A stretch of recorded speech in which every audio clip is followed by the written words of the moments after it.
happen to have a massively diverse range of skills that allows us to take on a lot of crazy projects. Places we never would have gone without the team. Doing parkour in skyscrapers in Asia. Diving off bridges in Basel. Running around deserts. Running away from monkeys on rooftops in India. Always thinking bigger, trying to be more creative. Constantly looking for another adventure. It kind of makes perfect sense for us to set our sights into the gaming world. There's never been a project that has got us as excited as this one. STORROR Parkour Pro is the first parkour game solely about parkour and its culture.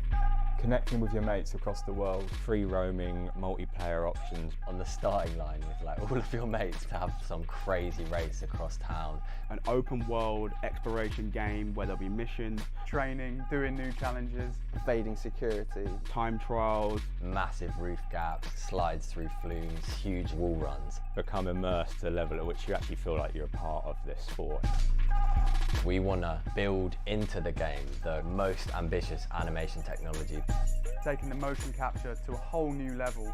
Completely fluid so that it feels exactly like you're doing parkour in real life.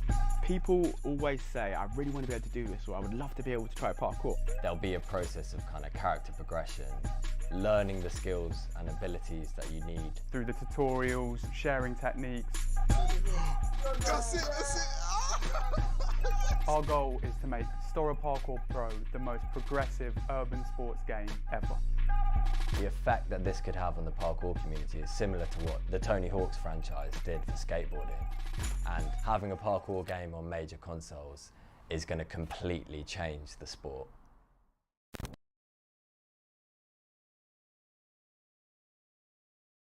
Yo, yo, yo. Let's try this again. Take two.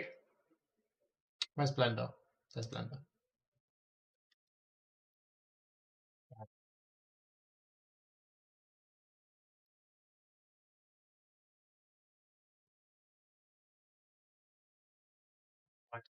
Be there-ish.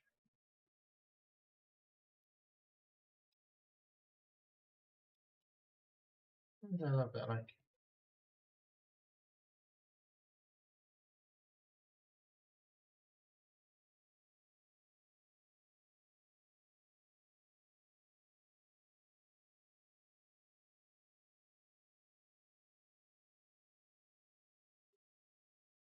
There we go.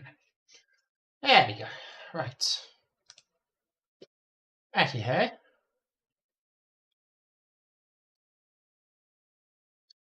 Second time's the charm, I guess.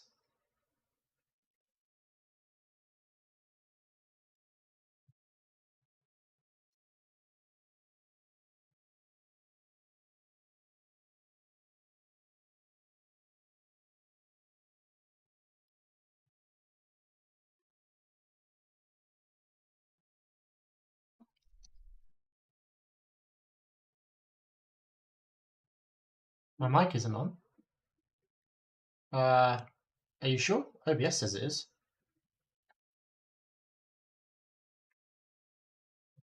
Ring's the wrong size for some reason.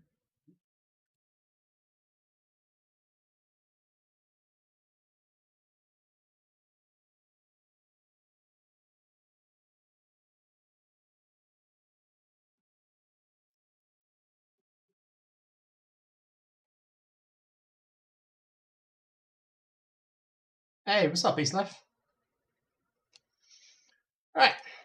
Where's my... I need my music up.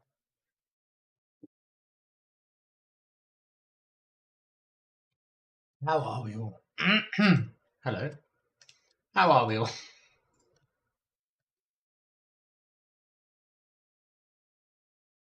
"24-hour trick, take two." Technically, I've already done half an hour, but my internet started biting the dust. So I had to stop the stream, reset the internet, give it a little bit. And it looks like it's holding at the moment. Touch wood. But yes, 24-hour stream.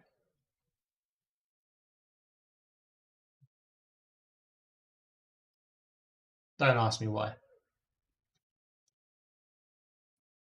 It's mainly because I'm stubborn. If I'm being honest with you. No, that's weakness. That's weak sauce. And to be honest, if I need the 25 minutes to count, that means I'm not making the 24 hours anyway. If that's the make or break, then I wasn't making it. Yeah, see? See, I'm gonna be here for ages. I'm gonna be here for 24 hours. I'm gonna be here for ages. You know what's really bad as well? I'm already tired. I'm I'm starting the stream tired.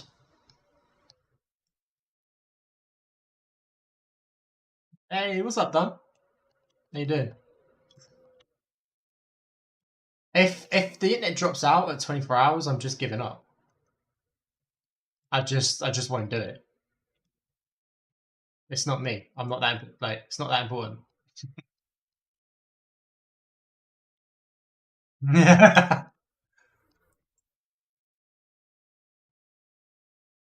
Good to hear. The thing is, yeah, if the stream crashes like 5 hours in, you know I'm getting it from Dado and David. They're like, yeah, it doesn't count though. That's just a normal stream. That's just what we do. I'd never hear the end of it.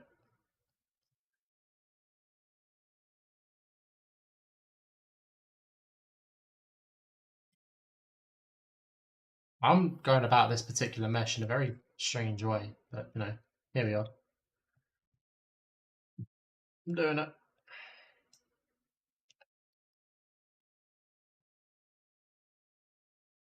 It's interesting as well that the first one, like, nobody joined at the start. I just had Dumbus and then Moritaka joined a little bit later. But this one, people joined immediately. Not sure what happened though. What am I up to today? You mean tonight? 24-hour stream. Yeah. So I'm going to be doing a lot of work, a lot of collision work and things like that. I'm probably going to play the old version, or one of the old versions of SPP, version 0.04a, which was very fun. And then probably play the current release, 0.11a, whatever it is. And if it's working, it's not at the moment because they're revamping the controls. I'll play where we're at the moment, but that's like a touch and go if that'll be ready because they've improved all the controls and they're just remapping them now, so it takes a little bit of time. It's gonna be a sleep stream. Are you making an asset and playing the movie to Unreal? I am indeed. I am indeed. But the thing is, like, Dado and David were taking Mick, and they were like, "Oh yeah, he's gonna give up, whatever, go to bed, da." And I was like, I refuse to lose. I will just go to sleep on the stream if I have to. I'm not losing. I refuse.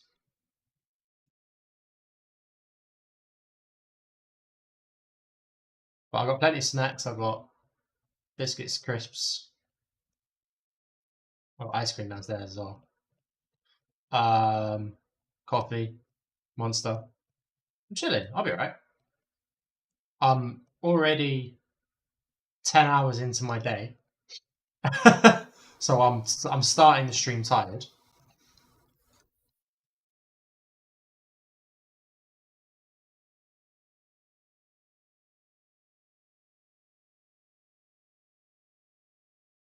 And how many of these have I done? I've done 622 of these, and I've got 245 to do. So I'm actually quite a decent chunk into it, to be honest.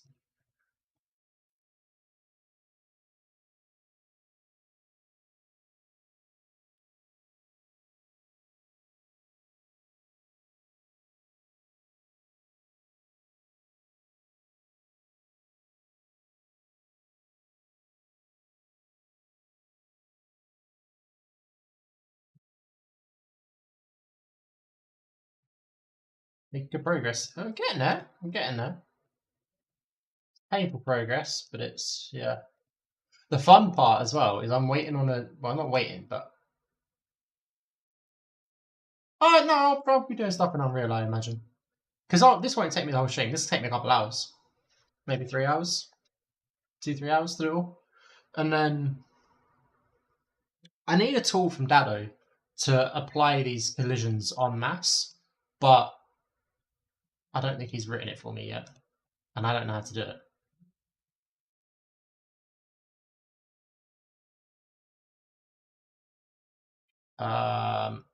What do I have? What's next on the list after collisions? Let me have a look. Where is my to-do list?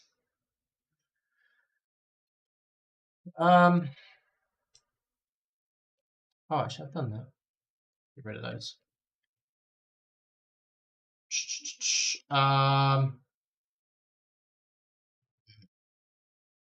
I have an issue with the birds being stationary, but I don't think that's an issue. I think they're just spawning too close to the map, so you're seeing them before they start moving.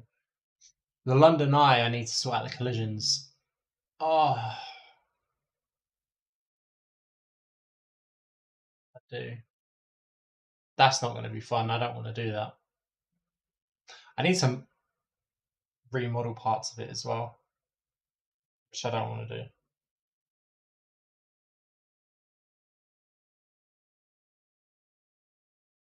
Towards new pipeline, that's kind of already done. What I'll probably do, then I need to put the collisions in. I don't know. It depends on if the controls are working. If the controls are working, I might playtest some and check some collisions, things like that. I don't know. I'll do something in Unreal.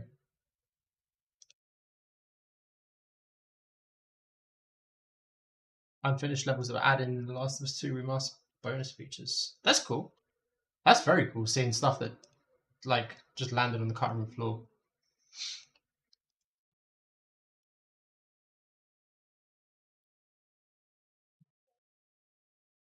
You what, mate? You right, Noma? How you doing?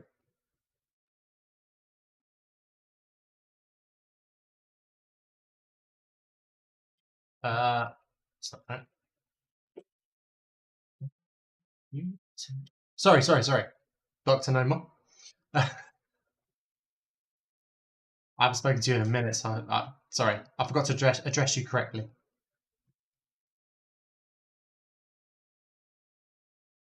That's the plan.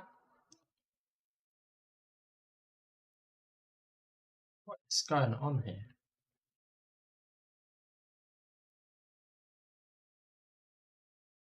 What?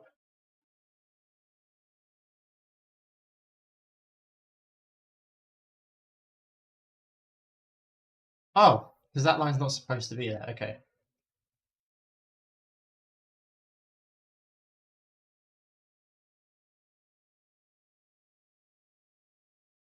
Like that? There we go. Jesus, that's a bad sign for the stream if it took me that long to work that out.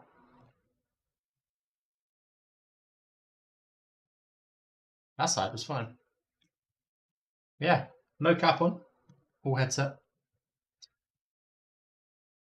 I don't feel good about that joke. Bad joke. Well, what's even more nuts as well, like I say,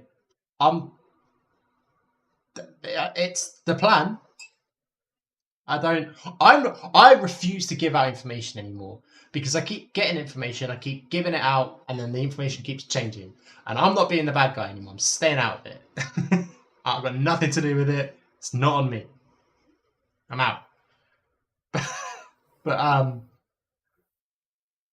yeah, so I'm starting the stream 10 hours into my day. So by the time I finish it, I'll have been up for 34. A couple hours to eat sleep. By the time I go to sleep, I'll have been up for like 36 hours. The longest I've ever done, when I was a teenager, when I was in sixth form, we went on a trip to Switzerland to go see CERN. And I was, because the flight was at an awkward time, it was like 2 in the morning or something, and I don't sleep very well. So I ended up being up a whole day, going to the airport, doing the flight, landing in the morning, spending a whole day walking about, and then I couldn't sleep at night again because I was overtired. By the time I got to sleep in the hostel, I'd been awake for like 40 hours or something, 41 hours or something. It's horrendous. Good trip though. I bought my first legal beer. Yeah. It's fun. Just went out walking, and because the age consent is slightly lower, I just walked into a pub and bought a pint. It's quite cool.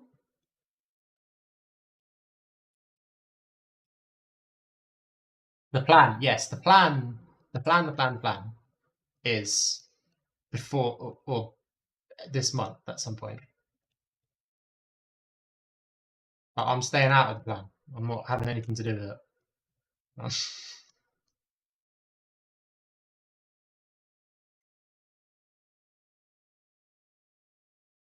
Surely it will release. Surely.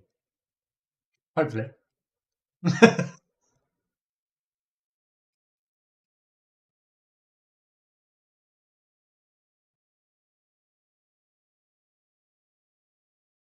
Do you know what's funny as well? Which I'm a little bit sad about.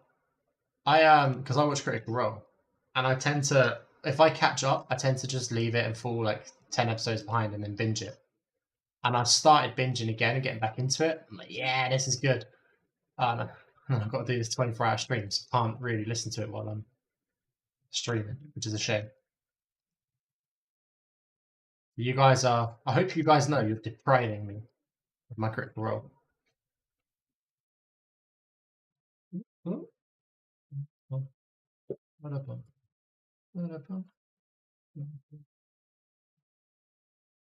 Yeah, I need to get the map because I need to see. Oh no, I don't. I can just.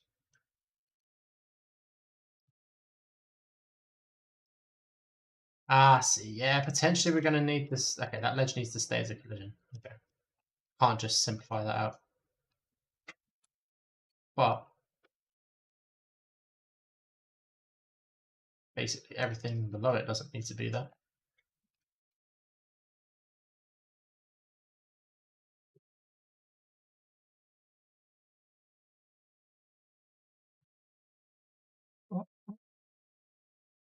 Oh, also, I've got to ask, has anyone seen The Boy and the Heron yet?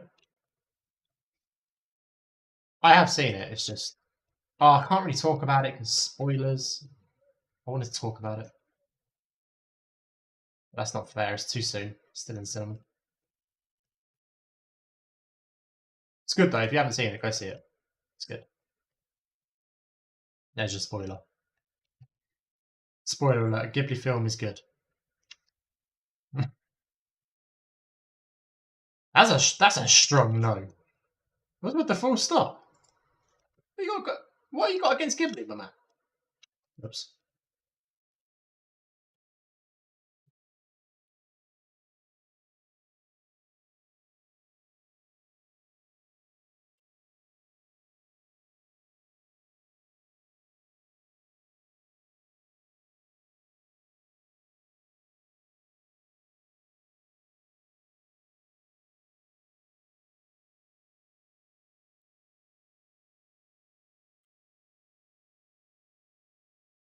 You're actually offended. Wait, hang on, I'm confused. You're offended by what? The suggestion that you should watch The Boy and the Heron? The suggestion that you should watch a Ghibli film? You got to be playing with me. You got to be messing with me.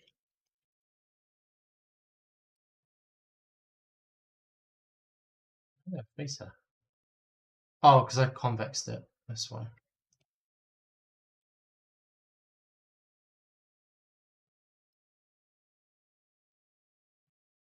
This was maybe actually a mistake to do it this way. I don't understand. What's wrong with Ghibli films?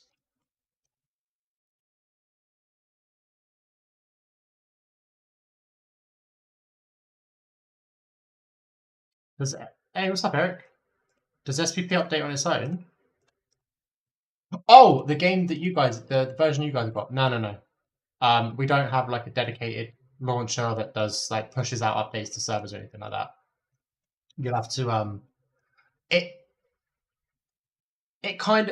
half does. It's like a semi-auto.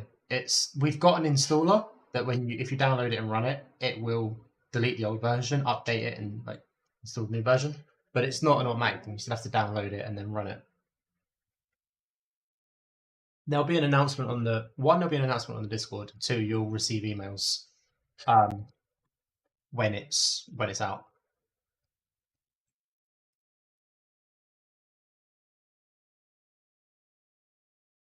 Yeah. You can't use the old installer. You've got to download the new one.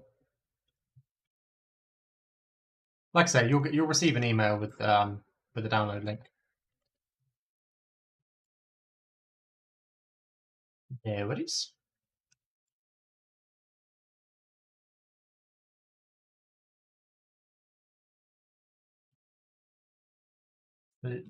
That's all. Okay, that is all connected correctly. That's fine.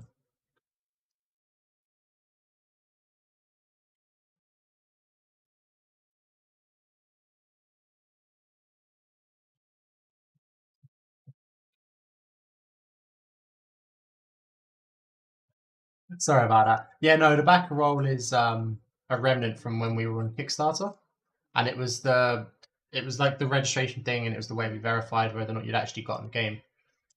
And then it changed to we had a bot that done it, and then the bot died when we switched to the new website.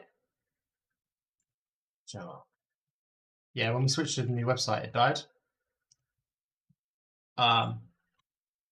Dado keeps saying he needs to fix it, and he keeps not doing it. But...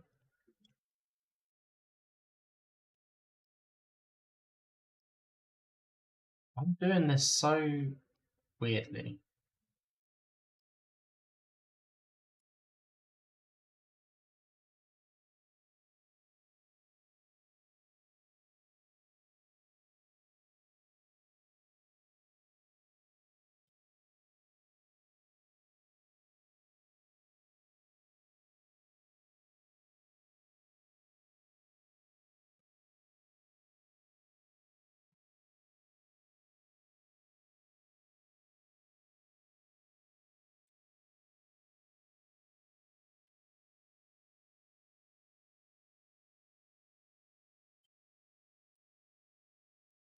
Man, selecting part of the mesh and convexing it and then being like, oh, I'll sort the rest of it out separately was a bad idea.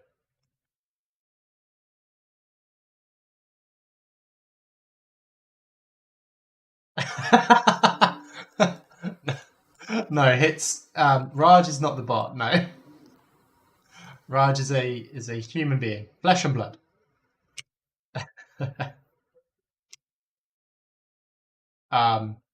Although to be fair, he's up all the time and active all the time. He's basically our community manager. No. You're not the first person to think he's a bot. You're not the first person in the Discord to think he's a bot. You're not the first person in this stream to think he's a bot. And I thought he was a bot when I first joined. Until I actually spoke to him, I thought he was a bot as well.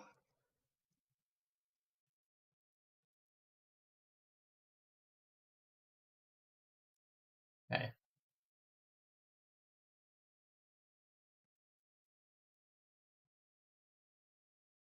He does type very perfectly, and he replies so quickly. He's just online all the time.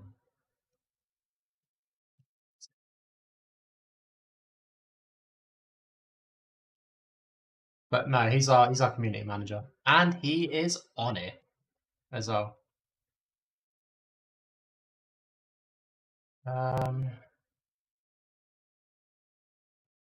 Right, let's do only face, which I don't need the edge.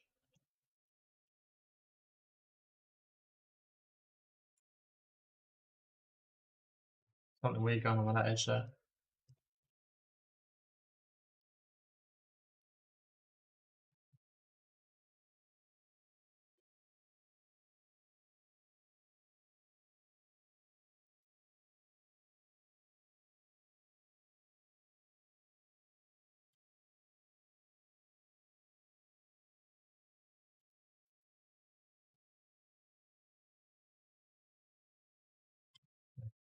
Oh, wrong edge.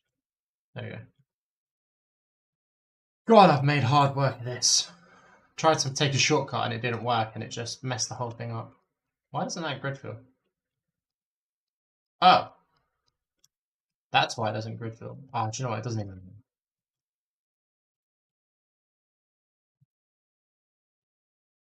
But yeah, don't worry. Basically, everybody thinks Raj is a bot when they first join the Discord. It's quite funny.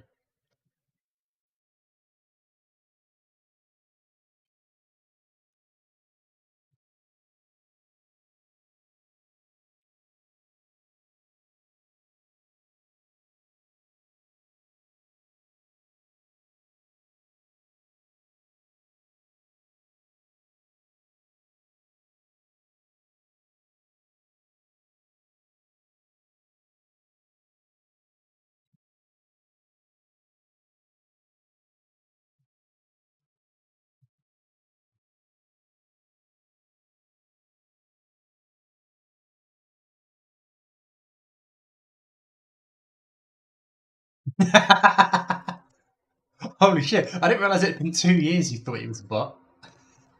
Yeah, no, he's a real dude. If you go on the Discord, if you go to the fan art channel, and you see like the graffiti work and that he posts, he's made all of that because he's like he's an artist as well. I want to say illustrator. I want to say an illustrator. He doesn't really do character work. He does a lot of like typography work stuff, but he does do illustration as well. Yeah, no, lovely guy. I got a lot of time for Raj. I like Raj.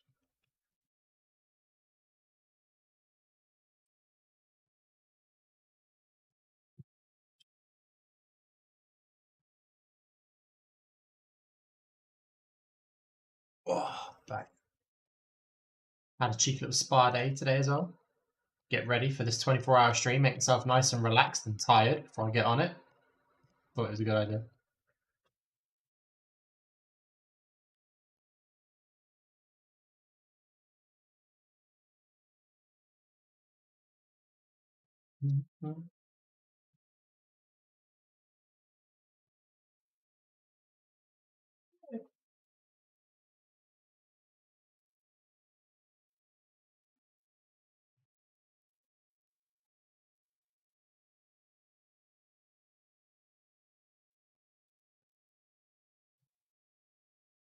I've realised as well, I forgot to get any food ready for tomorrow, which is fun. I'm not quite sure how I'm going to deal with that, but I don't have any food in the house. Other than unhealthy stuff. Other biscuits are available.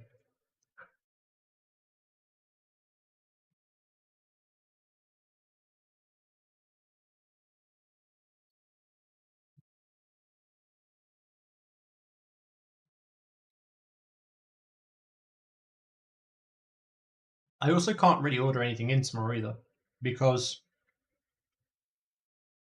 end of the month, and it's end of the month. December to January, which is a long paycheck, which sucks for everybody. End of the month, and on Sunday I'm playing D&D, and I guarantee we're ordering food there. And I'm like basically broke this month already because it's January, so I can't really order pizza tomorrow. I've got to work something out because the ordering money has to be saved for Sunday.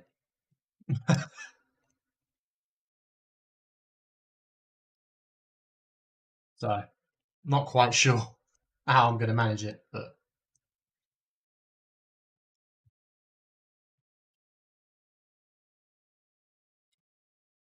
I've got some pasta downstairs. I could just have plain pasta. Not even boil it, just get out the bag, just eat it like chips. Like crisps, sorry. Where did that come from? Like chips? Why do I go American? Ugh.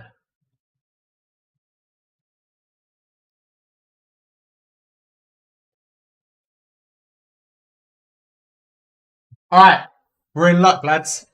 My do you know what? You say that right. So I got a text from my best mate. I was actually the best man at his wedding. And he was like, "You ain't doing 24 hours. You chat shit." And I was like, no, I'm going to try. Bear in mind, he'd done a 24-hour stream a couple of years ago. And I was like, yeah, I'll back you up. And I got like 15 hours in. And I was like, I'm going to bed. You're on your own. Peace. He just texted me and he was like, if you get to 15 hours, I'll order a pizza to your house.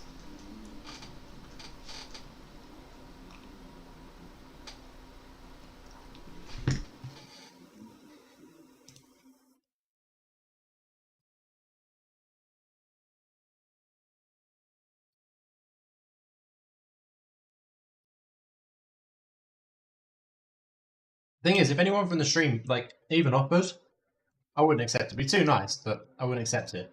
If he does, I'll take it. I'll rob him blind. I don't care. I'll make that fat order as well. Put like 4 pizzas on there. Just run him up 80 quid, huh?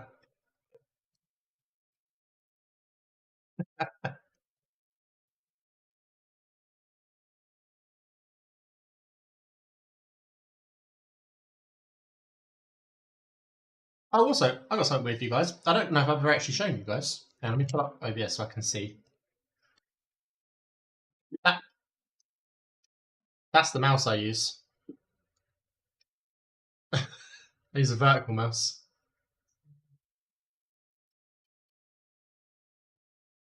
I actually love these things. Ohio mouse? What? I'm not a Yank. That means nothing to me. I know, like, just.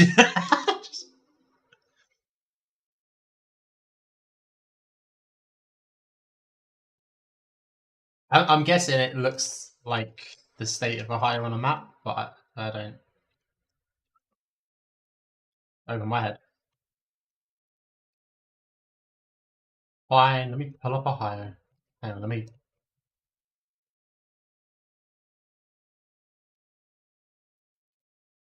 Oh, I've got my caps lock on. Interesting. Yeah. Well, I had years ago. I had carpal tunnel, and I was gonna get. No, I don't know the Ohio memes. I think that's far more localized as a meme than you think it is. Yeah, I had carpal tunnel years ago, and it got really bad actually. It was to the point where I was potentially gonna have to have surgery for it. And I got this mouse, which done wonders for it, and then I got some exercises as well, some like Chinese exercises for it. Completely cured it. Anytime it starts to come back, I just do the exercises and it's fine. But yeah, like vertical mouse ergonomic, all about it. I can't even use normal mouses anymore. What's really weird, and this is gonna make you feel sick, I game with that mouse. If I'm playing like Smite, which is a MOBA, or if I'm playing Rainbow Six or Rocket League or whatever, I play with that vertical mouse. Which even I know is disgusting.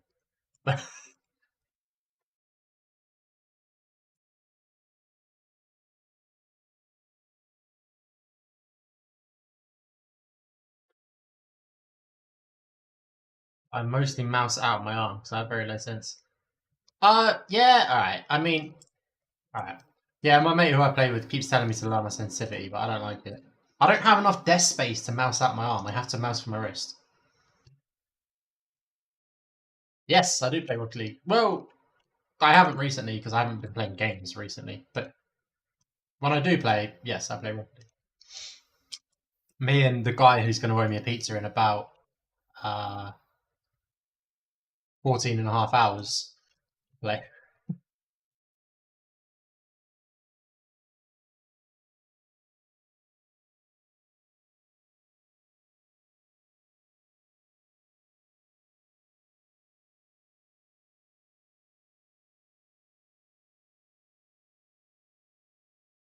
This is a weird shape.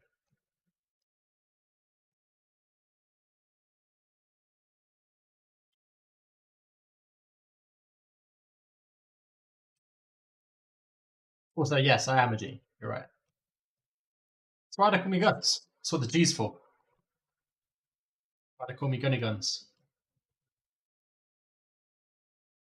No, I wanted to, when I started the stream, I wanted to do like a proper Three Dog GNR, like Good Morning Vietnam intro to the stream. But the problem is, when you first start, there's nobody in, so there's no point. Yes, I have. My mate tried to get me into it. It's not for me.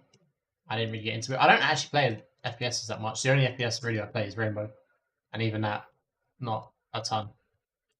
It's not really old.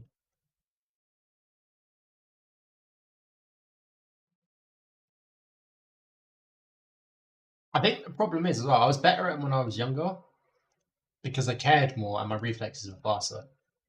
that my reflexes have already started slowing down and I care less. So I get frustrated if I don't play well because I can, but then also I don't care enough to actually practice. So I end up just annoying myself.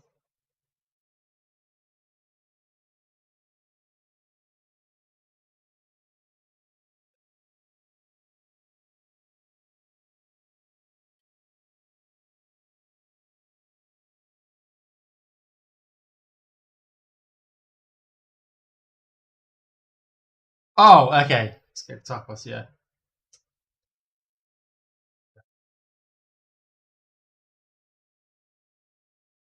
Sorry, I had to space out for a second.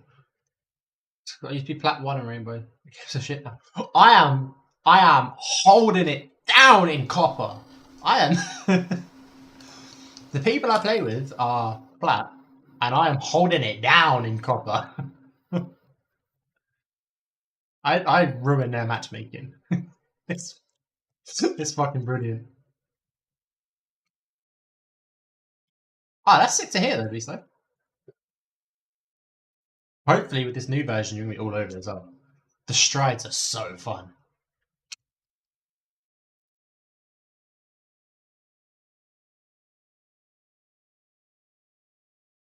It's the vertical mouse.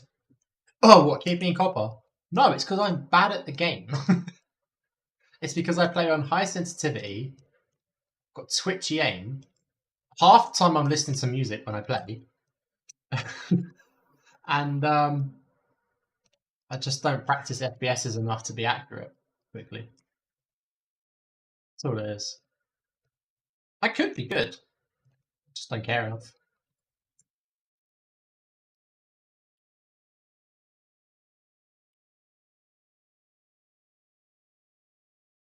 I also have a habit of I'll play it for like a little while, play it for like a couple months, and then I won't play it again for ages. And then I'll go back and play it, and the maps have changed. And I'm just like,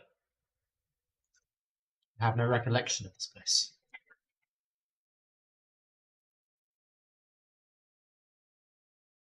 Most recently, when I came back to it, I hadn't played it in ages, and the last time I played it was before they changed Clubhouse. And then I came back, started playing Clubhouse, and it had added like the side stairs in Blue Tunnel. And I just was getting absolutely railed because I kept forgetting they were there. I'm just like completely oblivious to them. And I don't learn the locations of like where all the hatches are and things like that. So I'd end up just getting shot through the fucking roof or something. Yeah, it takes a lot of time to be, especially like competitive games as well. That takes time. Yeah. The closest I've ever got to like really putting in the effort and getting good was Smite, which is a MOBA. And even that, like, I just made diamonds. I just made diamond. Mate of mine made it to masters fairly easily, to be honest. But that's about the only game. But I had to stop playing Smite because it was giving me anger issues. And this is going to sound super dramatic, right? It sounds like I'm taking the mick. It made me a worse person. Because I started becoming as toxic as all of the other people in the MOBA. And it's just, I was just so angry all the time. It was just, I had to stop playing it.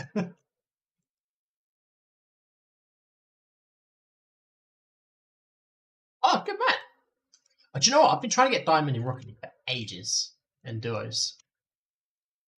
So I'm in Plat. I keep bouncing between all the divisions in Plat 1. Or Plat. No, not Plat 1. Plat 3? I can't remember which way round it is before you go up. I was right on the line of Diamond. I keep like dipping in and out of it. I'll get in for like a game and then I drop. And a mate of mine is in Diamond and he like holds low Diamond. But we just can't seem to get. But then we play keyboard and mouse. We don't play with controllers. No, twos.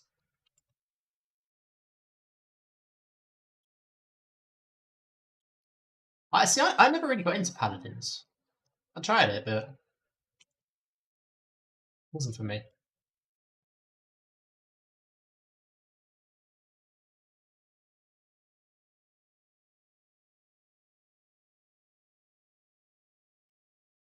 Might have a horrendous amount of hours in there. And honestly, when you look at how many hours I put into it, it's bad that I never made it to Masters. It's really bad.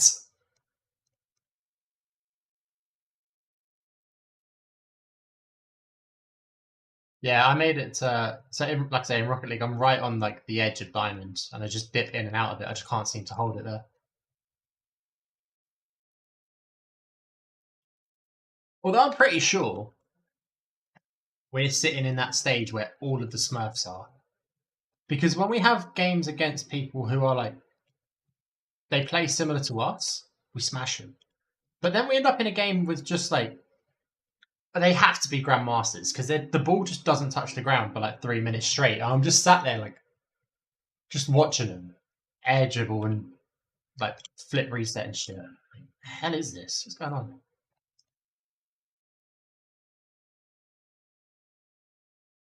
Even if we're asked with communication.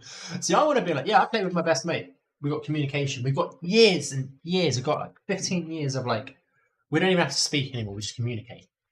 We basically just shout at each other the whole time.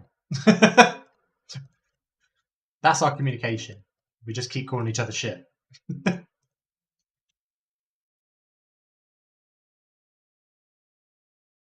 Yeah, there's a lot of Smurfs in it. For sure, there's a lot of Smurfs in it.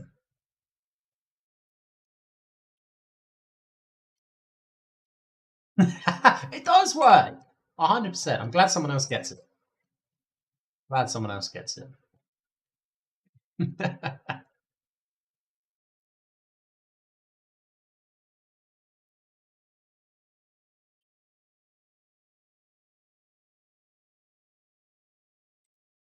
Too many poor development decisions? What do you mean? I didn't realise they'd made poor development decisions.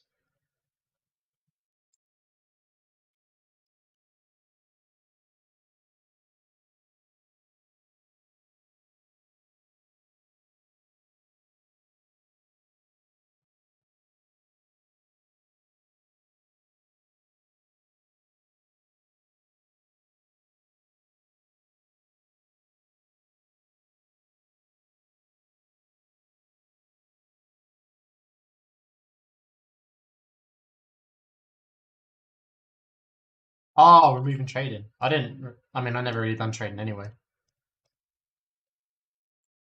But did that kill a lot of it then?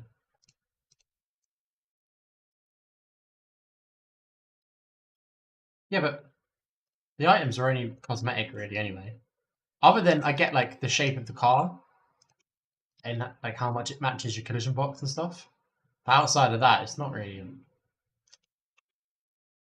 all just because cosmetic.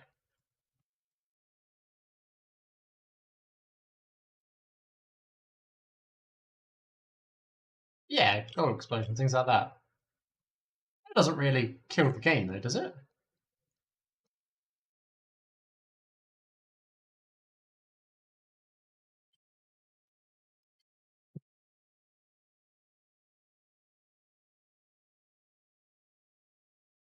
Fair. Yeah, that's probably why they killed it. Yeah, different hitbox, things like that, but the thing is, for the average player, that's not an issue. Unless you're playing at a really high level, it's not the biggest issue in the world. Yeah, I can understand it pissing people off, but also I understand why they've done it. It's why MOBAs don't let you trade items usually. Doesn't stop people from trading accounts, but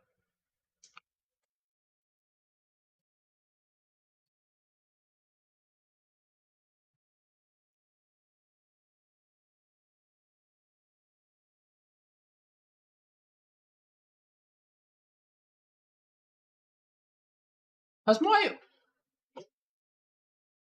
my on-screen timer been running?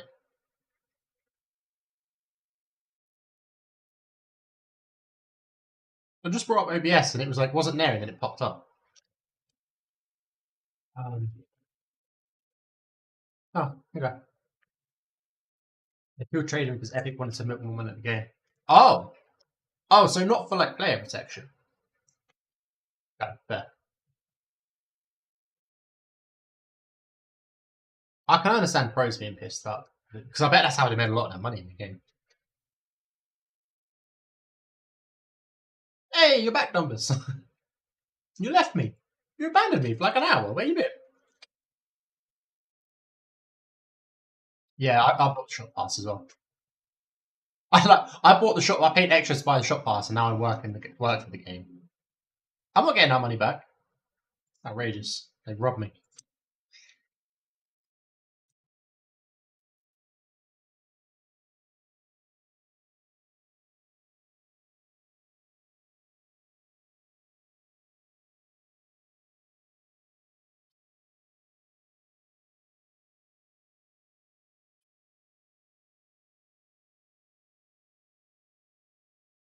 That's fair. I respect it. I respect it. I'll allow it. Do you know what? I'll grade. Yeah. All right. No, that's outrageous. You abandoned me for a different game. No. What? This is over. This is over. You betrayed me.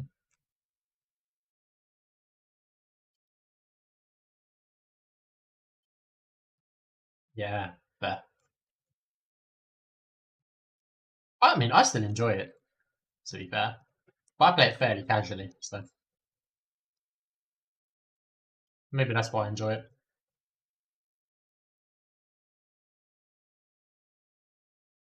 Guessing that actually wants to stay. Where is that? Oh, I know where that is. Yeah, that wants to stay a wall. Yeah. That's fine.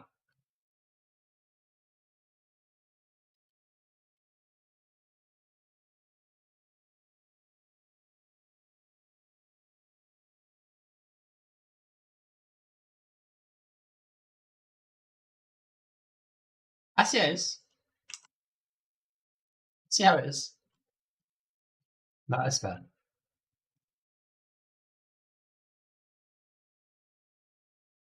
Yeah. Yeah, it is.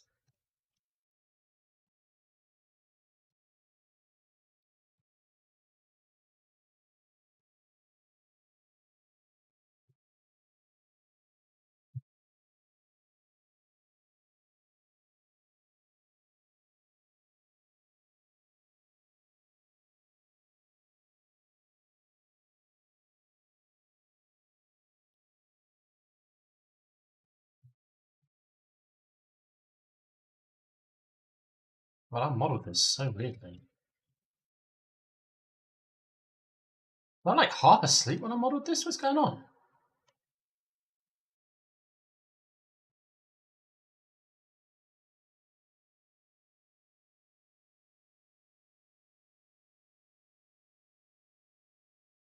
Actually, to be fair, no, I would have been rushing. That's what happened.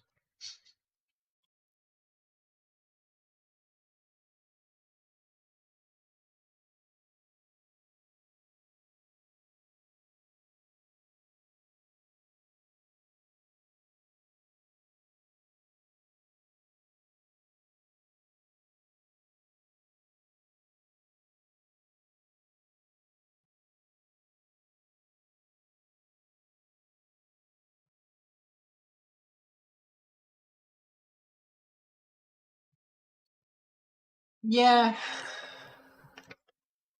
Yeah, it seems like a weird one. Don't you challenge me, Don. I'll make it worse.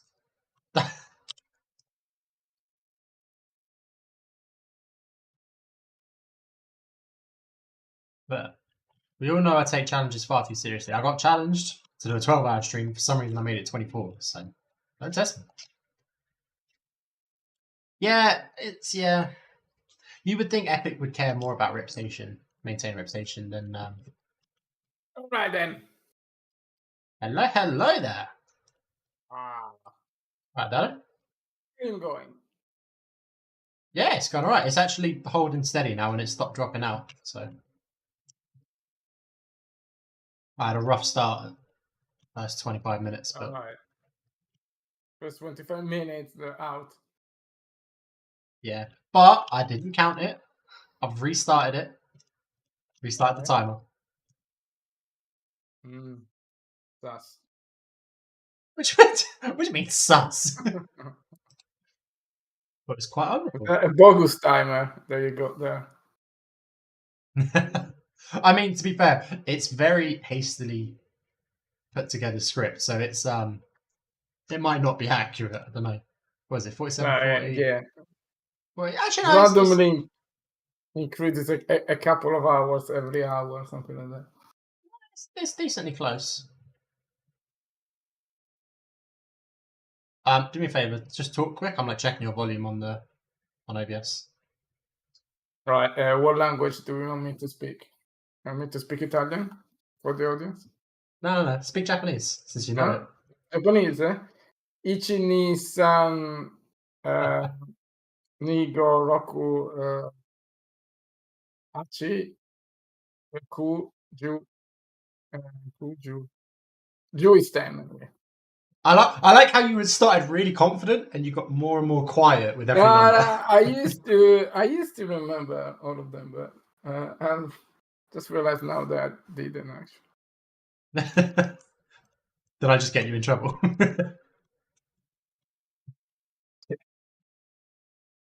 Let's say anything about Epic What or is SVPs are getting this mixed thing that I'm seeing on the screen? What are these it's a mesh from trillion somewhere. vertices there?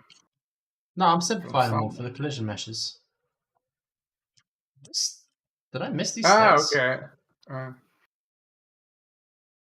So did David fill you with the details of the master plan? No, I haven't spoken to him yet. No. Right. So we got a master plan. Okay. That's it.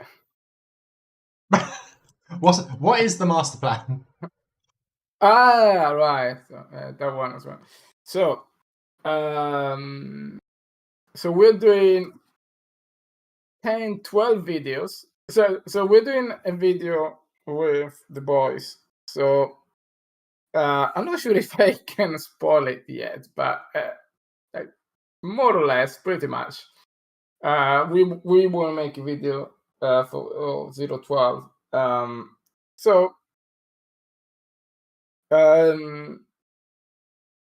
We will need some data, right? So potentially we will need 12 locations. Of course, I'm not gonna pretend that we can do 12 locations in a week, right? But how quickly can we kit bash a simple 10 by 10 meter scene together? Of, I don't know, like some walls and some stuff. Like think about all of the those videos that you see when somebody is taking all of those mega scan assets and say, yeah, okay, I'm gonna create my shitty previews for my video and stuff, like oh yeah, I got this bit of the road there. So basically working by reference, right? And kit bashing from Megascan. How quick can we get can we get a 10 by 10? Okay, 10 by 10 is a bit too small, but you get the idea. How quickly can we get a scene? Well, I mean, very limited, right? But it needs to be very dense and highly polished. A little bit like the Hong Kong Halley, right? That we were trying to toy with, but yeah, basically working by reference, just getting the reference of that particular video that we need to, and just working on that.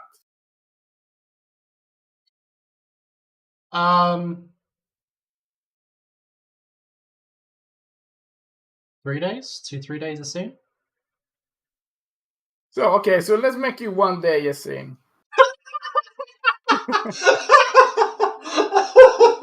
I mean, that is the correct answer. Okay, like, why did you? let me help you with the correct answer. Why did you even Well, because ask I me? Why wanted don't you to just see- tell me? Yeah, because I wanted to see how off were you with your prediction. So You yeah, can't- they what had do you mean, how off am I? I'm the one who's going to be making it. yeah, but you know, you can always get better at that. I can't do Yeah. magic.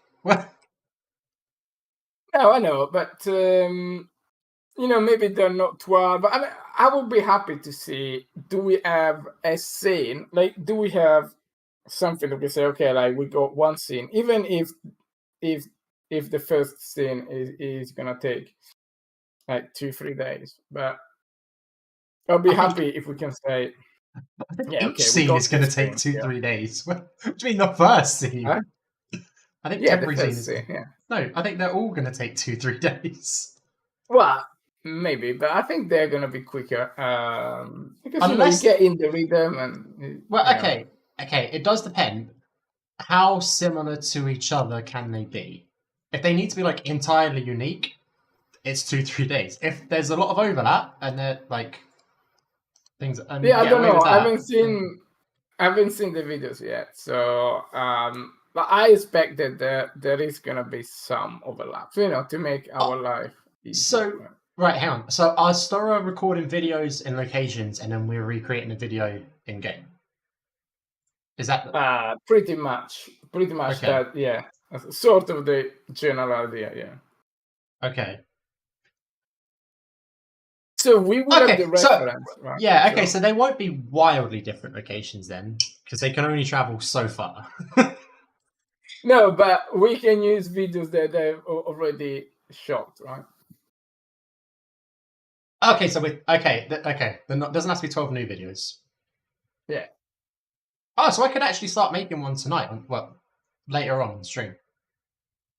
Yeah, exactly. Yeah, you can start having. I think what the one that is quite certain is Callum Stride. I need to talk with David exactly which one Oh, is referring to, but in Greece. I don't know. Yeah, but I I know. think I David know knows. exactly. I Okay. know. Just say Callum Stride. I know exactly what video you're talking about. Yeah. Okay. Yeah. gonna Because put it- I think he's chosen that one. So I think he's chosen the one that is, you know, more. Fan of. I mean, Callum chose that one. So. I don't remember what the video was called. It's when they went to the. Ah, yeah, here we go. Concrete parkour. 8 months ago. It'll be this video.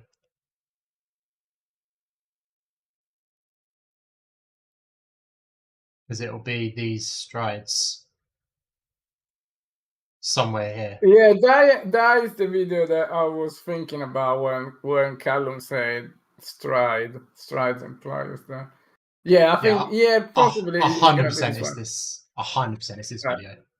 Okay, so I mean, we can ask him, but let's just do a dry run. Like, so, I mean, this is not terribly complex, right? This I could do in a day. Yeah. Maybe. I was going to say maybe a little less, but then you'll hold me to it. No, a day.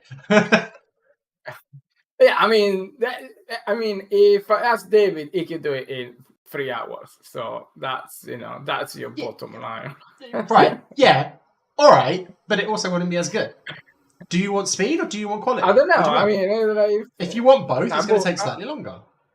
I want both. Not sure, but wait. Right. So let's. Okay, like why we don't do this thing in the stream? Just having this, at least you start to progress. But one thing very important, like do not block it out with cubes, okay?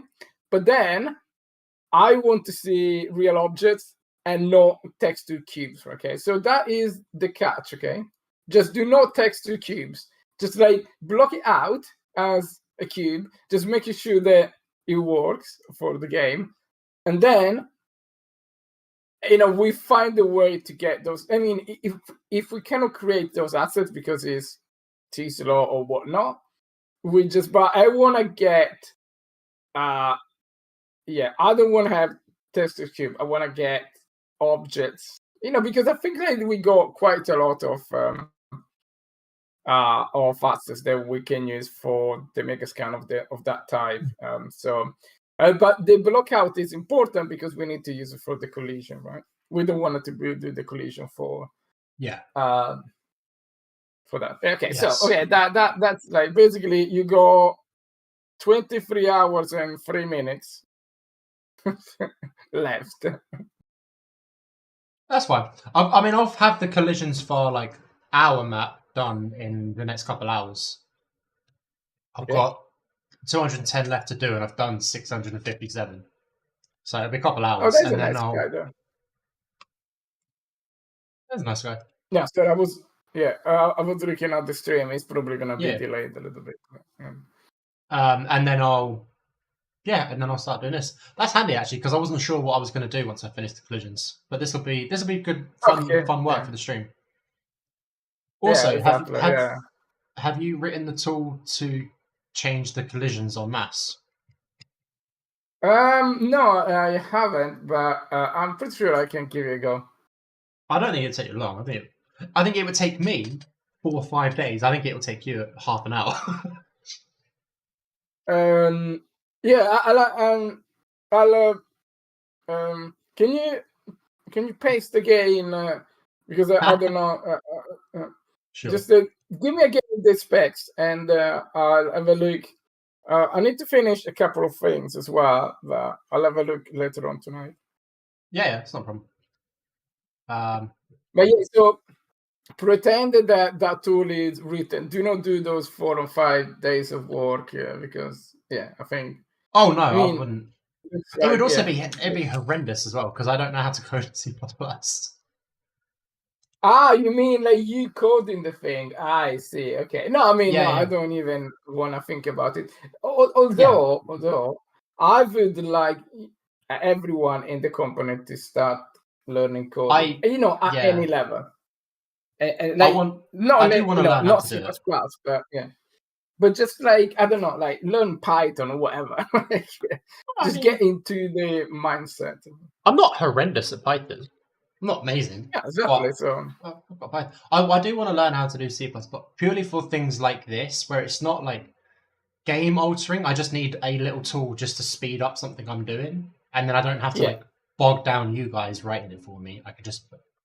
So, to be honest, right? If you already go a sort of like overview of Python, the way that the real guys use C++ is just a joke. It's not really. I mean, my definition of C++ is very different from what they call C++.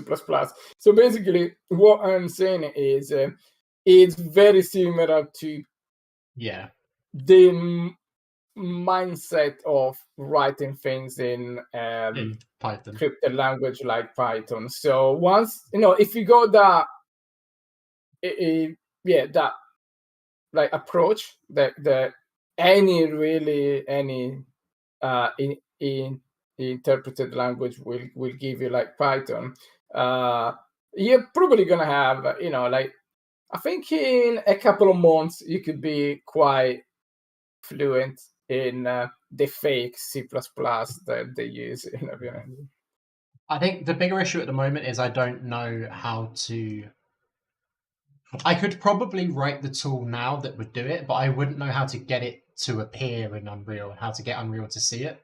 Yeah. But those are it's called the scaffolding, right? It does all of the it's a bit But in terms of just like working out how to get it to select static meshes and set the collision, I could probably do all of that. I nearly got it. Well, I say nearly. I tried to get it to work by doing it in Blueprint as an editor tool ages ago when I was doing the stairs the first time. But the problem is some of the like the attributes in that are like the collision attributes are private or something, so you can't access it in Blueprint, which is weird. Yeah, that could be a problem, because if they're private in Blueprint, they're gonna be private in C++ as well, because C++. But Blueprint is only a sort of like a visualization of C++. So if those are private, then it's going to be private, even for you to access it in C++. But yeah, we see. We can find a way. We'll see if there is a way. So it's very easy to check, Yeah. and then we see if we can come out with. If there is no way, let's find another way. So if not that way, let's find another way. But... Works for me. Yeah, because we've got to find a way to automate it. There's no way that can be a that can't be a manual job. Yeah. But have you tried to use the property matrix for that? Yeah, you could, but the problem is that's only if you want to set you want to do the same change to all of the meshes you've selected, but all of the meshes need a different collision mesh set. So like I could select them all, set them all to complex or simple, and I can give them all collision mesh A, but they don't all need collision mesh A. Okay. Right. Yeah. Okay. I didn't read the spec yet of what you need, but okay. Basically, you need to assign a collision mesh specific to that mesh. Yeah. And how do you know that belongs to that? Is the naming convention? Yeah, naming convention. So I'm doing at the moment, it's the same name. I've just put COL at the end. So the main mesh is called main level 658. I'll just add COL at the end. Okay, in that case, I think it should be well doable. I do a lot of similar stuff for the animation toolkit that, it goes around and they search assets in the content browser, sort of like storage. I do lots of those things. The annoying thing is that I can make the editor tool find all of the correct collision meshes for that mesh. The only thing it can't do is apply it. I can get it to do all of the searching, I can get it to do all the selecting and everything. It just won't apply it. Okay. I mean that could be that could be the same problem in C++, but we'll see. Okay. Yeah, so thank you. Yeah, it may be they don't expose that, but I really don't see how, right? Because that is like it's got to be it's got to be a fairly basic need that a game dev would have, right? Like every game's gonna have to do that. Yeah. I mean, unless you are using some, you got some LOD just for like mechanism to time that much. I'll never look. But now, like you said that you can do manually, right? I can do what manually?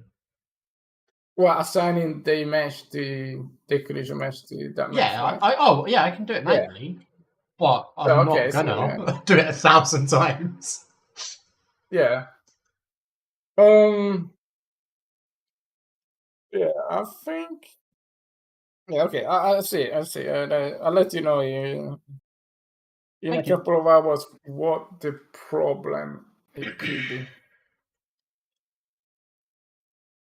So let's get some gossip for the stream. How's the game going?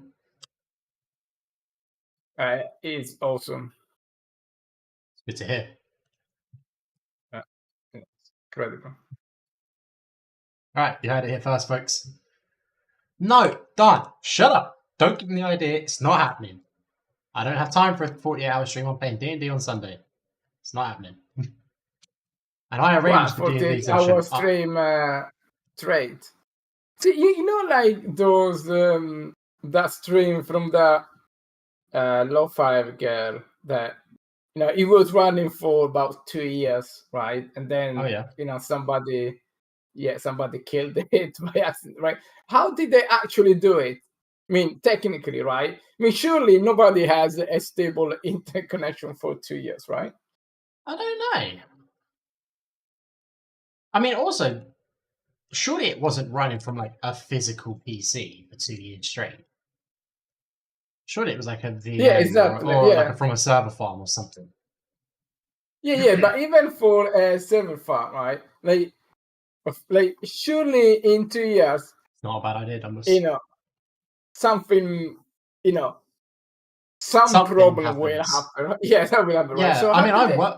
I work at a server farm, and power Right. power cuts is an issue you have, Yeah, exactly. and we've got backup generators and UPS and things like that, but like the power still drops occasionally, and you Yeah, have to exactly. fix Yeah, it really yeah, that's quickly. the thing. Yeah, yeah. Yeah, like I always Also, wonder how did they do it technically, because I think it was just the guy just doing it, not even seriously, and maybe now it's got a little bit more money from YouTube, but I always wonder how did they do it. yeah, I don't know. Yeah, but like even multiple server farms at once, right? How do you technically say to OBS, if these things goes down, continue the stream on the other guy? I mean that is my real question, right? Oh, what with the automatic switching? Yeah, I mean, like, so let's say that you're never gonna do this 24-hour stream because you want to to go to bed, right? So I say, okay, Dado, can you take over the stream? How do we do it? What Hold is up a the second. procedure What do to you mean take I'm not over? going to do the 24-hour stream? No, I know that at some point something's gonna is gonna happen. Right? But yeah, The so audacity! right, but so how do you transfer the stream to another computer? I don't know. Oh! The stream stopped because YouTube took it down. Yeah, I know that. Yeah, because Oh, there YouTube was killed it. a copyright claim. Yeah, there was a copyright strike. Yeah. 13,000 hours long before it died. Yeah. Yeah, I don't know. I don't know. Maybe he wrote some software for himself to handle the switching. I don't. What is the name of the person behind this thing? Dmitry Somagai. Somagai. Ah, all right, okay.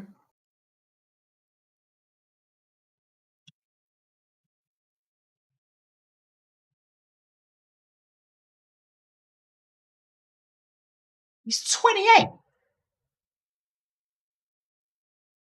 Oh my god, this dude is a businessman. Also, right, do you know what a subathon is? Eh? Right, so a subathon is a thing streamers do, and I was looking up things about it in preparation for this. So they'll start a stream, and they usually put a cap on it, Yeah. but there'll be a timer counting down, and every time someone donates or subs or follows, that timer increases. So you're keeping the streamer online by donating money, and then they just see how long they Right, can go for. okay. The longest subathon at the moment is a streamer called Emily CC, who she mostly plays like WoW and things like that. She has been streaming for it. live for 802 Yeah. days. Oh? Like, the girl doesn't sleep? No, when she sleeps, she will sleep on stream. The only time she's not like on camera is if she's in the bathroom or something like that. Then she'll just leave the stream running like in her bedroom or whatever. No. Like, say again. She has been live for 802 days. Occasionally, like if she's going outside or something and she's swapping from PC to her phone, the stream will die for like 5-10 minutes and then start again. But basically, she's okay. Well, I mean, I can do that. Yeah, I mean, yeah.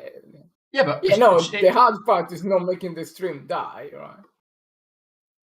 But yeah, so she never goes on holiday. I mean, I didn't say how many subscribers does she have for wasting 2 years of her life?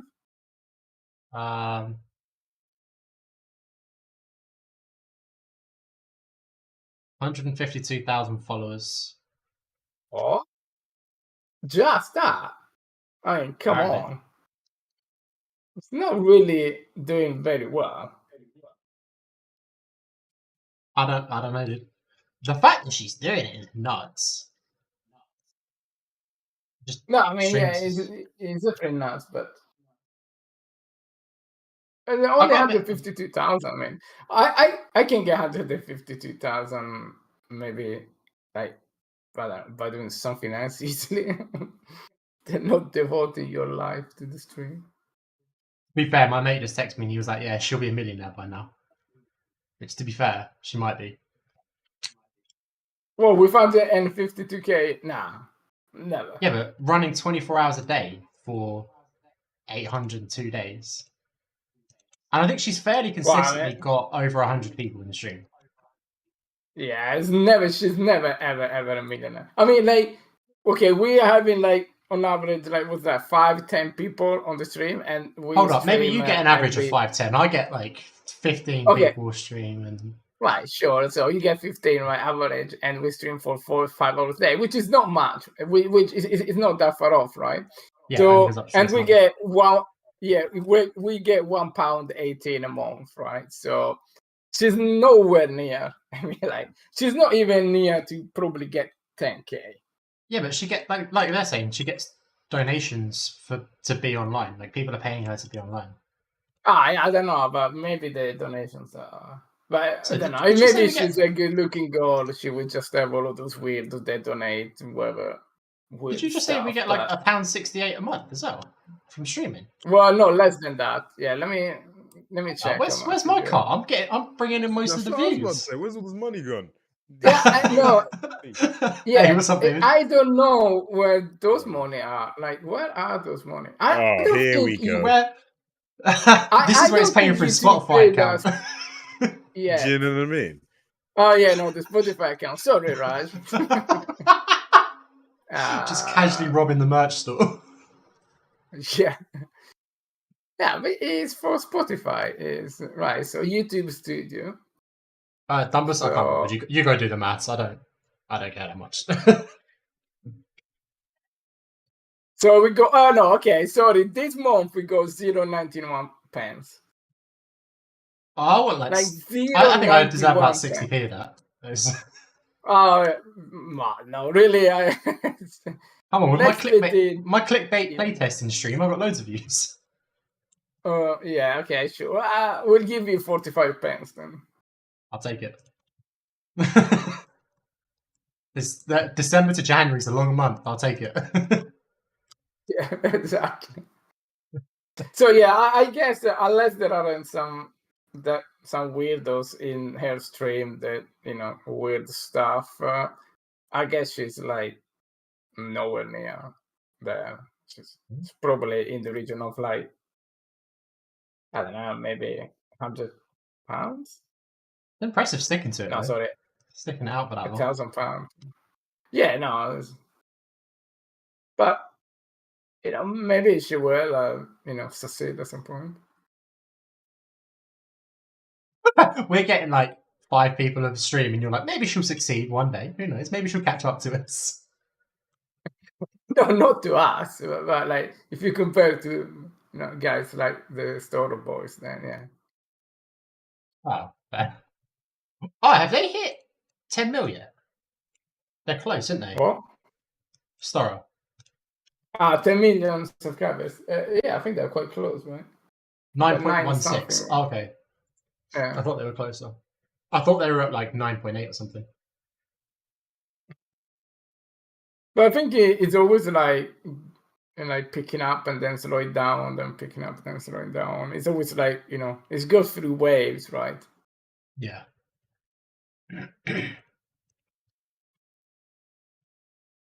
But I think having 10 million on YouTube is basically, it's a lot harder than having, I don't know, 10 million on Instagram or TikTok 100%. or whatnot like that. It's just so 100%. hard.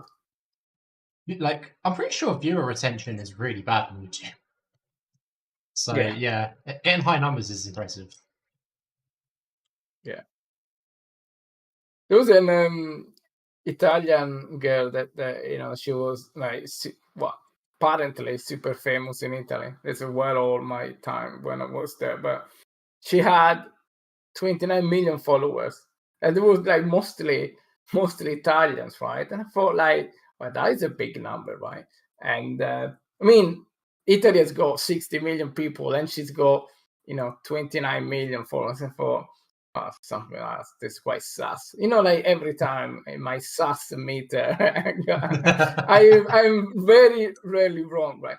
So, and she was selling merch and stuff and blah blah, and like she was making a killing, right? And then she got caught like cheating with, I don't know, she did some scammy charity thing. She she got caught, and they started going deeper and investigating into her case. Then turns out that she had real 500,000 subscribers, which were basically brainwashed people. And then she bought like 29 million subscribers. Wow. So fuck's sake. I mean, even 500,000 for, because like she was just basically like reselling products made by some other people and say, oh yeah, I put my name on it, right? And it's like, but like, what do you do? She was a vaguely good-looking girl, right? And I was like, yeah, sure, but there are like billions of other good-looking girls. It's like she's got basically nothing, right? And she thought there's something really sus about this. And she was like, and I saw some of her videos, and she was absolutely terrible. Like she wasn't a good actress. Like she had this promotion of this drink and say, oh yeah, this is the best coffee latte blah blah ever, and she started drinking it, and she didn't even edit the video, but she did the face like, oh, this drink is absolutely dog shit, right? Oh my god. She did a very disgusting face, and she published that. Said, what the fuck? Can't even Jesus. act for 5 seconds, right? So for something really sus. And then they basically get like 29 million fake subscribers. Yes. Also, Don, what are you doing about AI Instagram model accounts? No, yeah, I heard of that. Yeah, that's crazy. Someone's running an account where all of the models on it are just AI generated images. Yeah, I mean, not somebody. Like lots of people are creating this, fake personas, right? Oh, right, yeah, like the AI girlfriend apps and shit that they're trying to push at the moment. Yeah, there are lots of Right, those. okay. Yeah. That's nuts, dude. Yeah. That's a dark path for humanity right there.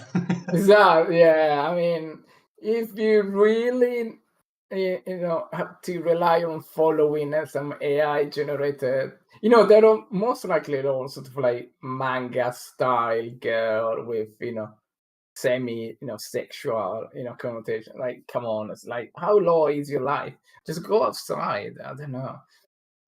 Touch grass. Heard it from Dano first. Touch grass. just go outside. Yeah, it's sad though that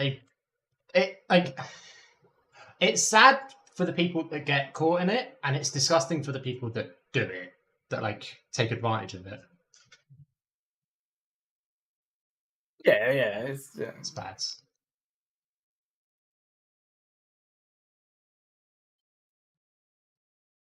Right, so I'm gonna crack on with the coding With and then breaking the build. Yeah, breaking the build, and then I need to fix something. Because you Maybe later on, maybe later on in the stream. By the way, I'm not really happy that my boy was throwing me under the bus, right? Saying that Dado broke the build. He threw you under the bus so quickly. Yeah. David abandoned you immediately in that chat. Yeah, when the ship starts to go down, it's like everybody bangs. Like the Titanic. But gentlemen, it's been a pleasure playing with you. Ship sinking.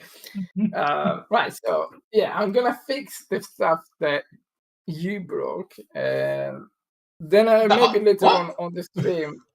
I haven't touched any of the Uh, code. yeah, but ultimately, it's like that. Later on in the stream, we can go and maybe we can put the flips back together, because I think the flips are good. Oh, that'd be They're cool. good fun too. So, yeah. All right then, I'm gonna mute myself and I'm gonna go. Yeah, no Go worries. coding. Peace. For a little context stream, so earlier, because I updated the plugin that we use, I updated the game repo so that I could see if I could play it. And some of the controls weren't working. That's why I found out that they've updated the control system. They're moving it all over at the moment. And I messaged them and I was like, by the way, you guys, you know that like the flips and that aren't working. Like, what's happening? And immediately David was like, yeah, Dada broke it. Which it was Dada, it wasn't me. It's fucking alright, fair enough.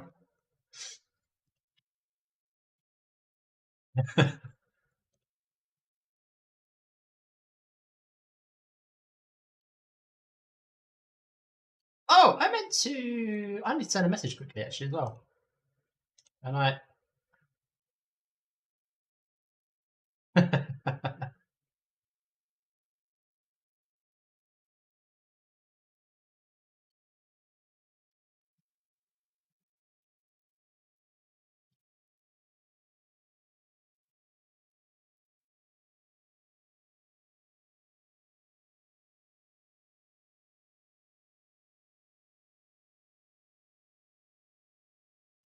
I'll chat to him when he's back. It's fine. He might still be away. Ah. Makes sense.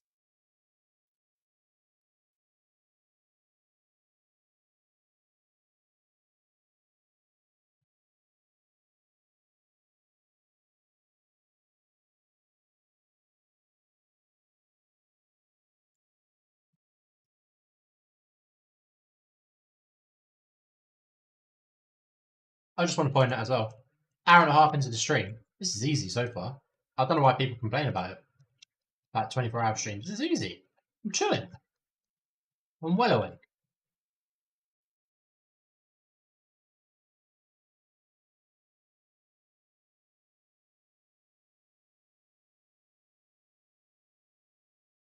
My back's hurting though. Went for a massage today and my back hurts. Outrageous. Good massage though.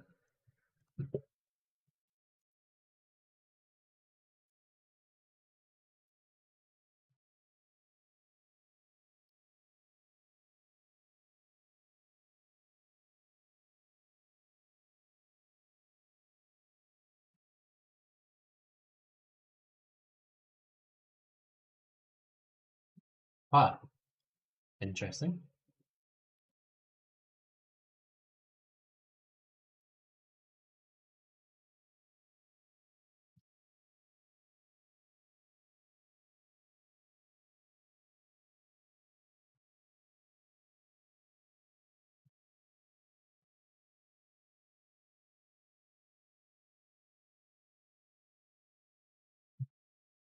Actually, who do we have in the stream still? Darn Dumpus. Neither. I'll put my voice in. Neither of you play backgammon, do you? I'm just looking for people to play. Oh, hello. Yes, I did say backgammon. Do you play? Backgammon. Yes. What is that? Oh, it's a board game. Oh, okay. It's Doesn't sound like a type of thing. no, like a cut potentially. meat? No, no, it's a board game. It's I think, unless they've found something older, I think it's the oldest board game in the world. But it's a gambling game. Like it's a game you play for money usually.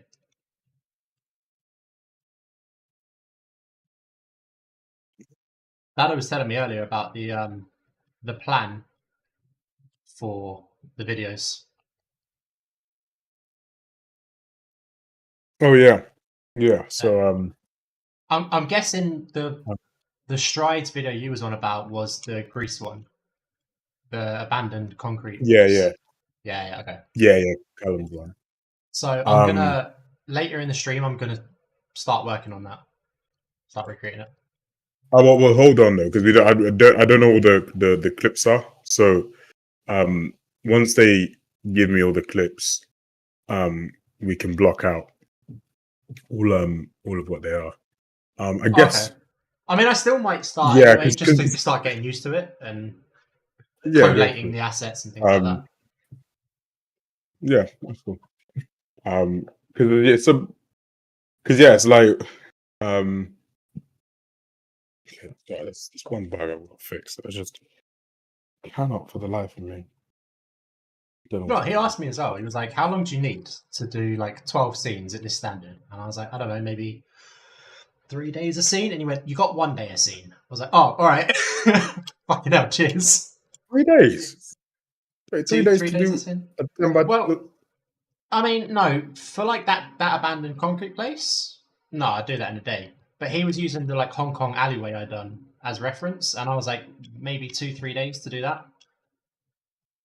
Okay, no, it doesn't have to be as for that, and you can have like you don't really have to You really need to sync, like make it as there. That it's you very need to sync, specific. Like you need to sync sorry? up with Dado here because he was saying that it needs to be high quality and super dense. That's why I was like two, Yeah, 3 but days. no, for sure, but it's small. Like it's really small. So it's like some will be like a pre, like a concrete. You know, you need one rail Yeah. and literally a small section that is Oh, just very high quality. right. Okay.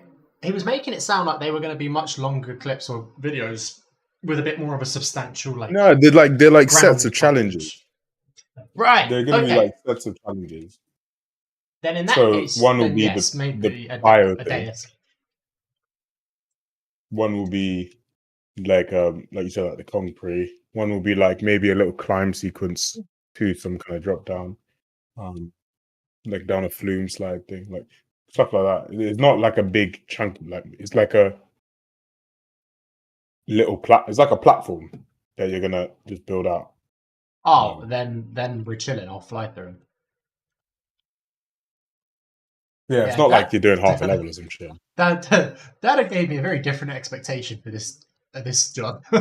No, it's not like you're doing like a third of 0-12 level. Like no chance. Oh, okay. It's like a small area that we can move about on and do the challenge and reset and do again and reset and do it kind of thing. Then yeah, we're chilling. Oh, did you see my message earlier, by the way, that your jump traces don't like having nothing below them? Yeah, I know what I know. Yeah, I know the problem there. I just needed someone to confirm I wasn't insane. Like it's actually a no. No. It's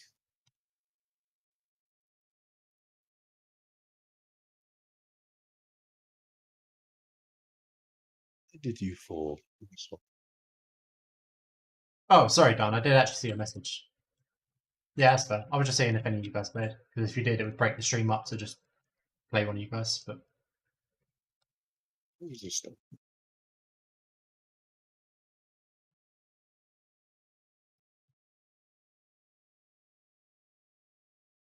yeah, we've got left of these. 67. Flying through them.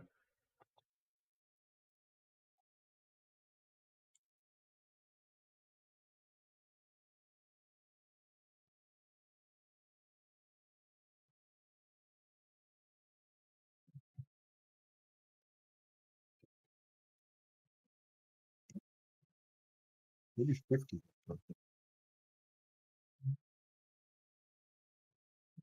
Who knows? All right, let's see. I need to figure out what the hell's going on with a bunch of stuff. First of all, why can't I jump off the jumping ones? Oh, I saw as well the check-in. You guys have cracked, or you think you've cracked, the transition from mocap to Yeah, physics. yeah, we have actually. I mean, I can show you. Oh yeah. But now you have like Stream. really nice Sorry, I'm sorting out OBS for you. like Just keep doing things, and ignore you'll be on the the screen. fall. I've broken the fall. Not well. No, I actually no, that is broken. See you later, Dan. But the fall is the. Can you see the my screen, sir? Yes, yeah, I've got you on now. But yeah, I mean, the fall is broken and the animation you do is all wonky. But yes, you'll see. I mean, that's kind of a good example actually, because he just stands up in the middle of the jump. But ignore that. But if you see now, he'll like perfectly transition to physics. You'll actually, aside from the animation changing, you can't tell where he does it. Yeah, you actually can't see it. Yeah, Hey, what's up, dude? you wouldn't be able to know. It's like, yeah, and then you can now we can then obviously while you're in there give you control of stuff like that, and then the same will apply for like the pliers and stuff. So like there, he'll just transition to physics fully. Obviously, he stands up, but yeah, just ignore that. That's sick though. And it applies to like everything. Like so, if you're trying like arm jump, okay, I've shown off something I'm not meant to show off yet. If you try and, I did wonder why that higher wall was at the back. yeah, if you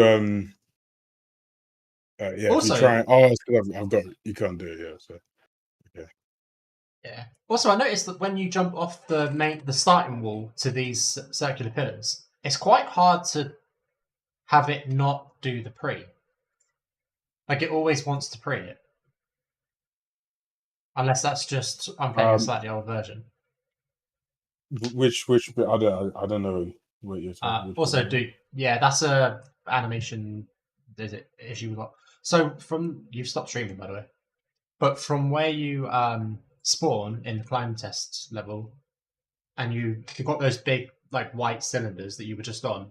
If you run off of the starting platform to jump to them, most of the time it seems to like want to stop and pre the gap edge to edge. Oh yeah. It's because there's no so right now it doesn't really matter what speed you're moving at. It will always just try and like pre you to the ledge basically, because it's kind of like we're presuming that you want to jump to a point there, right? So like if I jump here, it would like get me to pre here. But like if I'm sprinting,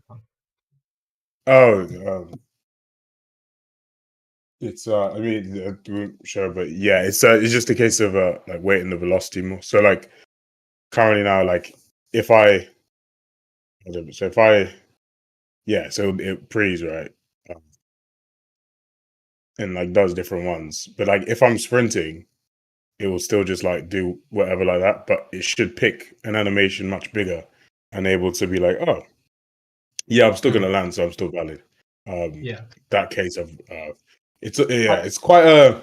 To be fair, that's not as bad. One of those cases where that's not that bad. I was playing it earlier, and he wasn't doing like a stride takeoff. He was like actually stopping, planting both feet, and doing a pre. But I might have just been playing. He was doing a Stanley jump. Yeah, I might have just been playing the older version. You might be. Yeah, that's because like now this one. Like, because then if you walk with this guy too, he'll do like a little. Yeah, but you're still keeping your momentum there. So, like the annoying thing with when I was playing it earlier was it was killing your momentum. As long as it's keeping. Yeah, no, that I can imagine. Yeah.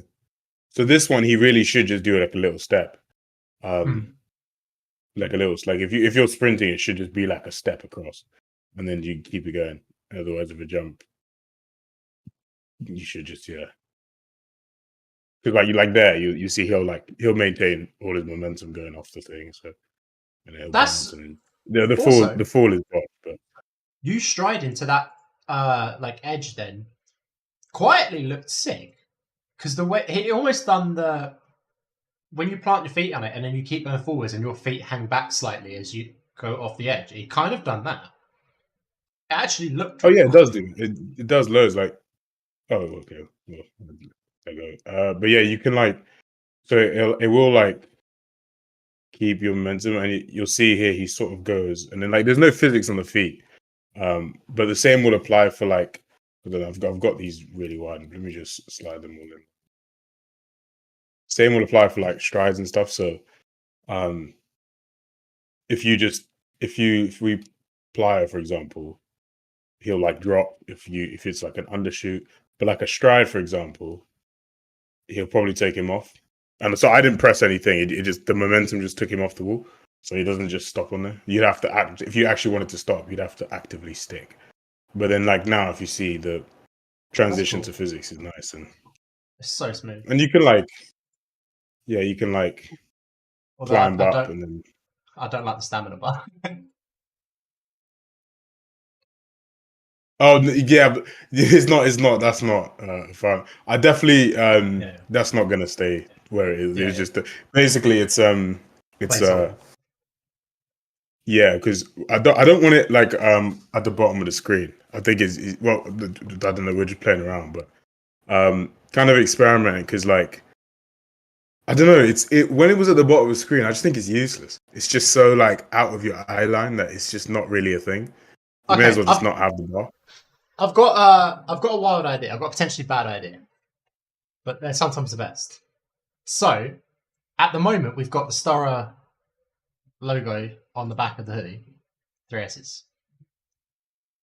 We could have that be the stamina bar, so it like drain. There's actually like a color in it that drains out, and it's just part of the clothing. But then that means that every piece of clothing has to have the STORROR logo on it. Okay. No, I'm not saying because I think any idea. I was trying to think of something different that I've not seen before. No, yeah, no, I think that's interesting as well. But I think any idea realistically is better than the thing in the bottom left corner. Like what in the having like stamina. It's just a bit dog. I don't know. There's something about it that you just don't think about it. Like you just lose track of it. But like having the bar by the player. You could do it like a post-process effect. So you could have it like the color drains from the screen as he runs out of stamina, or a vignette comes in as a tunnel vision, or things like that as he gets short of breath. But that's but I'm always wary about playing around with the visual experience because then it's like, where if you don't want that, you can always be like turn off a stamina bar, but then turning off or you could always be like the stamina bar, make it not as intrusive. But then if its presence is changing the view of the whole game, then it kind of defeats the rest of the lighting. Like so now all of a sudden, the stamina will affect the world and the environment, which will take away from all the beautiful things and a gameplay. Like so, it works like potentially like the flow, right? Max flow. Okay, that could as a gameplay element potentially affect the world, like your character and the world and stuff. But that would actually be part maybe of a red winning stuff. State. Yeah. Yeah, do you mean those are very like if you I potentially running out of stamina, like completely drain your stamina. I can see maybe like a red thing on the screen or like drain, or, like that kind of thing. But it has to be like a active like a response that gets you to feel that. You know what I mean? Because the whole thing is to make it like there, like you said, like I don't do it probably like to make it there and visible. Because something about like, and it's just not positioned properly. Because you see, it doesn't scale with the position, but like something about it just being slightly by the character as opposed to being in the bottom left, and it's just like a little thing that's just in your eye line that you just are aware of, as opposed to. It would be quite nice though if you could make it something you feel rather than like a measuring device. Like if you made it slightly less scientific and more felt like you were running out of stamina, would be quite cool. But like you say, you don't want to impact. Yeah, but I think that's difficult because then it's like, then it's not necessarily a gameplay element because then it's like because it has to like impact gameplay in a way that is intuitive. Like because for most players they'll be like, what is that? What does it mean to feel losing stamina? It's like your moves change. It's like, well, what? I don't know what the moves are meant to look like anyway. You know, to an extent. Whereas it's like this is like I'm out of stamina, and I know it not just because my moves are labeled, but because I see my bar is red, or I can manage my stamina more, and you're able. It's a like the way it's presented, but I don't know, and this is not like saying like this is how it would be. Like I'm whatever, but I think definitely it's less in not even less intrusive because it's technically more intrusive. But yeah, like ignore the positioning or it's a bit in the middle of nowhere right now. But it's definitely I don't know. There's something about it being I think on the thing that's a lot nicer. I think the most jarring thing about where you've got it at the moment is it's attached to Josh, isn't it? Yeah, Like it's not honestly it's not a screen element. there's nothing about this that's gonna stay. Because it bounces with him. But it's like it Yeah, bounces out like of I sync said, because you're getting there's a nothing about parallax. this that will stay. Yeah, it's awful. Yeah, like and if you zoom out, it like it maintains the size, so it's actually big. It's like where are Yeah. you? That's weird. So yeah, it's like you got. So I just kind of threw it together, just because I wanted to see what it would be like to not have it on the thing and instead be some visual element in the world by Josh. Now, so however that's presented, I think I prefer it to the stamina that's just in the bottom corner of your thing. Don't know, but you have to think of a good way to do it. If you can't, then I guess we move it back. But I'm trying to think of some unique ways. Another one, I don't know, this might be a bad idea as well. You could have wherever he steps, when he's like doing actions, it places like a little decal on the floor or something that is the stamina bar, and you see it draining like under his footsteps. I don't know. It's a cool idea in my head, but I don't think it would actually work. I might mess around. Yeah, because it's one of those ones where it's like I feel like sometimes a lot of this stuff is like it just has to be. I always think sometimes simple is best in certain times. Like it's just like what just makes sense and is like conveys the message you're trying to do in a way that's like non-intrusive, but like the player can like keep track of it, and it's not you're not like looking down at the bottom of your screen every 2 minutes to try and figure out what's going on. Potentially could be incorporated into the 3S's or somewhere, but like there's a lot of different ways you can do. Like the system itself is fine. Like how you present it, that's a whole whatever. That can change. And that'll change 100 times by the final release anyway. Yeah. It's just one of those. Like, not that I don't care how it, but I don't really care how it's presented as long as the other gameplay element works well and how we present it allows for like you to still play without it being intrusive in that sense. Also, you've got a question. How's the wall climbing speed now? As in, how quickly can you climb a wall? How smoothly can you climb it? I don't know. I mean, yeah, climbing the wall. I mean, I've got like 900K on, but I couldn't show you. It's As your engine just crashed. Oh no! I know what's just. Oh, it's a bug. Okay, I need to solve that. Okay, hold on. Yeah, I need to. Okay, I know what the. Oh, that's a problem. I should need to fix that. Okay.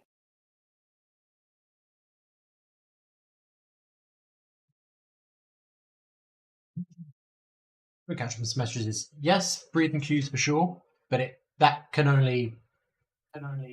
be like a thing you have as part of it to feel the stamina loss. It can't be the only way you measure it, because then immediately you're ruling out any stamina measurement for anyone that's deaf, for example. Yeah, no, definitely. Yeah, I think climbing stuff was really totally slow. Oh yeah. Now it's separated into 2 stages.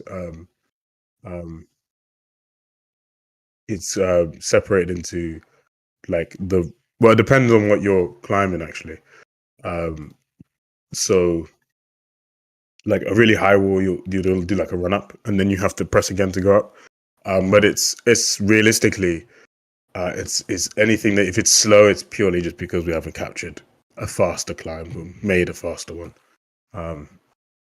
It's weird. Like a lot of this stuff is bottlenecked by purely the case of not having an animation, but it's kind of the point of how we're creating it, in the sense of that like the limitation is purely just capturing an animation and not like we have to create this whole subsystem. So like a climb, right? Like if you change, like say Oliver, oh no, I need him to be able to. Oh, I've done the exact thing, just crashed it before.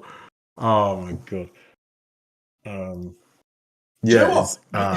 You know ages ago when we had the bug that if you if you quit the game whilst an animation was playing, it would crash the engine. Yeah, I no, yeah. This is swear to it's God, I crashed the engine 30 times an hour doing that, just all the time. yeah. I hated that bug. But Well, yeah, so like you on want the thing, Duke, it's weird because like I think our priority is creating like pipelines more than feature. It's so I don't even know. It's so weird because it sounds counterintuitive. Like it's like, oh, but you should be making the thing that's going to be in the final thing. But like I anticipate every animation that you're seeing and you're playing will not be in the final game. Like because none of us have actually like never taken it to Blender, never tweaked it. They're all raw, so they all need cleaning. But it's like everything we're doing is to create a pipeline that when we say, hey, we want to capture final animations, as much as possible is automated. And we I do thought as little work as possible with that. And you just add yeah. stuff. I was going to say, I thought the plan wasn't to clean up the mocap, it was just to use the raw mocap data. Nah, you will. You'll clean it up because it will just always look better. Like, if you got the time and the money, it's like you could either have silver or gold, right? It's like you're gonna go gold, right? So it's like cleaning it up will whether you do that with a tool, whether you do that manually, whatever it is, right? Right, okay. You'll clean it up because there's so many inconsistencies and so much dirtiness with raw mocap is terrible. Like you'll see like the hands aren't in the same block. That's why like you see the hands they go through it's all a bit mad, but it's because it's raw mocap. But it doesn't really matter because you know when you know what the solution to a thing is, right? And you're like, oh yeah, but like that doesn't matter right now because none of these animations are final. So we could spend ages cleaning up these animations, but they may just go right because we may capture better ones with a better suit with better thing, and you know what I mean. Well, so it's like, well, why am I gonna? These are all from the first sessions when you guys still weren't quite sure what you wanted to capture or how you wanted to get it, aren't they? Yeah, exactly. So yeah, fair. I also think as well, like if you can get a system looking really good with like raw mocap, it's just gonna look 10 times better with clean mocap. Like it's just the nature of it, right? So it's like if it can look good now, imagine how good it will look when we actually finalize animations. So like the pipeline now is really nice because like if let me jump off. I really thought you were going to step up and do the same thing again. Yeah, so like for example, we just had only one wall pop, right? So you basically did the same one always. And so I added one that was just slower. So now if you walk up to it, he'll do this guy instead. But then we like it's just a case of like if you want to do it faster, we just need a fast and it's generally a case of because like what if we had done it like not spent time doing the system, you'd have to create the animation, do it. Now we just go and like capture the animation, put it in here, go to the thing, be like, okay, tag up, yeah, this is the start, this is the end here, elaborate this animation, and then we have a faster climber. Yeah. Like it just works. There's no like it just works. Like there's no anything else to it. So it's and I think that's the like creating pipelines and like workflows to make the game in the end product, not necessarily the here and now, is what matters most. Oh, 100%. 100%. Because it's so weird because I think sometimes people think like I see people like comments, they're like, oh, is this the final game? I'm like, are you silly? It's and I'm like, I don't think you understand. Like, we really have to. But again, I guess it's how would they know? Like, they don't know what goes into making a game like this. So it's, of course I don't. I mean, I didn't even know what went into making a game until I actually started making a game. And then even then, I didn't really know until like a year and a half, 2 years down the line, and you realize like, oh shit, like there's a lot to it. Holy crap! It's so much. There's a lot to it, yeah. And you're like, I mean, it's like you can add a lot of shit, but it don't help nobody. It's like okay, what about this scenario? He's like, oh. Have you seen what Henry's been doing lately with the control rig vault animations? Oh yeah, It looks sick. I actually Fedora had is that handy. Yeah. idea. I had that idea like a year ago, and I was messing around with it to see if I could get it to work for us. And I ended up getting flooded with other work, so I had to give it up. But it's quite cool to see him pick it up and see that it was actually an idea. It does actually work. Yeah, it does. I mean, it's yeah, definitely. Like, I mean, procedural animation in general is really interesting. You can do it a lot for like climbing. I see a lot of like read a couple of papers on some really interesting procedural climbing systems. Yeah. I think it depends on what your game is really. I think a procedural system like this, I think realistically you have to like for also our game will be a balance between physics and animation, right? And connecting the two up because there's with procedural you always lose the I would say the randomness of real life and that element of like uniqueness, like because like the way Toby Cat passes, for example, is just so unique to him, right? It's just like the way his bones move is just so hard to replicate in that regard. Yeah, I was wondering if you could use it because like the idea I had was if you could get the control rig to do the animation start to finish, you could use it as a layer to take like a single or a handful of mocap anims, layer that on top, and it can alter them slightly. And you'd take like a set of 5, and it would become a set of 20 because it would add little variations 100%. into it. That's how I think the main way to use it would be. I think because like I think any like procedural element, if you want to like the real like creme de la creme is using same with like IK in general is like it's an additive process like to use on top of animation to make it like same with physics. Like physics is the same similar thing. Like it can drive animation, but if you layer it on top of animation, that's when you'll get best of both worlds, right? So I think like yeah, but if so, it's an element of like so for example, yeah, think of like a climb, right? And you want to jump up from here to this bit, and you instead of the jump only covers that high. Well, what we can do is extend the body further, right?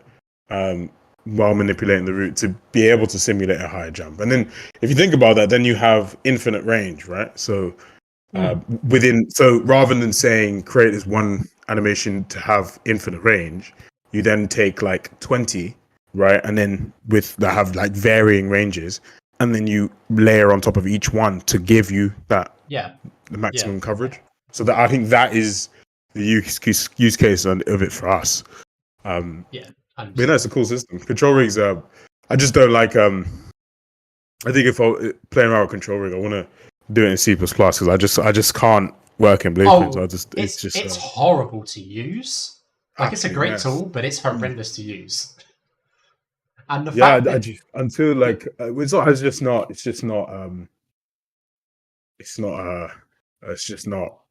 I don't want to say it's not real, but it's like because you can't merge it. So I'm like, I don't know how. Like me and Dado, the headache we have already when we're trying to do the freaking character blueprint, like just like I make a change in there, and it's like, oh, okay, I'll take mine and merge your change. It's like Jesus.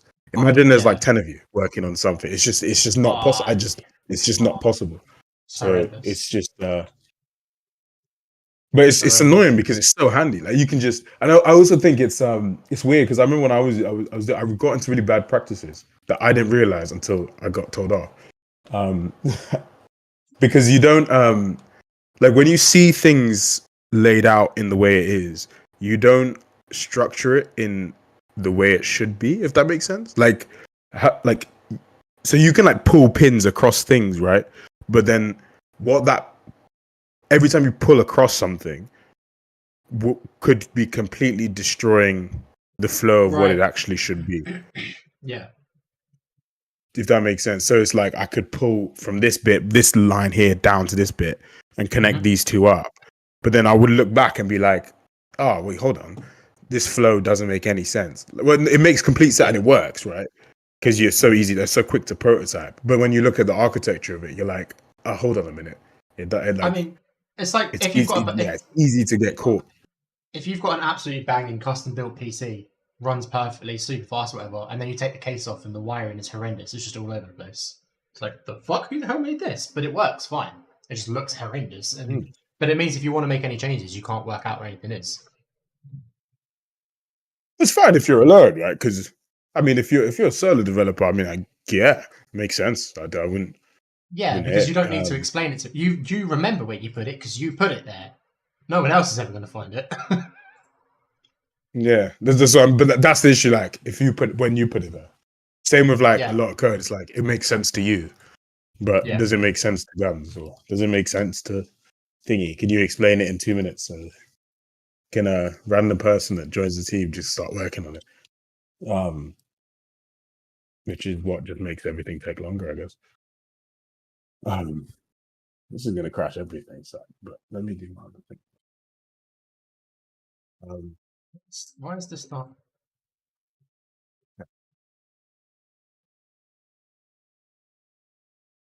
Why are you crashing every 2 minutes?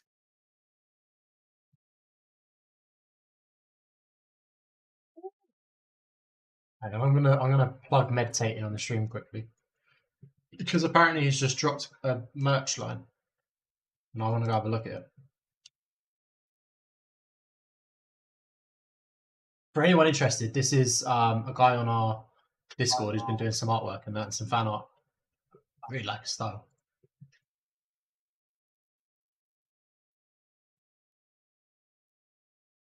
Oh, I spotted it on me.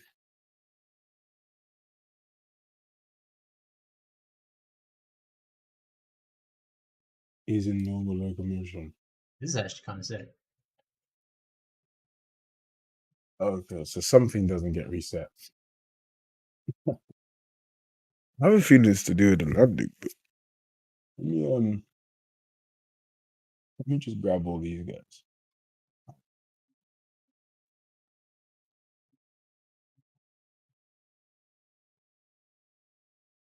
Oh, highly ill.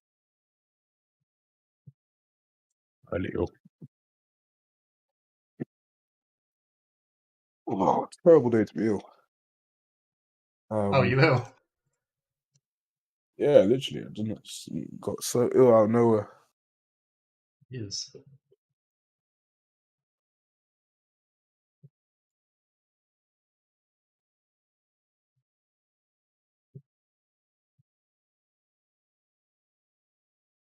So let's debug you.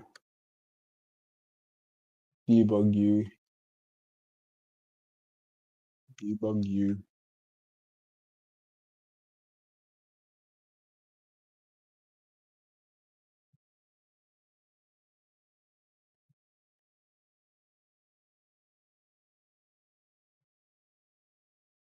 Be one of these guys, and then once I figure out what it is, life will be good.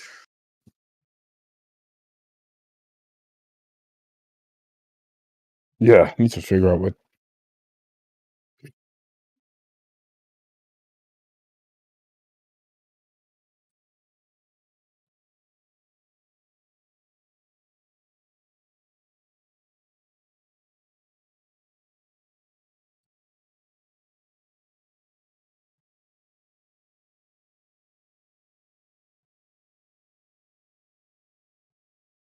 We need the Josh with locks, not braids. Yeah, I'd love it. Josh with locks and then throw some hair simulation on top. Oh, you're laughing.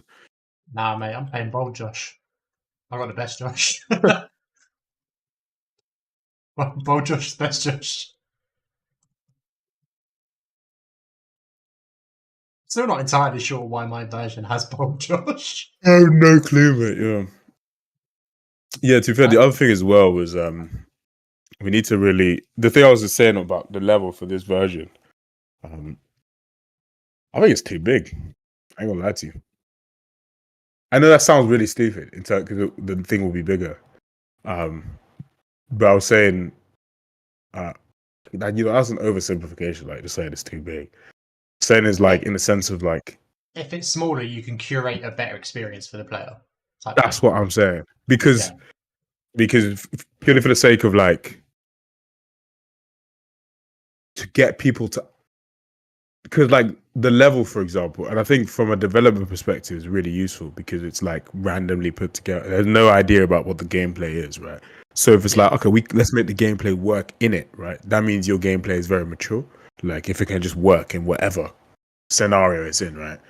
as opposed to be like, oh yeah, let's set up this up so you can have a slide here and do this here, like, you know what I mean? That compared to just saying like, oh, parkour in this environment that it just exists.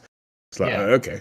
But I think for like the gameplay experience of the user, for us, I think is valuable. But then for people to then actually play the mechanics that we are wanting them to test, I don't think it's as beneficial for us or as enjoyable for them. That's why the dynamic, I was like, perhaps because then I think there's an element where less is more sometimes. Like you could have a really small section, but there's a lot to do. And you know that the things that do work well with the gameplay. And for that reason, it's more fun in that way. See, I'm with you. And that's not to say that we need to make levels to work for, because that means you're, like you said, the gameplay isn't there. No, but just for the sake of like early access stuff, it's worth it. Yeah, exactly. Yeah, that really. What the hell is? And I am with you with that. However, I put too much work into this level to allow you to get away with that. No, but this is the thing. It's not that it's going. That's the. That's I think the. It has to be seen. I put too much work in. It has to be seen. No, I do get what you mean. And the thing is as well, if you made the maps more, like, say, curate a better experience, and as and when you add new mechanics and stuff, it's going to be way easier to add that into the level for people to play, rather than having to redo 100%. massive chunks of the level, because it's just too much to manage. Yeah, because then it's like, all right, let's create a section that people can do this thing in. Yeah. That is small, and then we just create all this stuff by reference, right? We just think it's like, okay, what's a good place to reference to base this section off? So okay, use this and then build from there. And you don't care about whilst coherency then or we anything can like that, because it just has to play well. Is the point? Hey, what's up, sir? Yeah. Someone explain to me why. Wait, explain to me why that I feel like the player character lost all sort of weight, as if they're just flopping around sometime. Looks better to play now, but I feel like the extra weight added to realism in point 11. It's interesting. It seems like the player's hand sometimes interacts with the collision, like having a hand on a ledge that's at waist height to you. Yeah, I mean, we've got, I think in the current release, point 11 or whatever, I think we've got some hand IK, so who reacts to being near walls and things like that. Oh no, none of that. We've got none of that. It's the physics. I wouldn't read it too much into a lot of that. So yeah, the character is literally flopping about because he's got physics on. So if you run into a wall, he'll literally like jelly, basically. Like this. Now that's not gonna stay. It's the physics system, like we were talking about earlier, is like layered on top of like all the animations. So it's on at the moment, right? For the sake of like that, we need the physics to be able to be on, right, while we do stuff. But it wouldn't be like jelly like that. Yeah, it's I don't know exactly what you're saying, but it's because the physics weight is on. Like we could turn it off completely, and the character will just hit thing. But it's then you get the weird like capsule, like he's a big block just moving around the thing. But they are technically flopping around because they are simulating. They're like semi ragdolling at all times, basically. There you go. How about a map editor in the future and people can port maps? There'll be some form of map editor mod support, player generated content type deal. Like I said, every time I get asked this, I've got the same answer. We're all about it. We haven't decided or even started approaching how we're actually going to deal with it and implement it. So it's on the table, but the table's quite far away. It's the other side of the room. That deal. I do actually have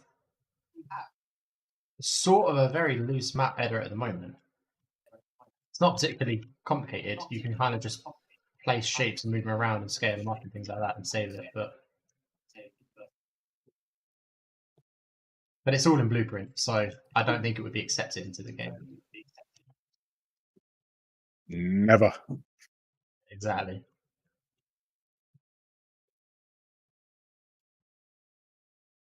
Map editor for sure. That stuff would be sick. But like a really good one though, like one that you can like. Oh yeah, it would have to be. So Don't just like. I'd love it if people just didn't put like a random bit like block in the middle of the air. Like think about it. Like think about it. You know what I mean? Like actually like create cool environments. That's also down a little bit to what we allow them to do with it, what they can and can't get away with. Yeah, 100%, right? Like, but like, because I was sometimes I look at skate and I just see like these random like things. And I'm just like, yeah, that's cool. But then I'm like, oh, but you've lost that like, I don't know. Yeah, the realism of it, the grittiness. Because then I see more of that. Then I see people creating like, but then I see other games and people create the most amazing stuff. Like, look at Minecraft. People create the most amazing stuff, and I'm like, wow. And then there's other element where he creates, and I really it's up to the player, right? Like, do whatever you want, like give them the tools to do whatever, like play it however you want. But it'd be cool to get people to tap into the creativity element of like creating interesting like worlds in that regard. Yeah. But like, yeah, not just like a stupid like random selection of cubes, but like an actual like, oh no, I created like a brutalist environment. The thing I was saying as well is that's going to be quite interesting is because SPP is basically just a plugin now. There's a potential someone might end up porting SPP into a different game, so you're just like running. Yeah, that's theoretically in like you really GTA could. Everything is everything is completely like plugin based. You probably could. Like you could, and we even split up more. Like even the parkour is an individual component, so you could just drag it into a completely different character, and it would just work.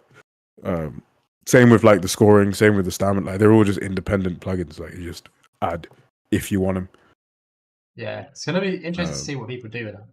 Because if I don't know if you remember how much I was trying to like dig through the code files and try and get other levels and stuff to run when I was still a backer. If you had it as a plugin, then I'd just be putting it in games everywhere.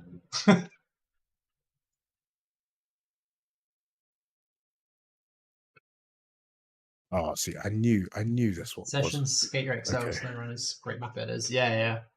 But like we say, when we do it, we'll want to do it properly, and we'll want to do a good one of it. So it's on the table, 100%. As is just like mod support in general, but the actual implementation hasn't even been considered really yet.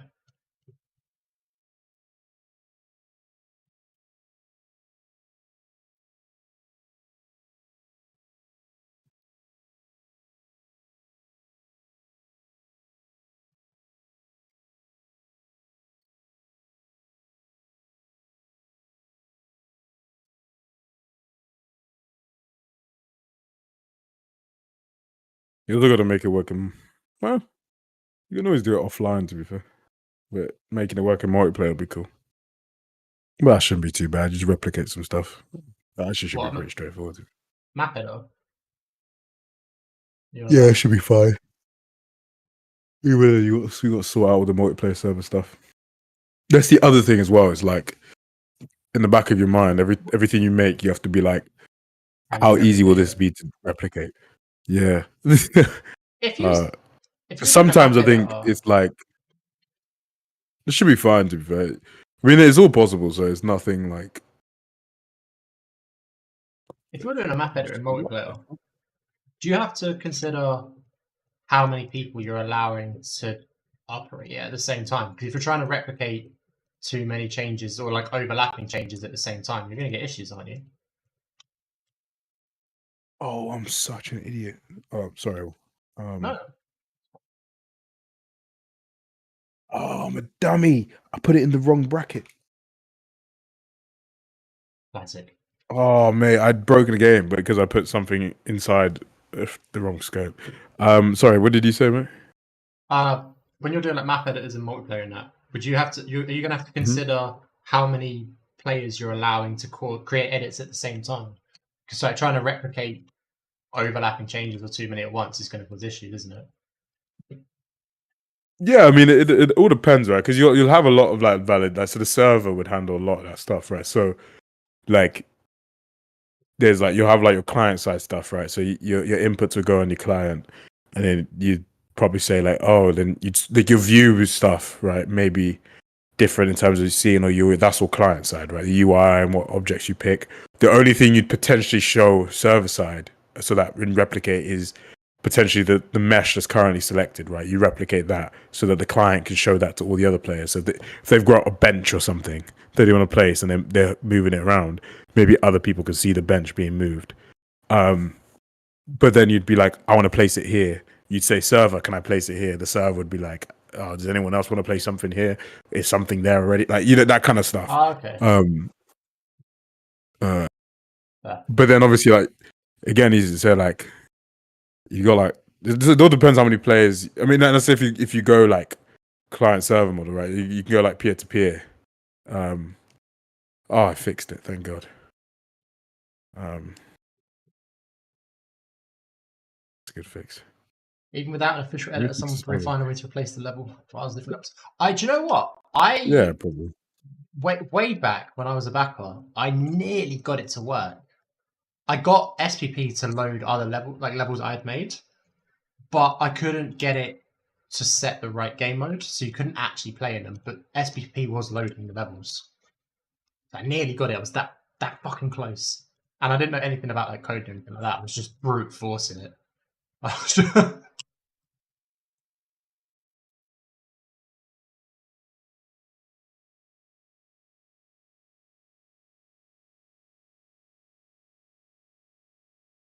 Insane.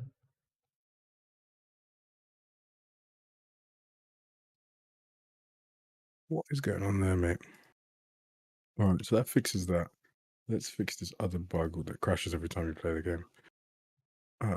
Slight problem. Just a little bit. It's a minor problem. Minor problem. Yeah. Crashes just when you walk off an edge. It's like, yeah, it's minor. Just don't walk off anything. Just always send it. Just jump. It'll be fine. This is bare annoying.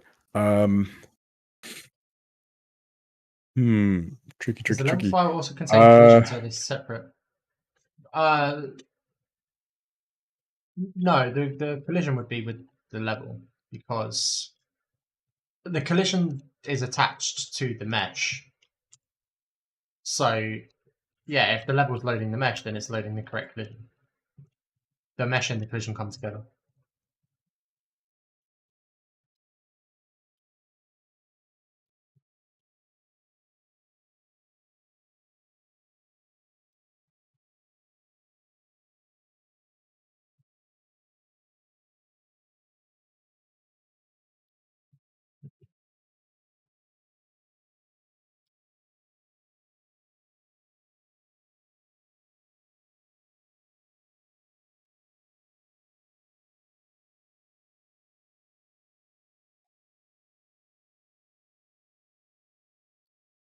See if this fixes it. This might not fix it, to be fair. Hope it does. Need to add some more validation into that thing because it's breaking a lot of crap.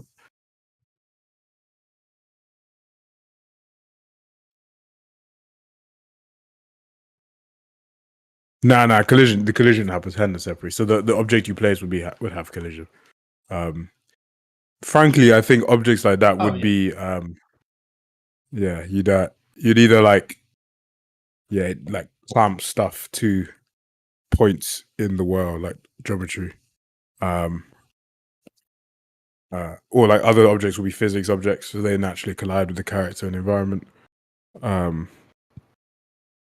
Yeah, but that's all contained within the object or the mesh itself. You wouldn't have to load it separately. It would just, if you're dropping one in, everything comes with it. Someone tried building a non-debug build to see if things work outside the UI editor. What do you mean someone tried it? Is it? Have we tried? Oh, this fixed it. Okay, thank God. Yeah, so I mean, like, have we tried it, or have you know someone that tried it? Who do you know? What do they know? What have they done? Who spilled We'll the sue them. beans? Joking. It We'll wasn't send me, the I boys- promise. We'll send the boys around. We'll send Raj and the boys. And the boys around his house. We said Dado. Do you know, Beast Life was in the stream earlier, so he's been a backup for 2 years. And he was like, by the way, is Raj a bot? I was like, Raj isn't a bot. Everyone thinks he is when they first get in, but yeah, no, he's not.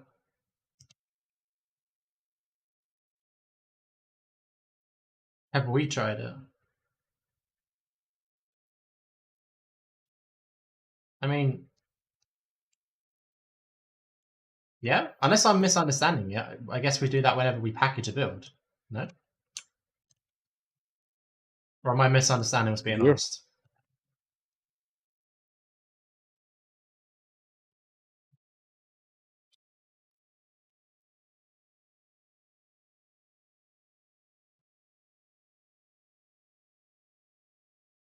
No, yeah, no, we I do it mean- all the time. Yeah, we pack. That's what every version is basically. It's like a Yeah. package with all the stuff has to run. I mean, one thing that we do like that we do that I think is quite cool but quite rare is that from like the inception, like stuff is like playable. If that makes sense. So like obviously some stuff is broken, right? But like when like people are playing it, you know what I mean? It's not a case of like we work for like 10 months and only like 2 of us have played it, right? It's like no, hundreds of people have played it. Hundreds of people can find a shit, right? But it's like I mean, I don't know. Yeah, Sometimes you're it's 10 making a thing months that- of just 3 of us playing it. oh yeah, no, yeah, true, true. But like it's But that's not in because the it sense can't of be like played. It's just people you guys aren't people are willing to playing let it, go. right? Like Yeah. yeah, do you mean yeah, true. But it's like it's just because of like the back end of stuff. Like honestly, like I don't think you understand. We could smash out features like no tomorrow. Honestly, I could just yam them, but it's just no. It's just I know it'll just bite me ass like 3 months from now. I'd be like, fuck. Oh yeah, it's I not wish I worth could it. do that. I only say that because it happened to me before. So I'm like, ah. I mean, it's happened multiple times in the life of CPP. SPP, sorry. Like where you guys have put features in and they work and they're great, and then a month later you remake the entire game again. You're like, yeah, there are problems. Yeah. We just got to think like I think you got like again we're trying to build a studio, right? So we got like we got to make cool tech.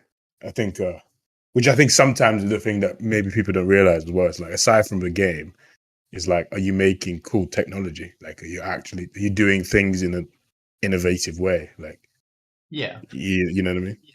Like because I mean we may want to make other games or we might want to make like SPP2. You know what I mean? So it's like is if you just make it this way, you might have to just restart. Whereas we say, oh, we'll just build upon what we've done, you know? Yeah. Well, especially Rather than, since okay, now we need to innovate. I think the plan at the moment isn't for SPP to live quite a while. Like even after initial release, it's not like we'll Yeah, just no. release it and then walk away and do something else. There'll be continued support and things being added and new I'm going maps bored, and bored. game modes and stuff for a Big while. shell. So. Sorry, I adjusted in my seat and I needed to sort the webcam out. So. Yeah, it's cool having all the builds for archival sake.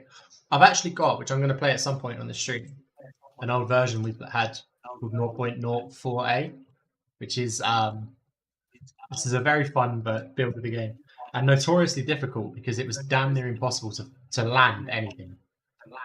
There was like absolutely no assistance. It was just fucking nightmare. The windows to land anything was so small. It was great. I will admit that's something that is missing now. That level of challenge that comes from not being able to land anything. 100%. But I think that's just I think once we introduce bales, like because it's one of those ones where it just has to make sense though. Like when you fail, it's like, but like that's why I love like the element of like just jumping across something, all right, yeah, you can do that, right? Don't freaking spend a year. But if I want to jump over this thing and then land on this specific bit, it's like it's gonna take you a couple tries.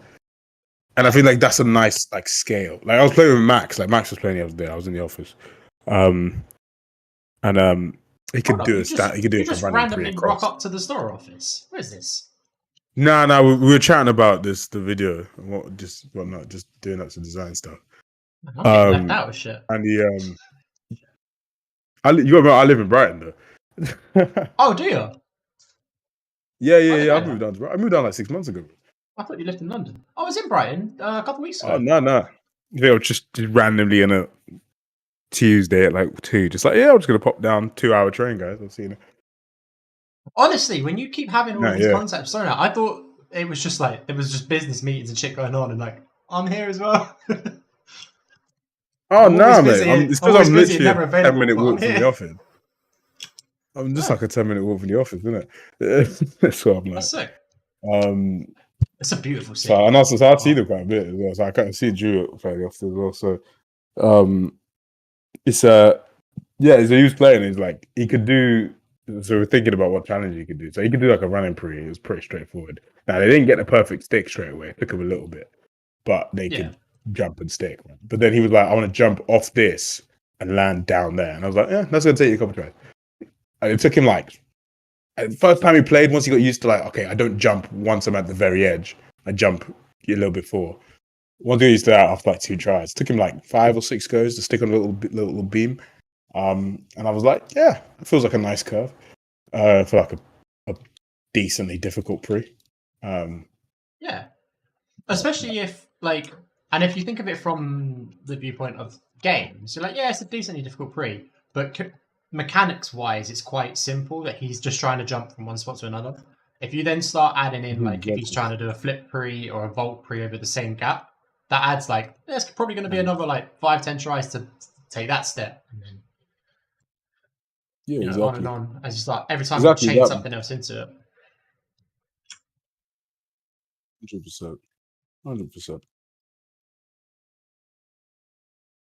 Oh, it's because I don't do the. Oh, I'm so silly. Oh, hold on. I think I'm a bit of an idiot. Oh, I was wondering.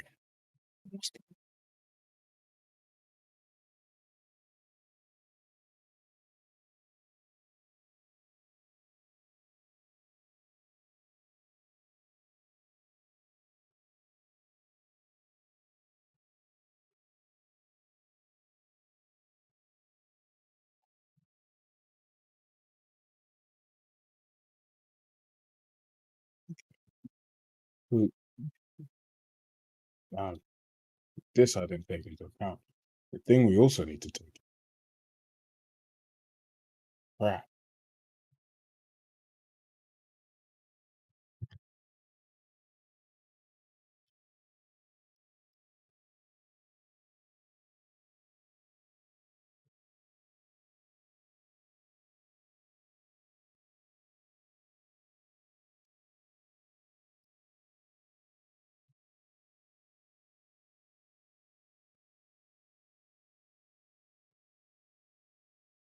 Wow, that's that really is that cold brown thing on the roof at the end.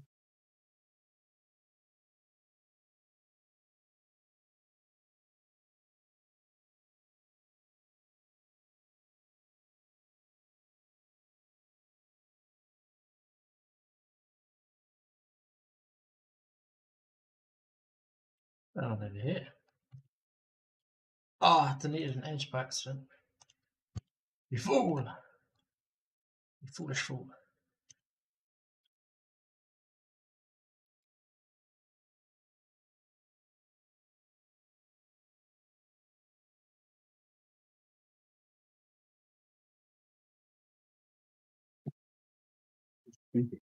Um,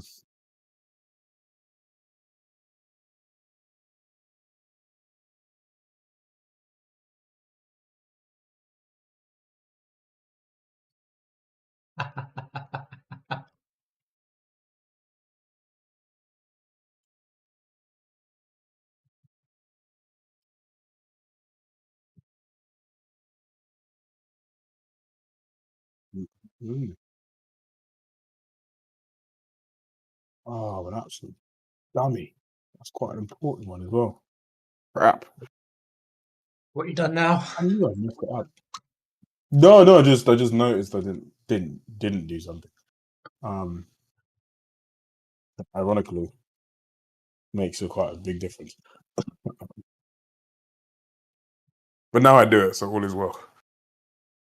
We'll just pretend you never messed it up in the first place. Pretend I always don't know what you're talking about to me. I did hear a rumor though that Dado forgot to do something, so maybe it was just him.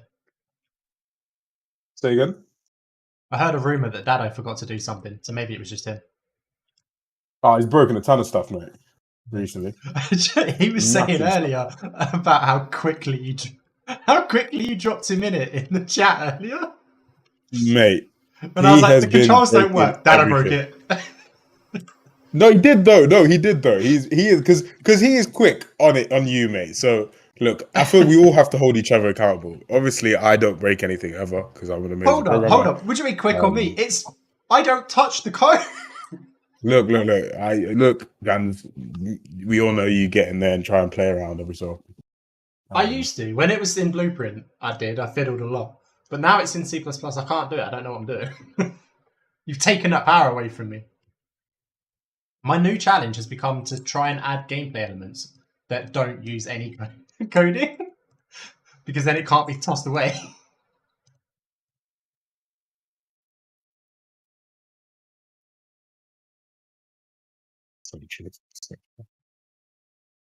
But yeah, I don't doubt that he's been breaking everything lately.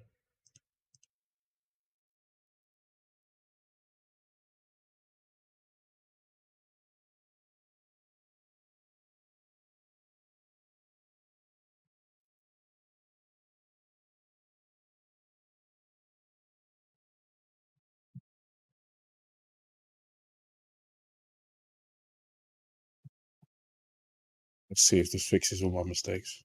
If it does, it means we can vote off things. Yeah. Probably.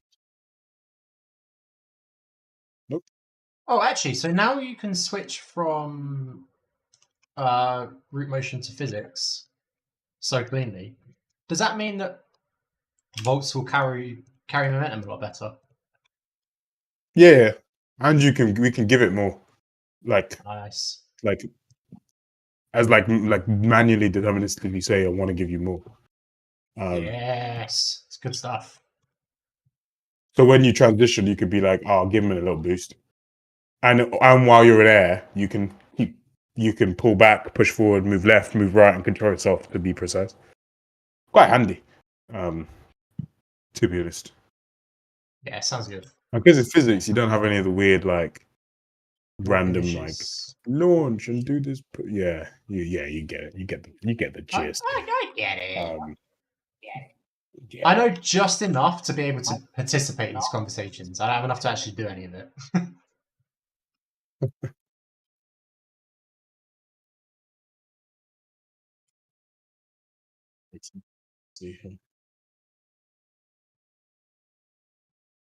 What is this value?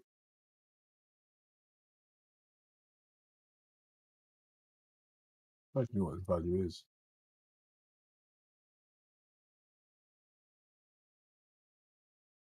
Oh, come on. What is this value?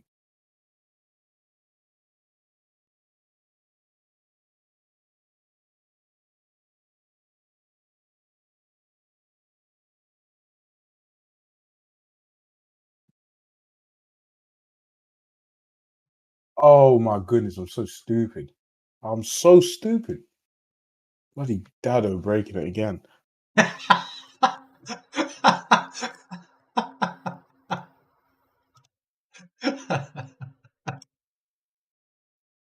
It's ridiculous, honestly. Absolutely ridiculous. Absolutely ridiculous. I can't wait till we've got an office and we've got a whiteboard or something up to keep tally of how many times someone breaks the build. And we're just walking around and we arbitrarily just add to people's tallies. Like, oh yeah, he broke something. They're not even in today. Just like, yeah, he broke something. Broke it. They broke it. What do you mean? That's all broken. Oh yeah. What do you do? Broke it. If they break it, they break it.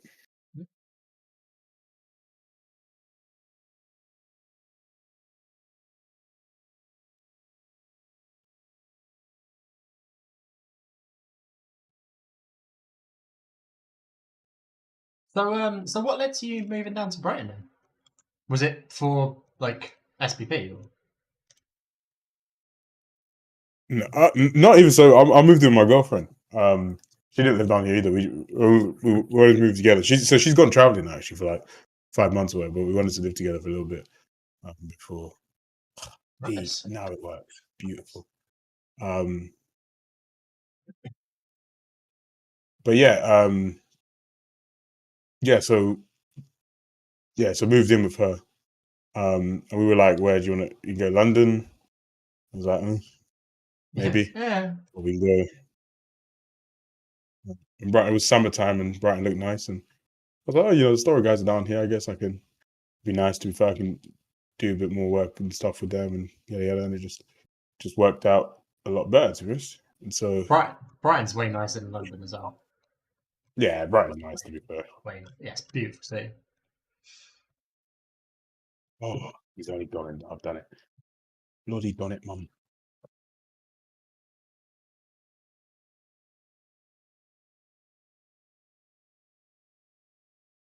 All right.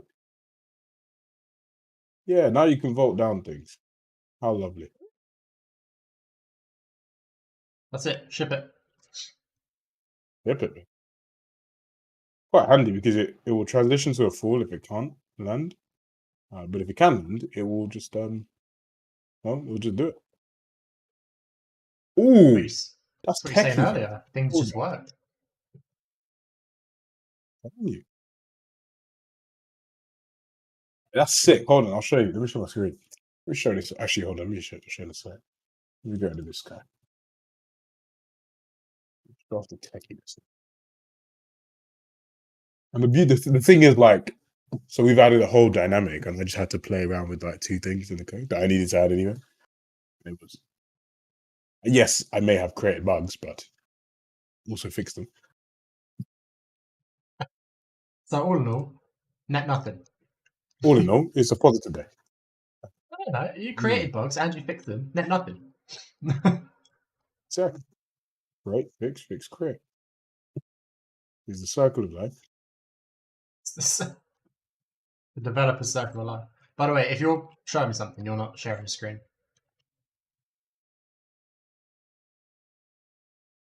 Oh yeah, no, I'm not sharing something yet. Hold on. Uno momento.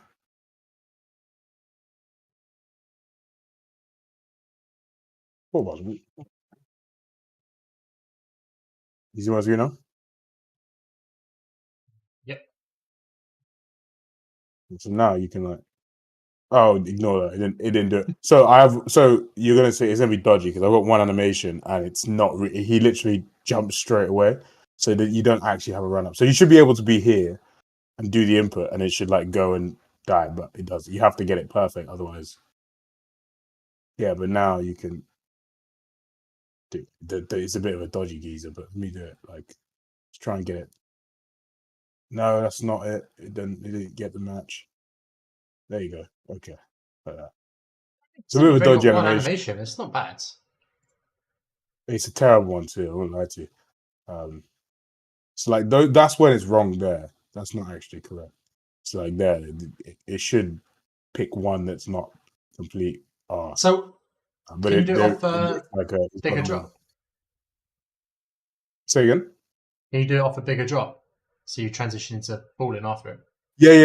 Yeah. So you can do it like off here. So currently, the only change I have is with the collision. So it like collides on the thing. Let me try and. Yeah. Okay. So here, so you see it'll go to the edge bit. It like collides as it's going off, but that'll fix, and then just goes into a fall. That's nice though. You can do any now. Like this will apply to every single one. So you just have to add the animation, and then every single one will be able to drop.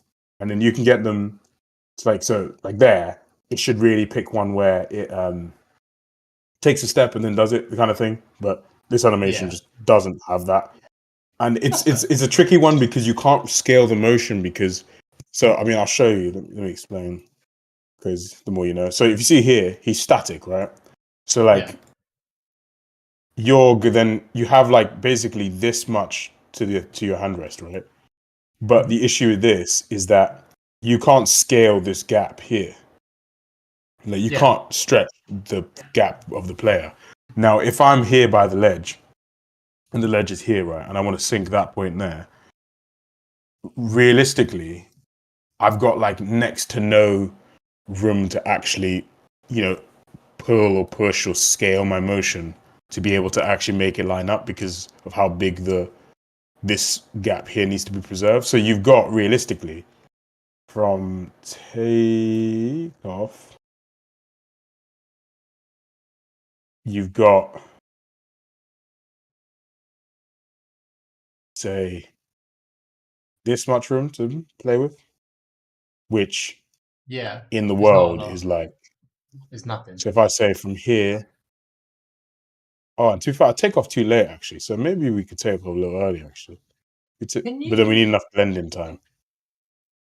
Can you add like an impulse? Like not, you couldn't do much, but could you add a little impulse as if he just put a little bit more force into the punch when he took off, rather than like scaling motion? Yeah. So pulse and force. Yeah, so it's like so this is when the full control is nice. So like the motion of getting the hand to the wall, you don't want to change, right? Because you don't want the hand to not be on the wall. So that we sync up. But then the climax, so now it's calculated in code. So you can calculate any way you want. You can do like based on the pelvis climax, the root climax. This guy is interesting because I do it when the climax, when the root passes below 0. So that's to anticipate that you've gone over whatever your point of you're past that. To... It's more to do with because once you're over that center of gravity, you're not controlling it anymore. Like... Now you're falling. But if you look at this animation, for example, this is the dirty. So the feet are here. So just watch how everything is a bit dirty. So the feet, they already move. Now he should be standing still. The feet already drifted, right? And so like he's not taking off, and the feet are already up in the air. So you already got those dodging. The hands, they don't actually land on. They don't actually go on the floor. Like they're completely off. And then when it like lands, you'll see like it lands. And so it lands here, and you can see like movement of the feet and stuff. So there's a bunch of like here, you see it just moves. So it's just there's a lot of like messy. This guy really doesn't have much. It's not very good animation to use, but it works. Also, when I was saying about good animation. Sorry. When I was saying about the impulse, I meant like on the actual takeoff, not in the climax. Can you like if you were if it wanted that animation because it's the closest match, but you're still like 3-4 inches back from the edge, can you not propel him forward slightly? So it's still the same. Yeah. We can make it get there.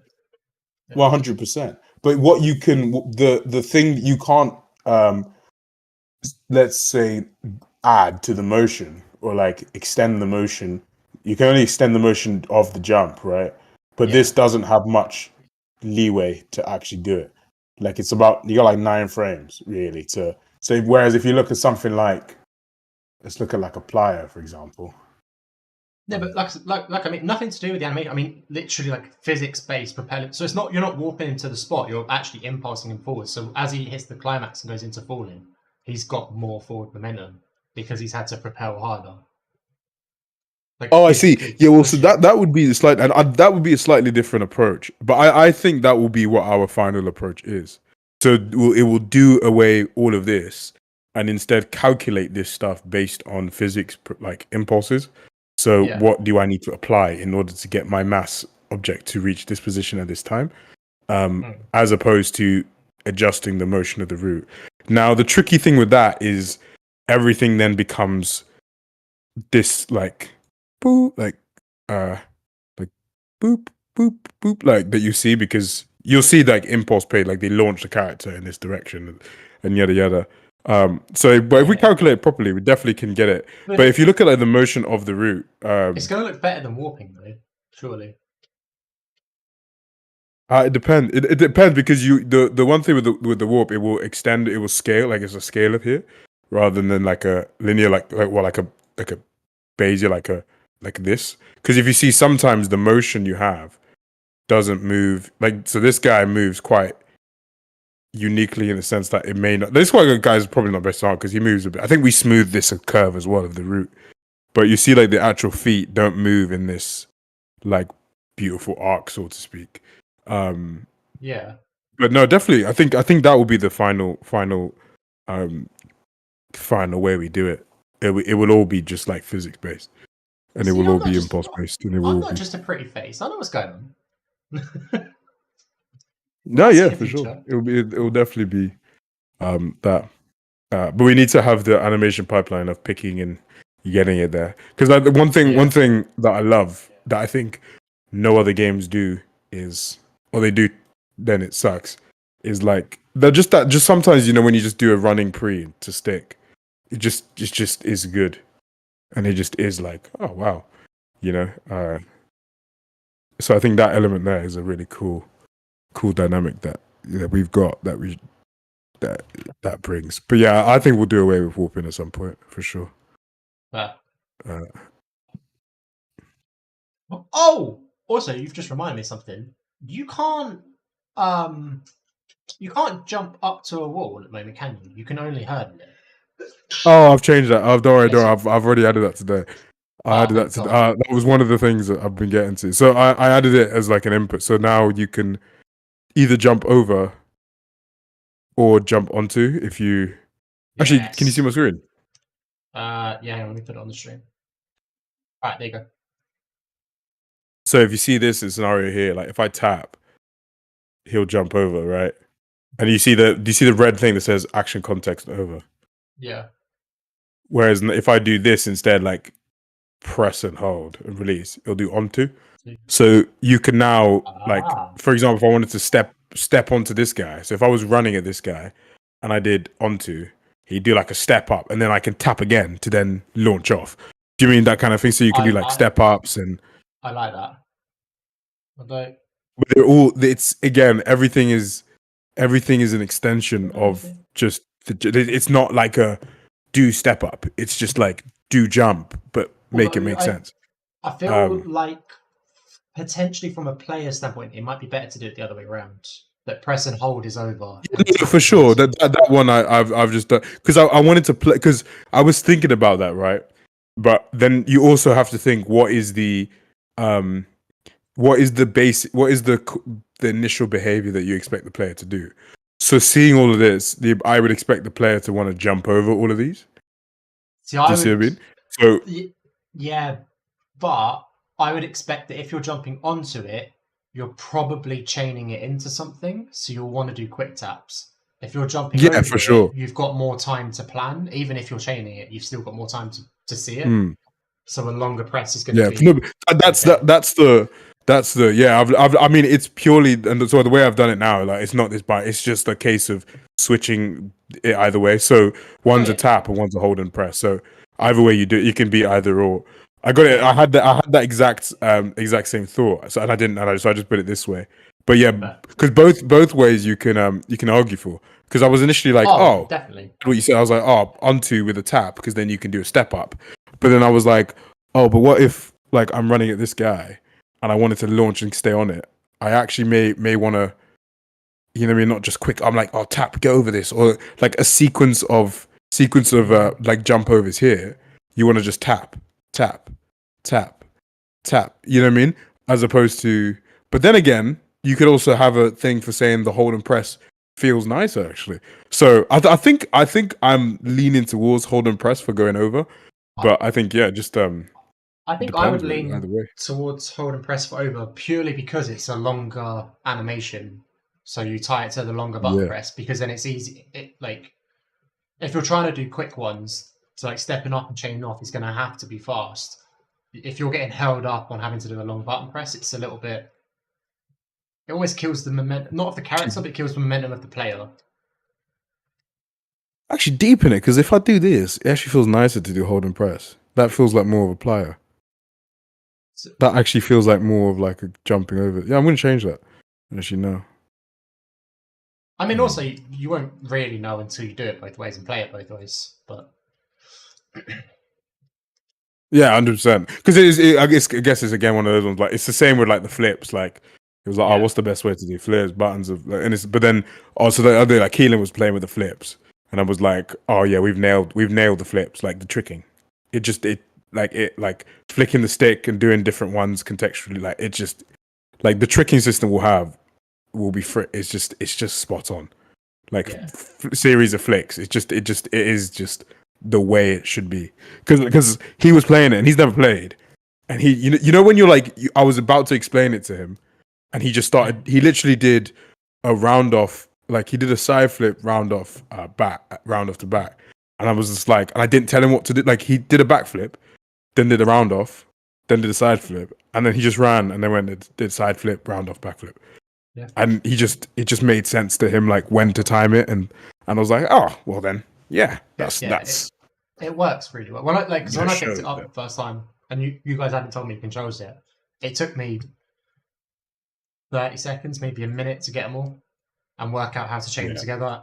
And the one where it's like when you do a cork, it's only from specific situations, and I was like, oh, okay, that makes sense because you need momentum going into. Okay, that works. All right, sweet. And it makes and even sense that it's like so quickly. Yeah, it's like because then you just tell them like I want to do a standing backflip. It's like stand still and do a backflip, and it's like obviously same with like I want to do a standing jump. All right, stand still and do a jump, and you're like, oh yeah, that makes sense. you don't think about it until you think about it, and like it'll be like you need a button for a standing jump. It's like why? What is a standing jump? A jump standing still. All right, stand still. It's like, yeah, now jump. Oh. What's a plyo? A jump out of another thing. It's like, what's the stride? A quicker jump. So tap and hold and press. So, oh, yeah, that makes sense. If it just makes sense, then it's probably the right thing to do. Yeah.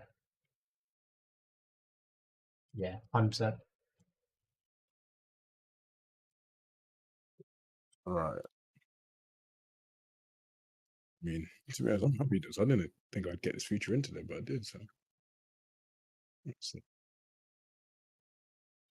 the last thing for that is just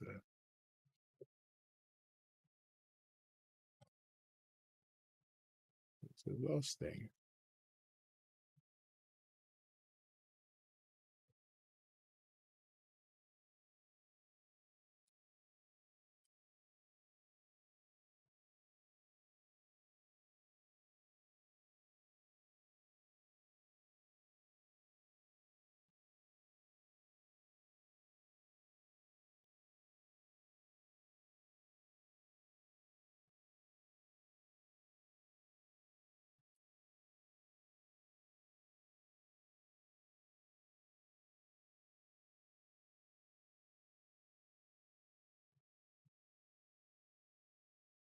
Hey, what's up, clown? Happy Friday. Even though it's Saturday. Happy Saturday.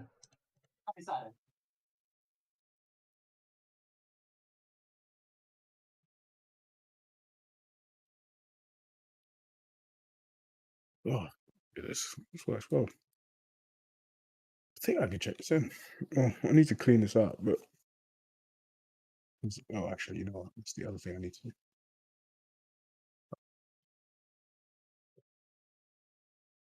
All right.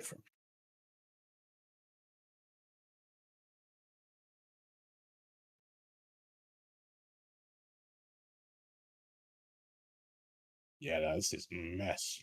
Jesus Christ.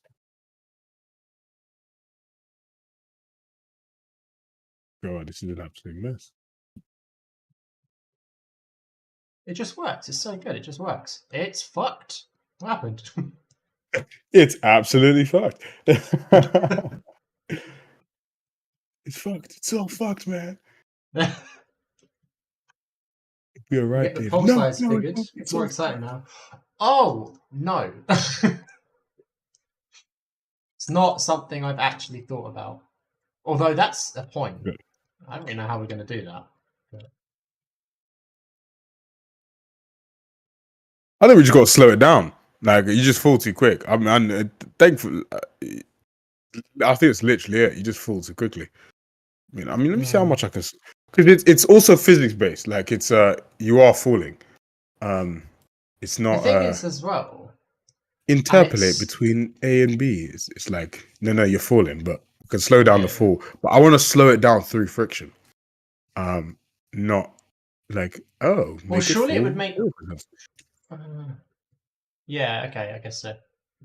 But then again, like that we can fine tune it because then maybe different surfaces will affect the speed at which you slide. Basically, now you can obviously just say like, what surface am I on? Fancy. Full speed is deep, but that's boring. That's not cool, you know what I mean?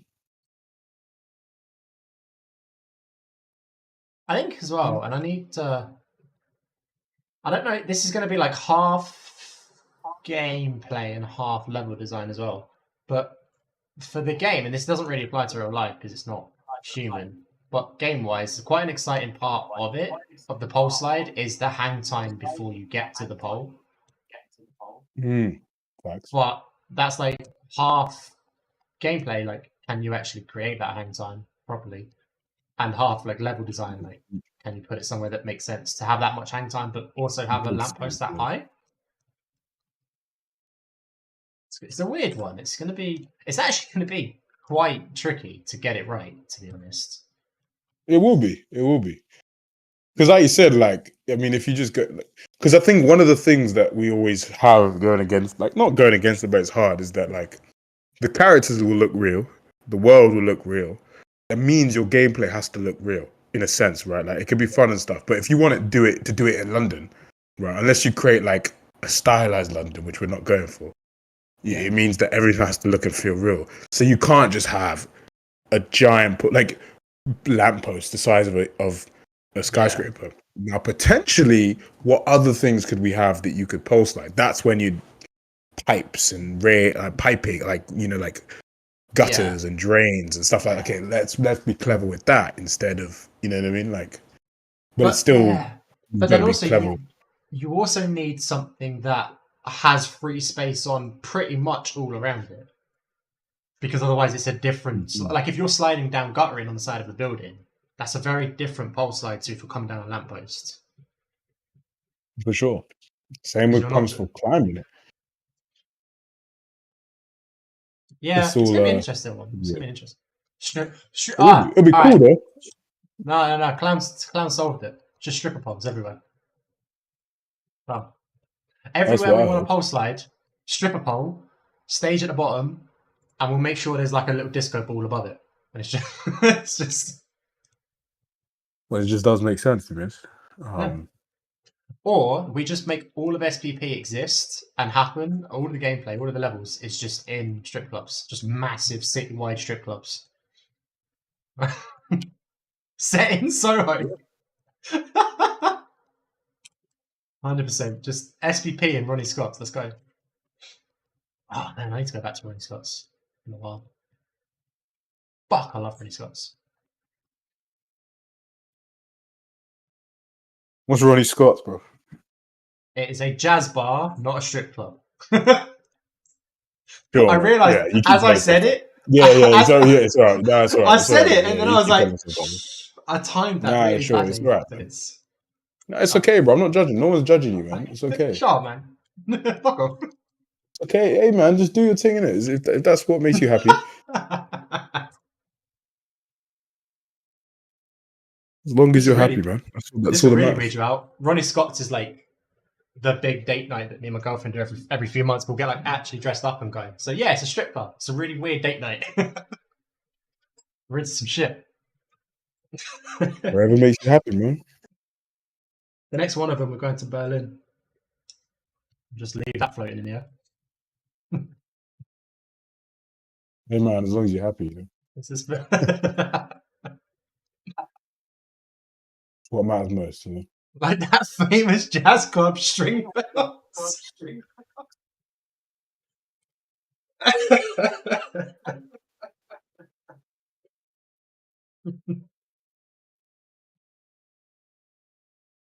Fuck's sake.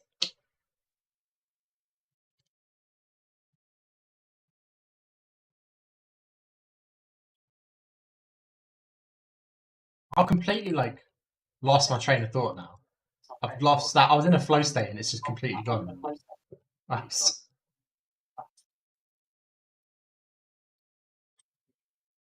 How far is the stream? Like 3 hours. Oh, I'm chilling. It's easy work. It's light work.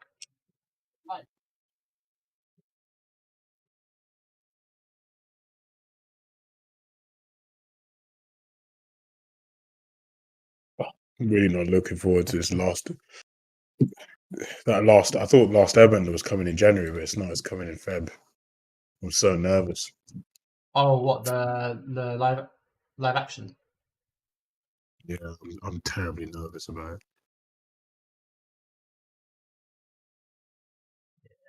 Have they put any like trailers or anything? Yeah, they did like a little announcement thing. I've actually seen any of it. Let me slow down the speed of fall while you pop slide. Let's see what happens. Let's have a look. 2 months ago. See, this is the good thing. Everything is like you can play around with the character, so you can change all of this. If SPP really doesn't work out, then we'll just what's it called? We'll just make Strip Simulator. Yeah, I mean, I was going to say sell the code, but yeah, if if that makes you happy, whatever makes you proud, I guess. Whatever you want is your legacy. Sure, just take my name out credits. Do you? Right? Yeah. Well, the trailer looks better than the previous one, the previous live action. So, Trust anything. Can't trust any of it. the thing is, if it's better than the previous one and then it's better than Evolution, we've got a step in the right direction. I think the real problem is the One Piece live action was so fucking good. They're really going to struggle to keep up now. The live action for that was really good. You know what? Oh, it's good, dude. It's really good. I want to watch the anime. It's just too long, man. I've got a job that doesn't pay me. I don't have time. I'm too busy wasting my time for a job I don't get paid. Man, I always say I'm not unemployed. I'm employed. I just don't get paid. There's a difference. Yep. I would say that's my rate. I'm not like you unemployed people. I'm employed. I just choose to not earn a salary. Do you know, it's bad. You say it like a joke, but it's actually true. It's so true.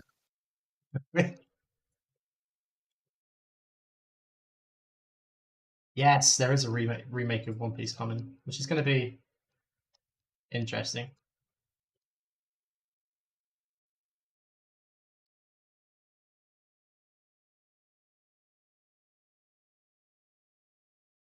Yeah, to be fair, I've slowed down the fall for the pole slide, and it's a lot nicer, to be honest. Time to appreciate the artistry of it. Ooh, hold on. Have I done it actually? Well, that just sounds like slavery with extra steps. Honestly, a little bit. Shadow's a slave driver. Oh, it's dark because I am black, so it's even worse. Damn. Terrible. Right, I'm bowing out. I'm not part of this anymore. I'm not part of this joke. Yeah, see? I'm going back to my stripper jokes.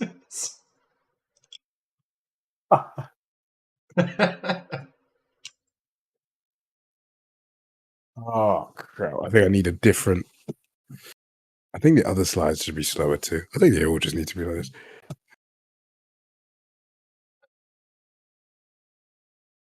So, once I hit 0...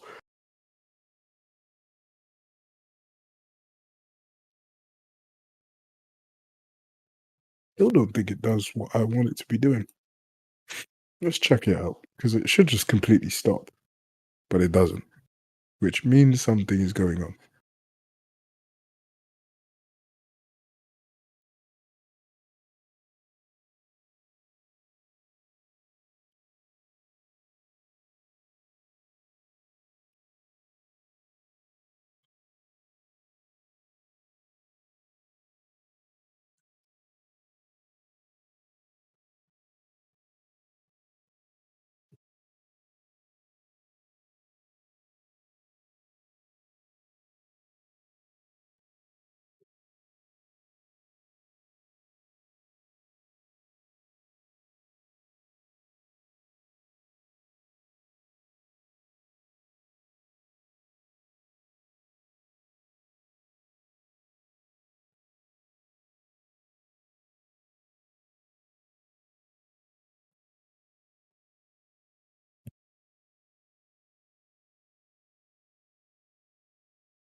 Oh, actually, yeah.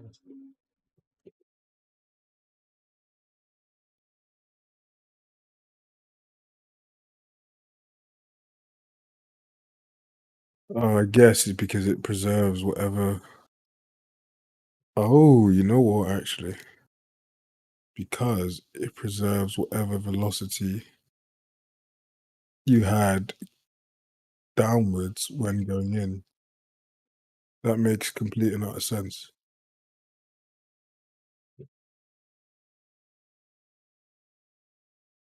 That makes complete sense. Okay, okay. This makes more sense.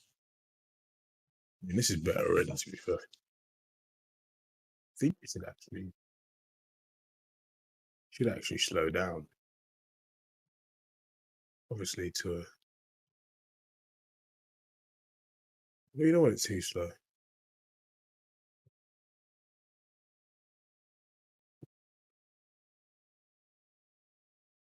Right.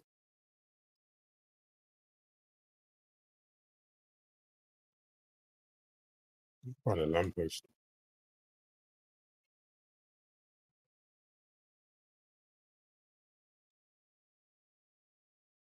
Did that ever get the wobble to work on the lampposts? No clue. Well, Not a clue in the world. To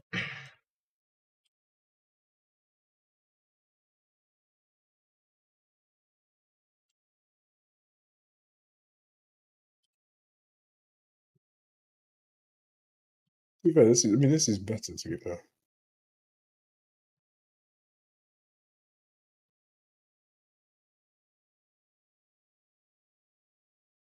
How big is a lamppost normally? I don't even know.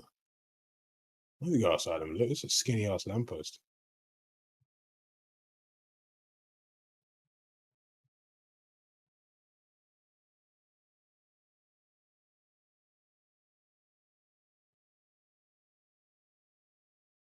See, I think then you need to do like a swing.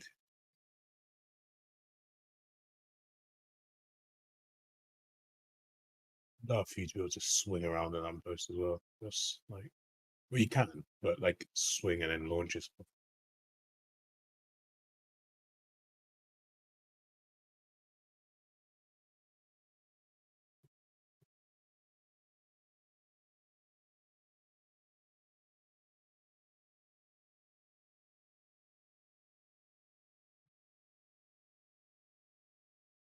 Right. By the looks of it, you've got quite a lot of leeway with the width of the lamppost. I'm finding diameters anywhere between 20 centimeters and 70. So you've got a fair amount of leeway. Yeah, I mean, we could customize how easy or difficult it is to pick them up as well. Yeah. So that's fine as well. And in terms of height, they go 5, 6, 8, 10, 12 meters. 12 meters in feet. 30, it's 9 feet, yeah. Fucking hell, that's a big lamppost. Well, no, actually, no. 3rd story. That's about right. That's nuts because that feels tiny in the game. That's ridiculous that 30 feet feels small in the game. Yeah, I have changed it. No, So I just mean, you're full on all of I them just a mean, little bit slower. So I just mean in general, just like the way scale works in games, that 30 feet feels small is ridiculous. oh yeah, it's crazy, isn't it? Yeah, it's nuts. Absolutely ridiculous, man. Well, I wasn't doing really me.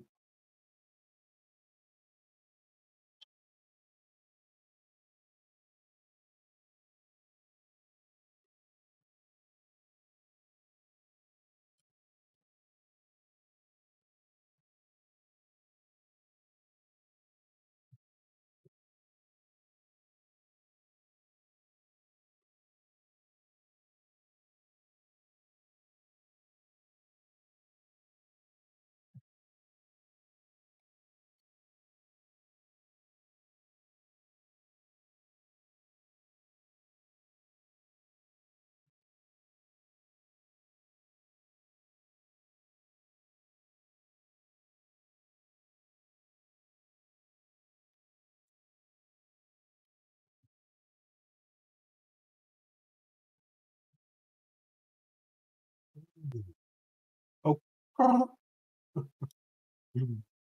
oh, You're right. yeah. That's the fever kicking in, just turning delirious. Lose my mind and whatnot, as you do. Well, you don't do that. Not anymore. I lost it years ago. Not nothing left to lose. Oh, so fair.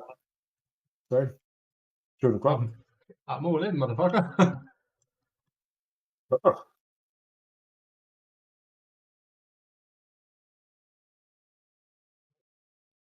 How did that happen?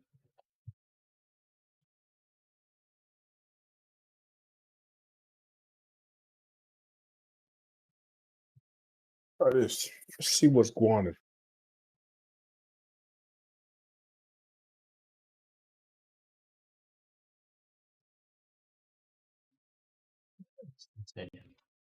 Listen to this. Once it gets bed, wow. Oh shit, I have a match tomorrow. Set yeah. alarm for set an alarm for 9. 8:45. At what time I gotta leave? I don't even know. I'm in a mess. I'm gonna have some spaghetti hoops in the morning. Nice. Breakfast of Really champions. in the mood for it. I'm just so in the mood for some spaghetti hoops. I can't lie to you. It's just I really want. I feel ill as hell. Ugh.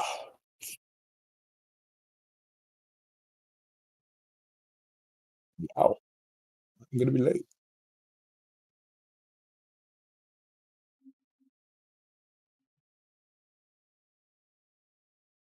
10:25 train.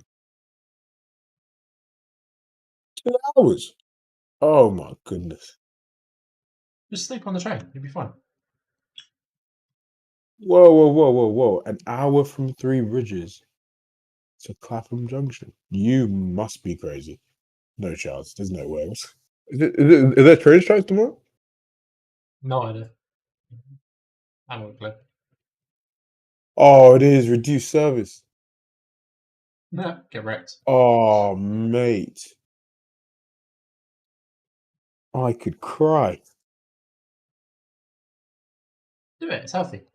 It's good to let out a cry every now and then.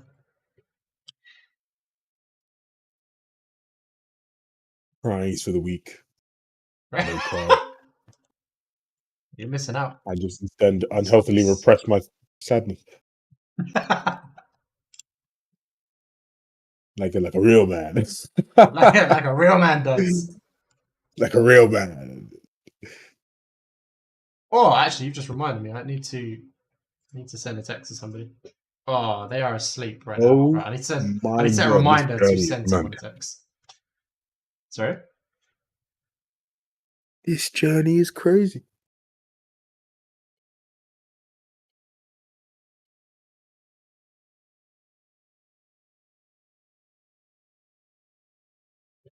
Chicken biscuit. I'm actually gonna have to be there for it's gonna take me 2 hours. Fam. Ain't nothing like a good hot cup of emotional repression in the morning. Yeah, that shit will wake you up. Get your day started. That's Jesus Christ. I like to wake up, repress my feelings, and then go back to bed. I don't even do anything. I just wake up.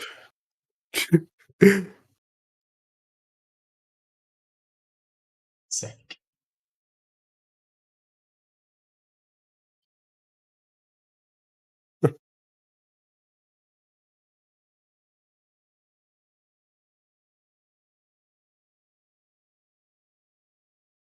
Why is it going further? What the hell?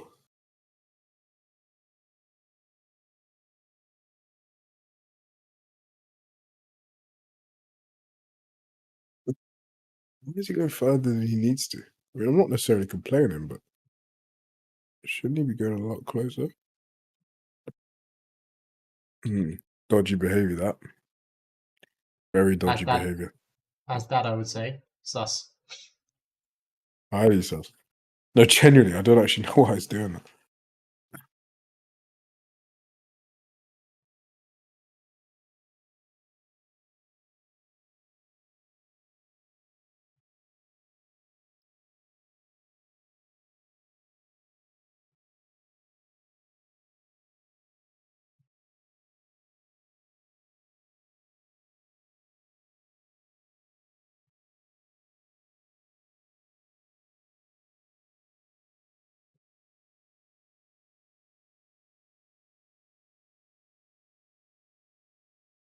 God, my back is so fucked.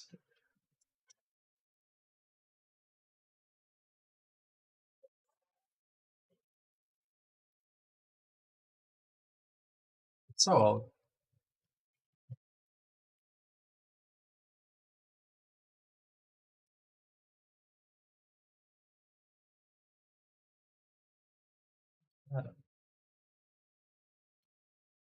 Yeah, I don't know if I trust this. It sounds sus about it. I mean, if you don't understand quite why it's happening, then yeah, it's probably sus. No, I think I do, but I just don't trust it fully. Yeah, well, it works, and nothing's broken now, so everything actually works quite well, to be fair. Oh wow, look at that. That's a nice line. See, I swear, once I add all these animations in, it's just gonna be so sexy.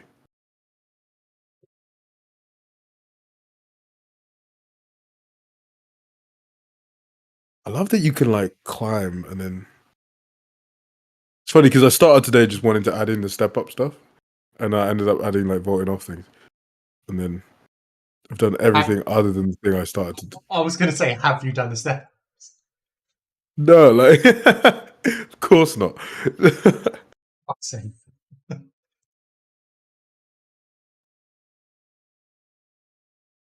Oh.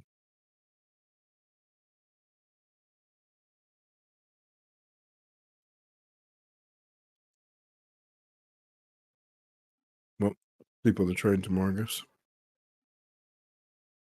Just pull an all-nighter and sleep on the train, it'll be fine. You're mad. It's fine. It's not like you're doing anything dangerous. To be honest, I Only won't lie rugby. to you. These vault offs are sick. You want to show it on stream? Nah. You're too precious with your work, man. I am, man. I can't lie. Unless it's perfect. I think it's crap unless it's perfect. I don't understand how Like, you work for with me- Dado and you're precious. He kills everything. No, but I think that's actually why. So, because for me, I'm like, it's because I'm not. The thing is, like, I'm not actually precious about it. I'm probably the opposite, right? In the sense that, like, I think everything sucks until it's actually good. So I will, and because it sucks, I'm like, I don't want to show it. So it's not that I like, oh, I'm holding on to it. It's like, it's actually, I'm like, I think this is crap until I see it be perfect. And then I'm like, oh, I'll show this off. But even if it's like, oh yeah, I see the potential, I'm like, nah, it's terrible. Awful. We got to start again. We got to do it again. The problem is you're viewing it from, and I mean, this is going to sound stupid when I say it. You're viewing it from the perspective of the guy who's making it, as opposed to the people who are waiting for it to be made. Because the people waiting for it to be 100%. made are just hyped that it's there and that it vaguely works. They're like, this is fucking 100%. sick. I want to play with it. The idea 100%. hypes them more. I mean, and it, that's just games in general. Like, people don't really give like even like the other game. It's like, if you actually, like, I look at it from like a lens of like a developer. I'm like, I know what it's doing. It's like, oh, look at this animating and that. But then you think about it. It's like, yeah, but people don't really care, right? Now I care, but Yeah. I guess if the audience and it doesn't matter, like, for them, Yeah. right? And so, like, that's the balance that I'm trying to strike. But then I'm also like, there is something about, it's just hard to be like, to share what I'm like, this is shit. Even though, like, they'll probably be like, oh, this is so good. But I'm like, nah, it sucks. Why do you think this is good? Ooh. Hold up. Morita, for your comic. Hello. Link me up. Let me go see it. What is this? But yeah, it's quite a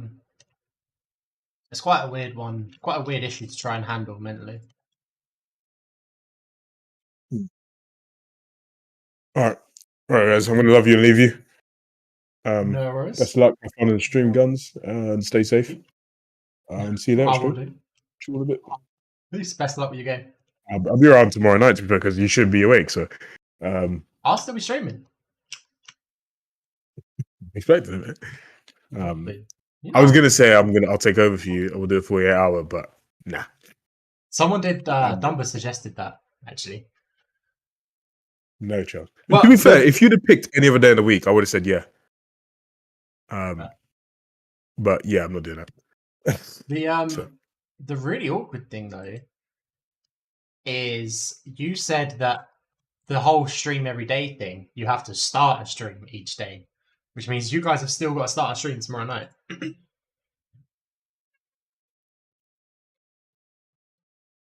So what about? Nah, it's cat. Oh, it's actually technically true. We're gonna have to simultaneously stream. No, hold on. Oh no! Wait, what time did you start tonight? I started at 9. I had internet issues for half hour, so like 9:30, something like that. Oh, okay, we're chilling. No. Yeah, I'll be working tomorrow night, so. Because this is all I do with my life. Yeah, hell yeah! I'll go look you up now. I'll look you up on my phone though, so because I won't at you on stream if you don't want to. If you want me to, let me know and I'll pull it up on stream. But for now, I shall look you up on my phone.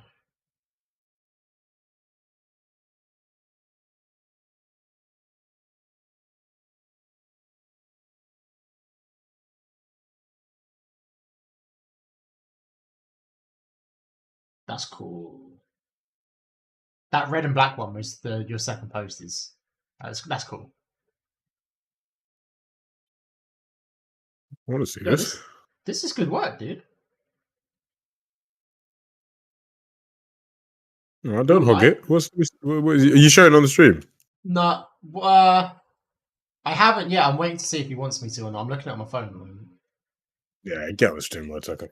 All right, I actually have to go. I shall catch you in a bit. All right, peace. I'll pull it. Do you want me to pull it up on stream? Or Saka?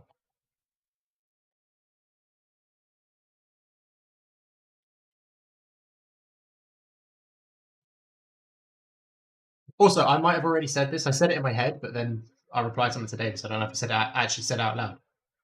Your line art's really good.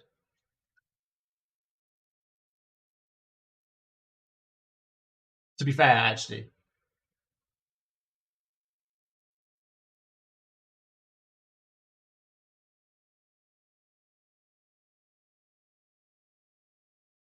What's the time? 1 in the morning. That's fine. We're past Waterford. It's all good.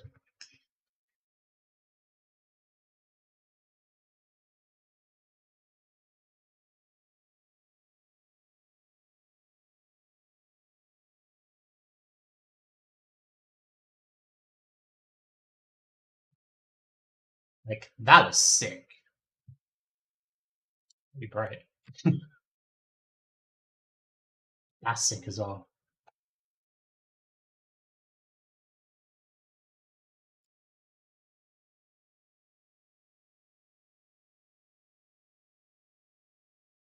Yo. I don't know. That's cool. It's good work, man. It's really good work. Anyone in the stream, go drop him a follow. Do it. You've been given your orders.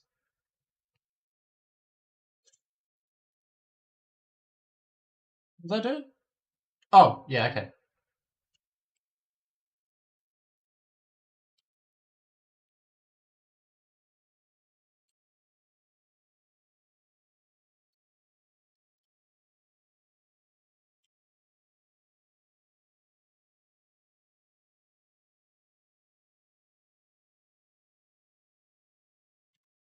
Hey, no worries, man.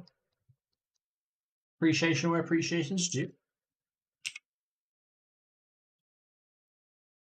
I mean, to be honest, it's just always nice to see someone developing a craft.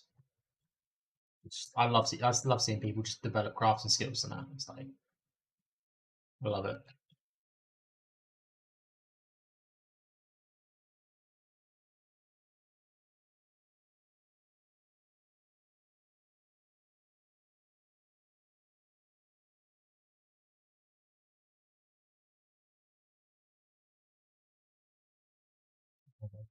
Love actually.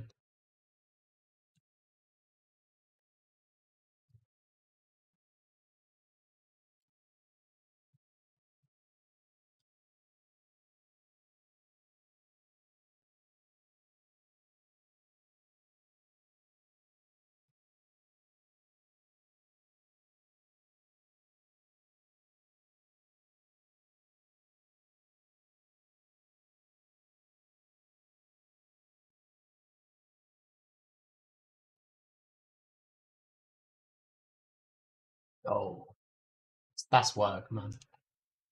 If you I don't know how much you talk to him. If you talk to Jay on the Discord, or actually no, sorry, they've changed the nickname to Julie. Yeah, you won't always see him online, but they're an animator as well. I don't know how much they want to be contacted, so maybe don't like DM them.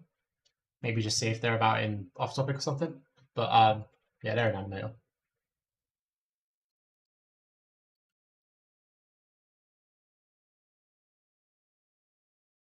And to be fair, usually quite friendly and quite helpful, so they might actually be able to point you in a direction if you need something.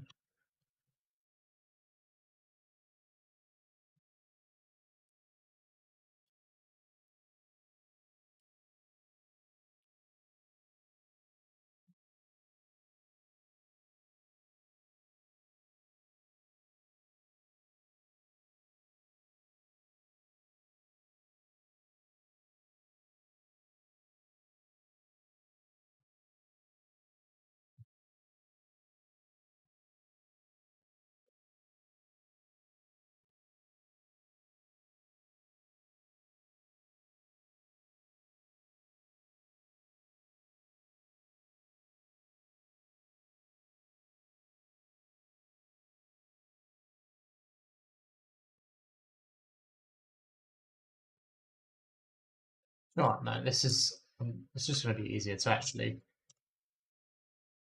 take the lines out of this one. Whoops, wrong selection. There we go.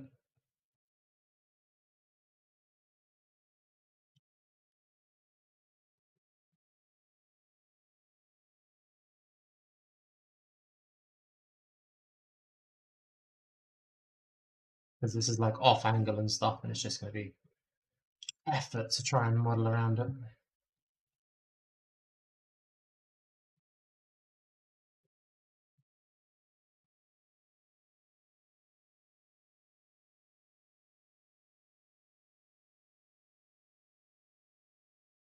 That's bad.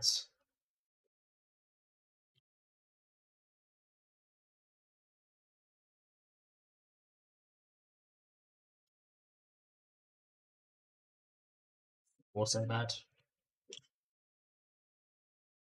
I'm having again.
Isn't what I want to listen to either.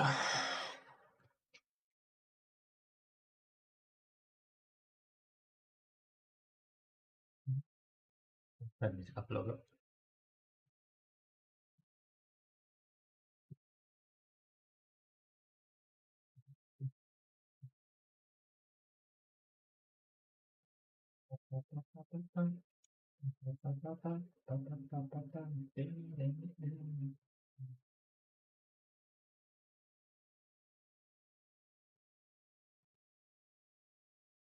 Actually, I want to look something up quick.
Ah, never mind. They killed it. I was looking for YouTube used to do a multicam stream thing, which I remember from a Rooster Teeth stream. Or Achievement Hunter, sorry. So you could multiple people could stream on the same stream, and the viewer could then switch between the cameras. And I was seeing if they still do it, but apparently they killed it back in 2019.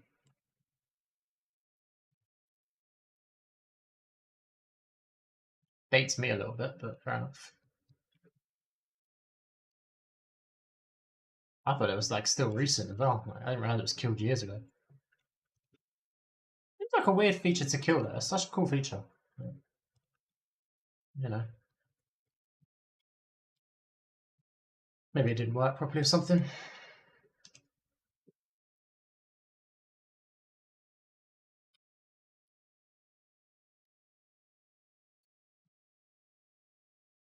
Man, I really slowed down on sorting these out when I was chat to David.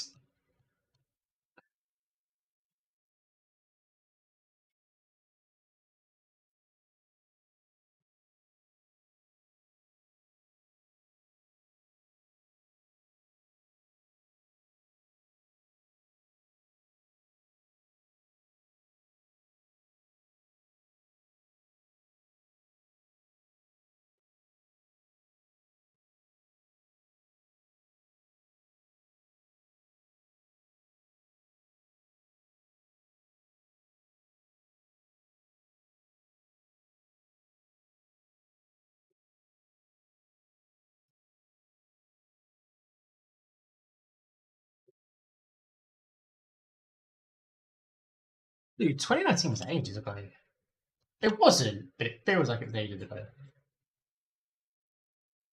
Maybe just kind of made it every year of the 2020s for that one. It really did. It's weird. It's simultaneously like they were super long and never happened. It's a really weird, like.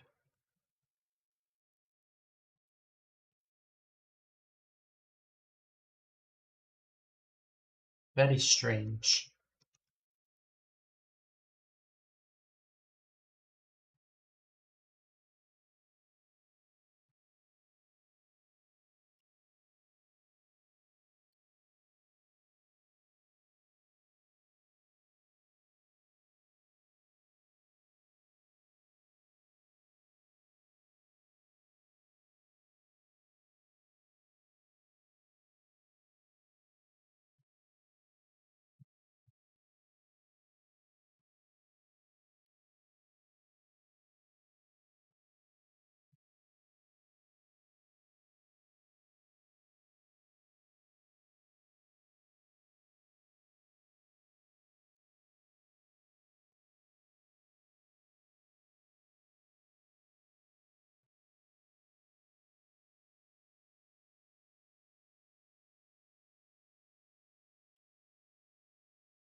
Oh, it was that side. Okay.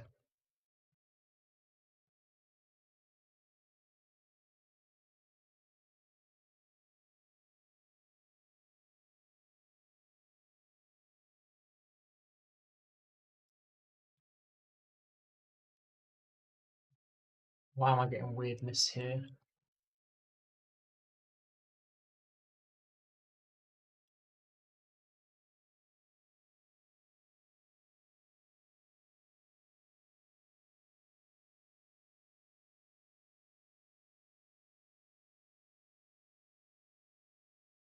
No,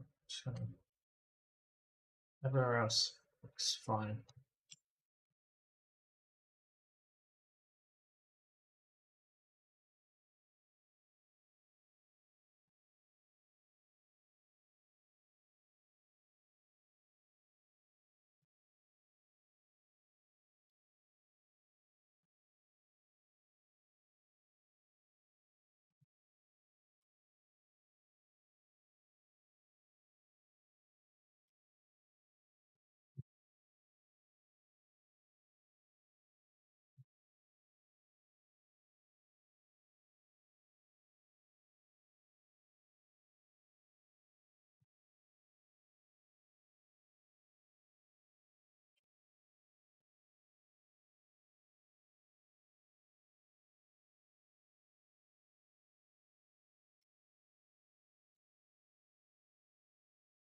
Oh,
oh, if I'm going to go for it, I might as well just go for it properly. I'm going to end on it. Let's end on it all the way. None of this pussyfooting about.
Having a rave here by myself. It's a shame I can't share the music with you guys, but that's what it is. How much of the map's left? Man, I've made a dent in it.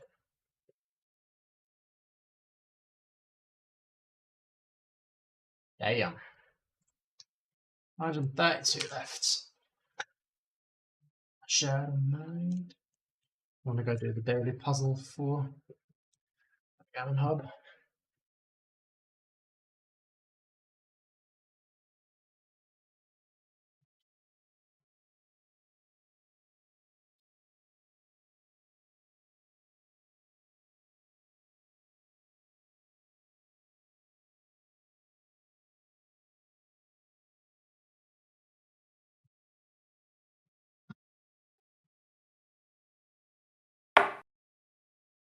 Oh, I can play this way, okay. We still end up getting copyright strikes.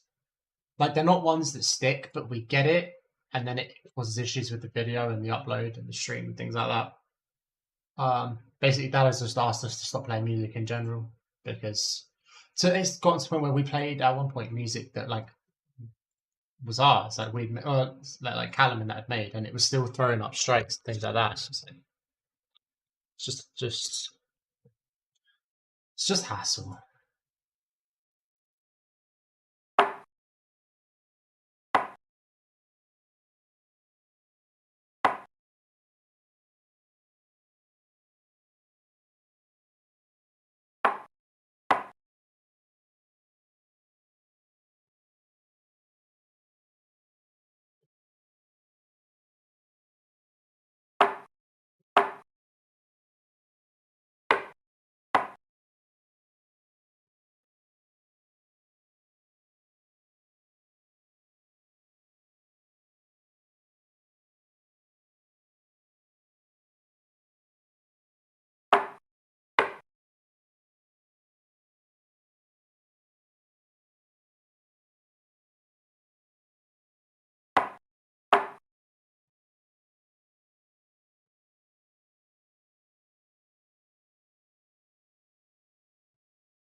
Oh, I was right the first time.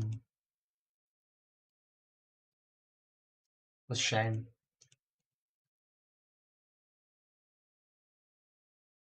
Oh, I'm gutted with that.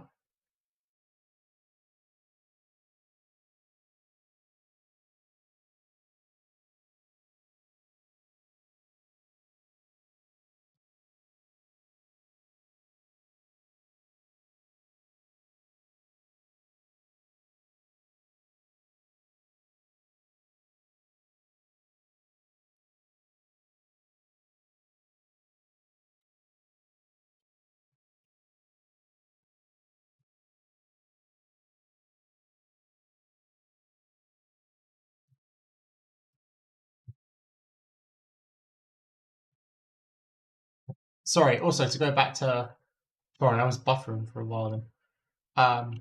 Like it's so bad that at one point I was like singing in a stream. Badly, out of tune, whatever, no music or anything playing.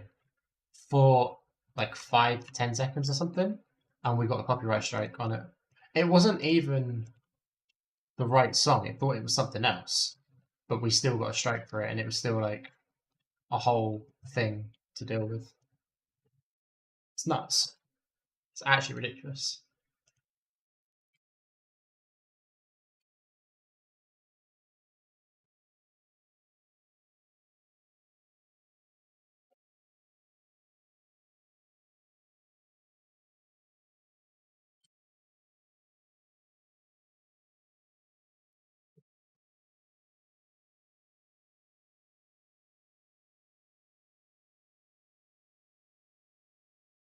Hey, what's up, Rog? So, how you doing, man? Someone earlier was asking if you were a bot. You managed to trick another one. Apparently, you replied too quickly and too well, and your English is too good, and they thought you were a bot.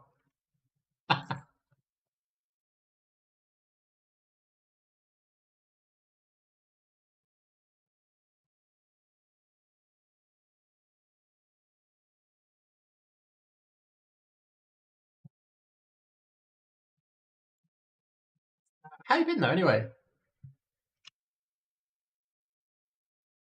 I've got no idea, Moritaka. I've got absolutely no idea, but it drives me nuts.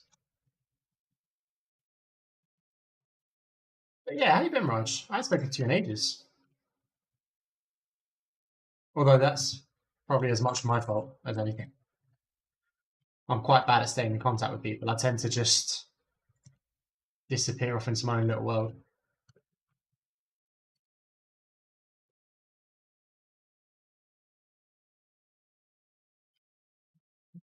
Good to hear. Good man. Marathon stream, yeah, 24 hours. Basically, I done a stream a week or two ago, whatever, and it was like 4.5 hours on it. And Dada was like, "Oh, you're ending the stream already?" And I was like, "Shut up! I do the longest streams. What are you on about?" And he went, "All right, get to 12 hours, and then we'll speak." And I decided that I enjoy pain, and went, "All right, I'll tell you what, I'm gonna do 24 hours. I'm gonna prove you wrong."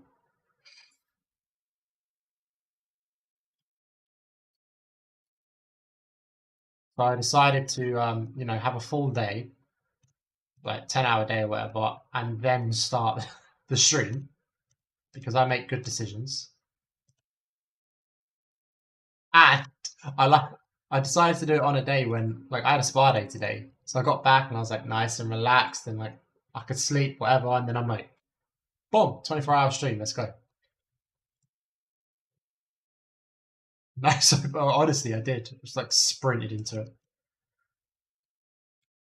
Well, that'd be good fun.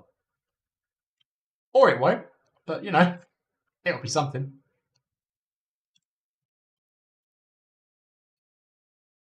Spa day. Yeah, went and got a massage. Got a massage, got a facial, hot tub, sauna, steam room, swimming. I don't know. It was my Christmas bonus. Paid for it. I decided my Christmas bonus had to go on something that wasn't bills, and so I went on a spa day for me and the missus.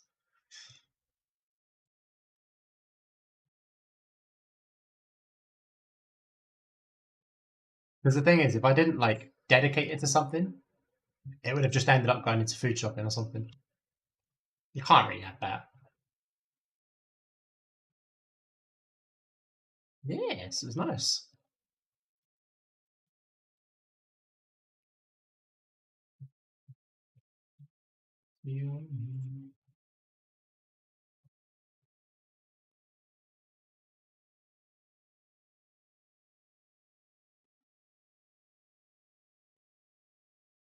Ugh.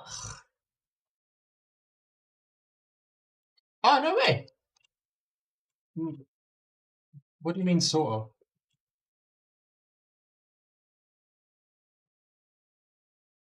Also, I thought jazz wasn't your deal, your thing. From I remember. Oh, yeah. Yeah, I thought you said jazz wasn't really you.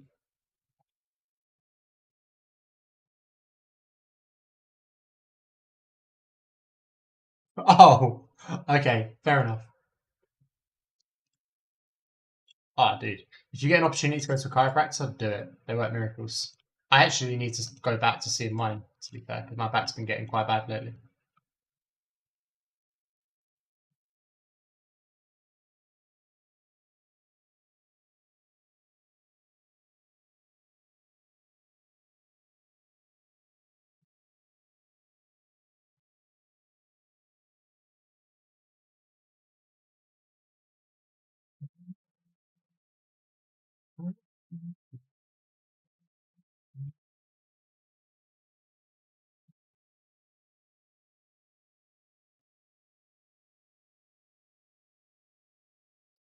You don't have to be sneaky. They're ours. It's just on the table for both of us. You don't have to be like stealing the snacks. They're just there. They are really good, aren't they? Yeah.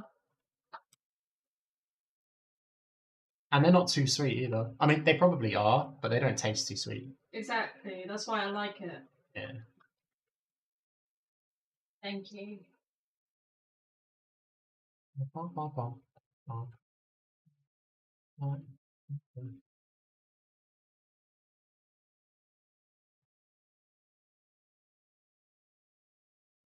I actually used to get told off about that by my chiropractor.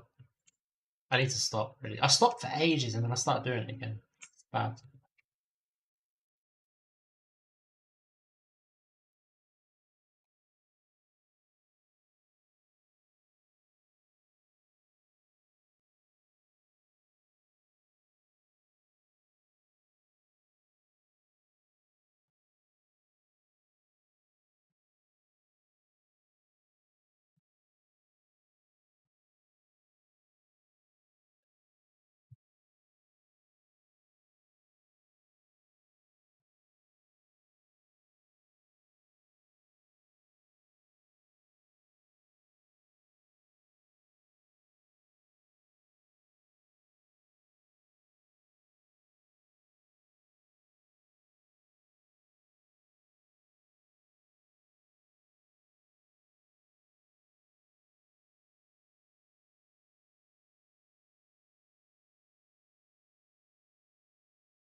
I had to really concentrate on that mesh then. I like proper zoned into it.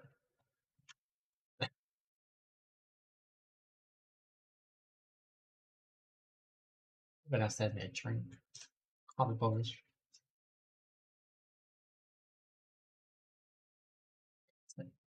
Too far away.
The sound of old.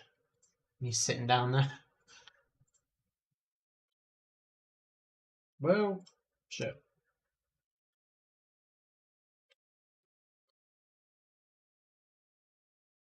Might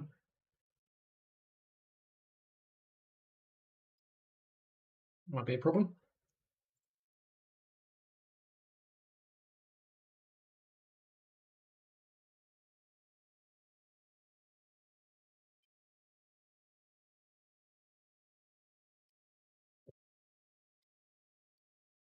There we go. Fixed it.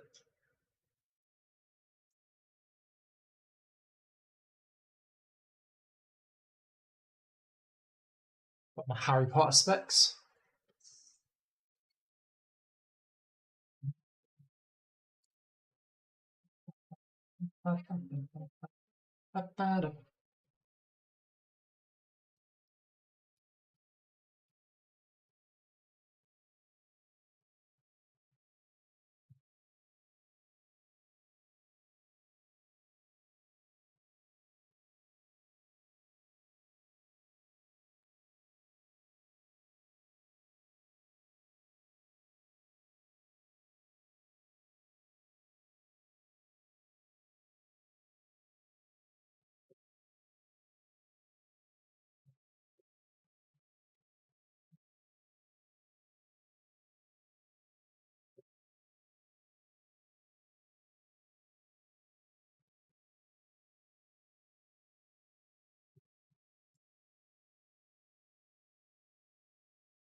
Well, I missed loads of stairs the first time I went. Jesus. Bad at my job. What?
Man, I'm bad at my job. How did I miss so many stairs?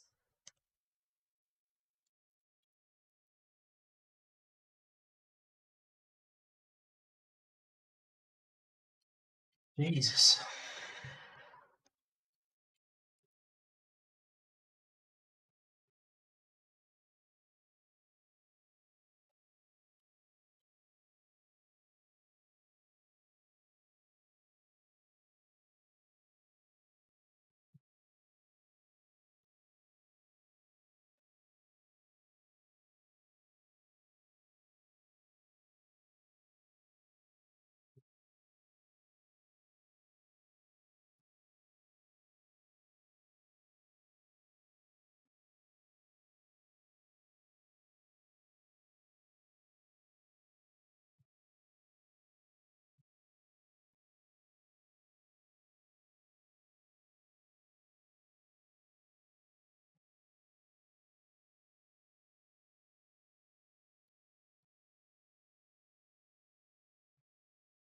How many got left? 122.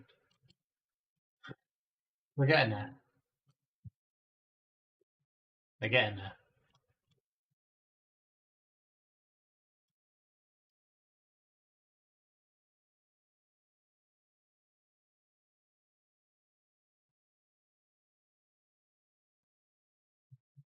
To myself, is that happening?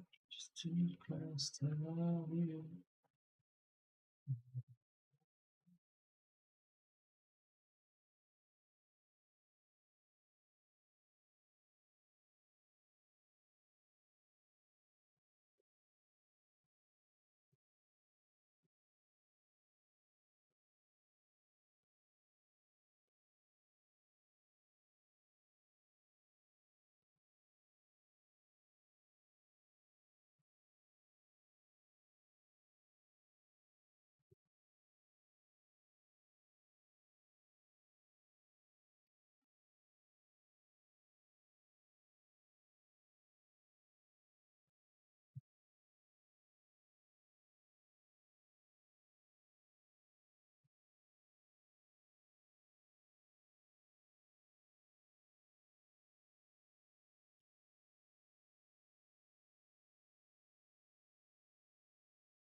That's not good.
Fuck.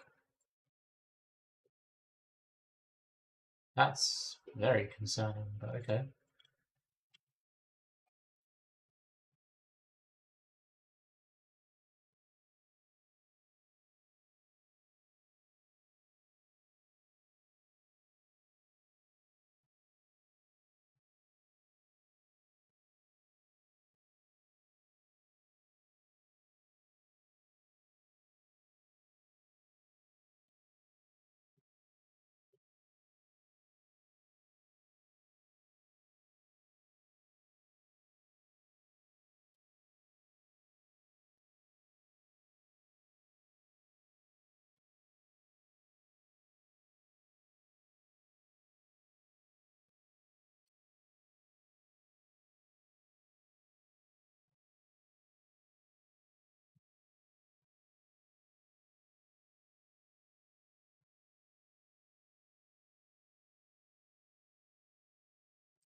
You have to explain.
Why are they separated?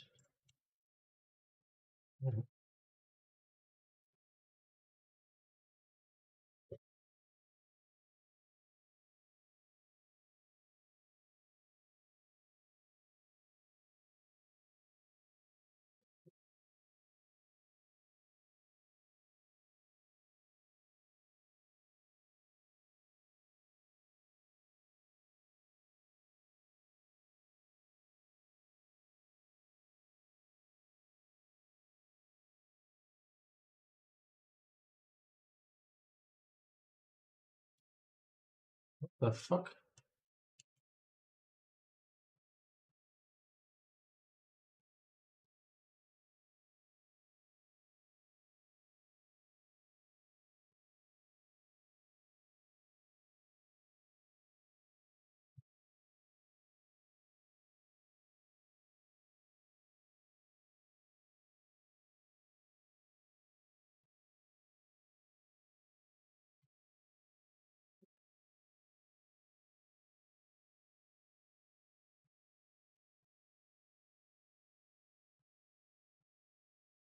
It's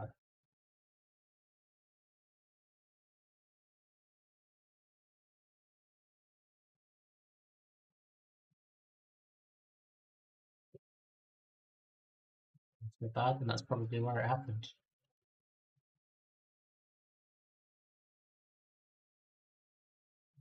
Oh, this mesh is a mess.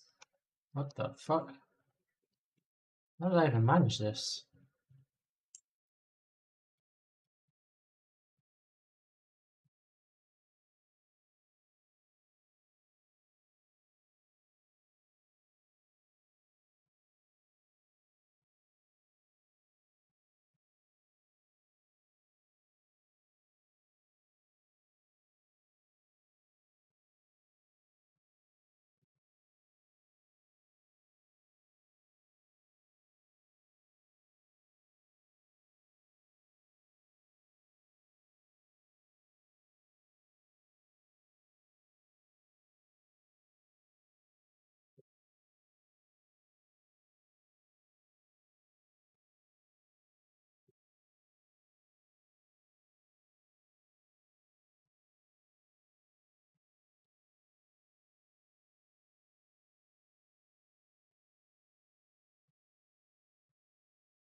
Oh, this mesh is actually fucked.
So,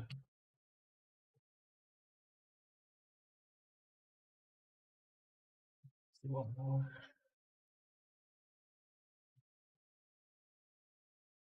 That's a fairly simple one.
Right, I'm gonna go get a drink, go to the toilet quick. I'll just write a little break message for the stream.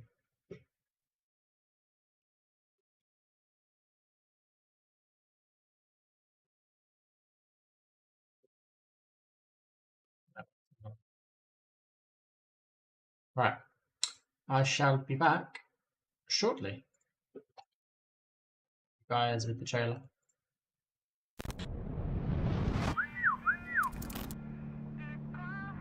Team STORROR is a group of friends that grew up in the south of England that basically share a passion for parkour and adventure. We happen to have a massively diverse range of skills that allows us to take on a lot of crazy projects. Places we never would have gone without the team. Doing parkour in skyscrapers in Asia, Diving off bridges in Basel, Running around deserts. running away from monkeys on rooftops in India. Always thinking bigger, trying to be more creative. constantly looking for another adventure. It kind of makes perfect sense for us to set our sights into the gaming world. There's never been a project that has got us as excited as this one. STORROR Parkour Pro is the first parkour game solely about parkour and its culture. Connecting with your mates across the world, free roaming, multiplayer options. On the starting line with like all of your mates to have some crazy race across town. An open world exploration game where there'll be missions, Training, doing new challenges. Evading security. time trials. Massive roof gaps, slides through flumes, huge wall runs. Become immersed to a level at which you actually feel like you're a part of this sport. We want to build into the game the most ambitious animation technology, Taking the motion capture to a whole new level. completely fluid so that it feels exactly like you're doing parkour in real life. People always say, I really want to be able to do this, or I would love to be able to try parkour. There'll be a process of kind of character progression, learning the skills and abilities that you need. Through the tutorials, sharing techniques. Our goal is to make STORROR Parkour Pro the most progressive urban sports game ever. The effect that this could have on the parkour community is similar to what the Tony Hawk's franchise did for skateboarding. And having a parkour game on major consoles is going to completely change the sport.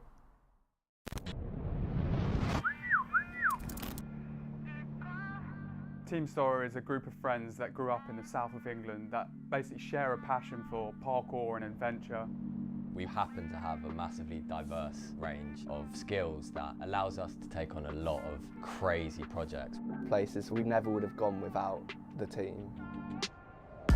Doing parkour in skyscrapers in Asia, Diving off bridges in Basel, Running around deserts. running away from monkeys on rooftops in India. Always thinking bigger, trying to be more creative. constantly looking for another adventure. It kind of makes perfect sense for us to set our sights into the gaming world. There's never been a project that has got us as excited as this one. STORROR Parkour Pro is the first parkour game solely about parkour and its culture.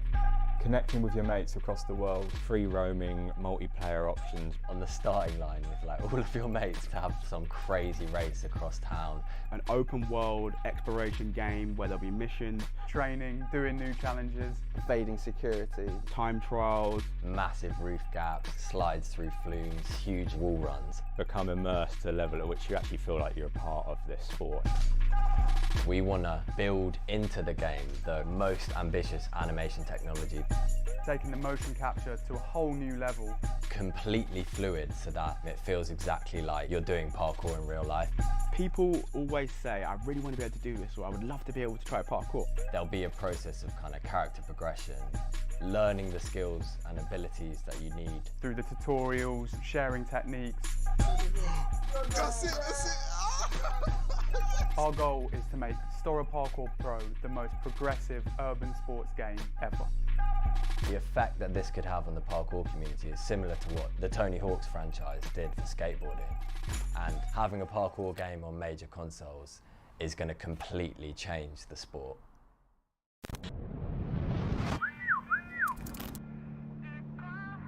Team STORROR is a group of friends that grew up in the south of England that basically share a passion for parkour and adventure.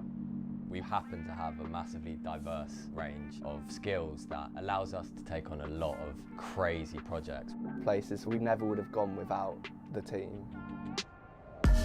Doing parkour in skyscrapers in Asia, diving off bridges in Basel, running around deserts, running away from monkeys on rooftops in India. Always thinking bigger, trying to be more creative. constantly looking for another adventure. It kind of makes perfect sense for us to set our sights into the gaming world.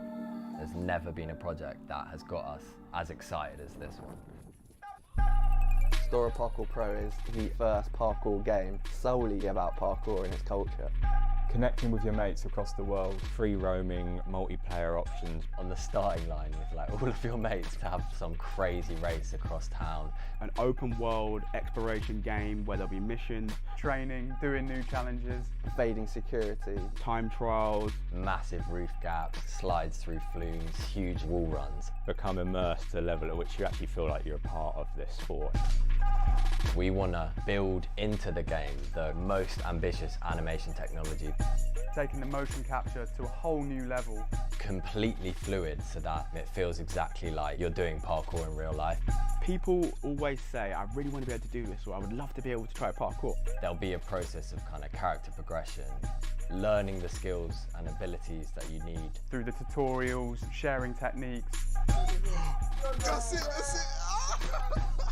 Our goal is to make STORROR Parkour Pro the most progressive urban sports game ever. The effect that this could have on the parkour community is similar to what the Tony Hawk's franchise did for skateboarding. And having a parkour game on major consoles is going to completely change the sport.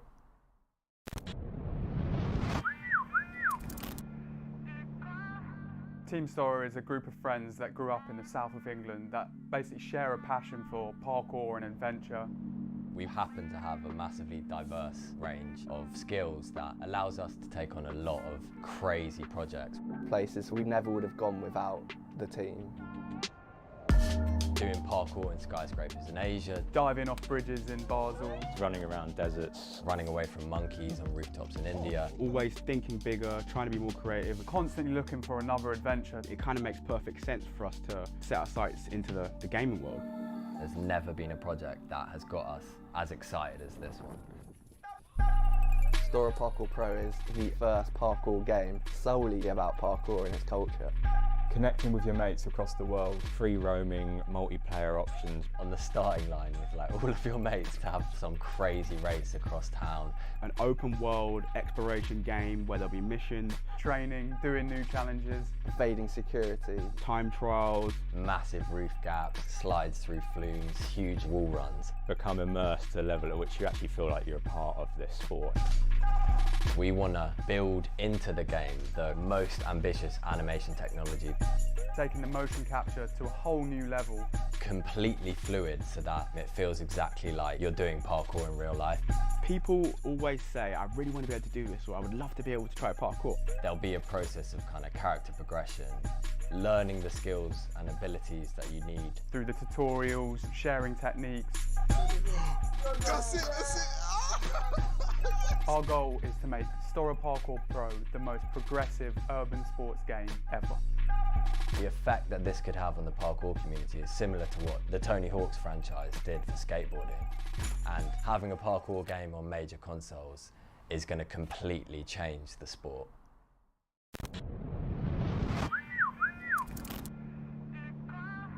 Team STORROR is a group of friends that grew up in the south of England that basically share a passion for parkour and adventure. We happen to have a massively diverse range of skills that allows us to take on a lot of crazy projects. Places we never would have gone without the team. Doing parkour in skyscrapers in Asia, diving off bridges in Basel, running around deserts, running away from monkeys on rooftops in India. Always thinking bigger, trying to be more creative, constantly looking for another adventure. It kind of makes perfect sense for us to set our sights into the gaming world. There's never been a project that has got us as excited as this one. STORROR Parkour Pro is the first parkour game solely about parkour and its culture. Connecting with your mates across the world, free roaming, multiplayer options. On the starting line with like all of your mates to have some crazy race across town. An open world exploration game where there'll be missions, Training, doing new challenges. Evading security. time trials. Massive roof gaps, slides through flumes, huge wall runs. Become immersed to a level at which you actually feel like you're a part of this sport. We want to build into the game the most ambitious animation technology, Taking the motion capture to a whole new level. completely fluid so that it feels exactly like you're doing parkour in real life. People always say, I really want to be able to do this, or I would love to be able to try parkour. There'll be a process of kind of character progression, learning the skills and abilities that you need. Through the tutorials, sharing techniques. That's it.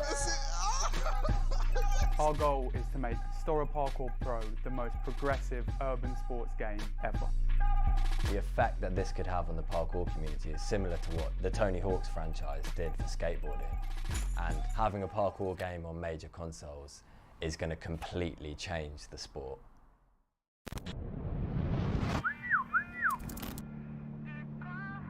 Team Star Yo, I'm back.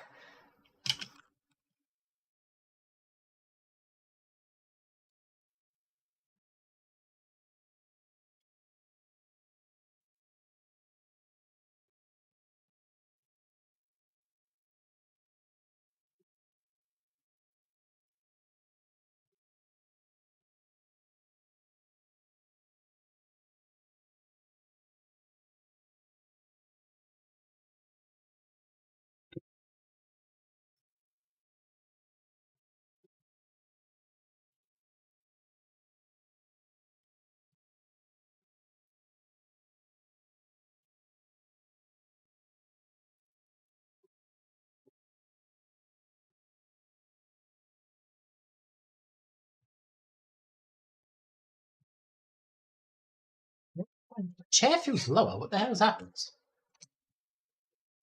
Hold on. What's going on?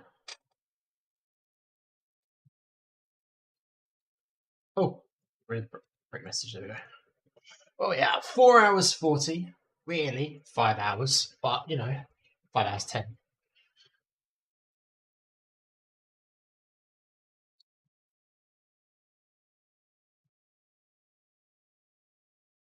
You know, done 750. I got 116.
That's bad.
Out of curiosity, Moritava, if you're still here, what time zone are you in? Is it like 2:30 in the morning for you, the same as me?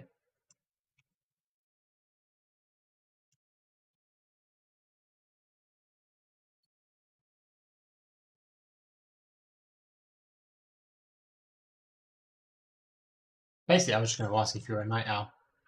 I would ask Raj, but I know he never sleeps. He's just always on. Robots don't need to sleep.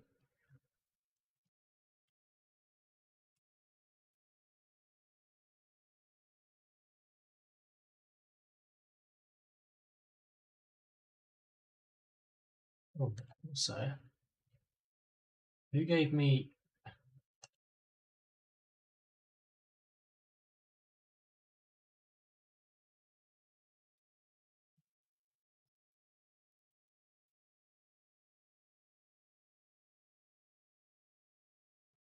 Just let Dado know that I've beaten 4.5 hours.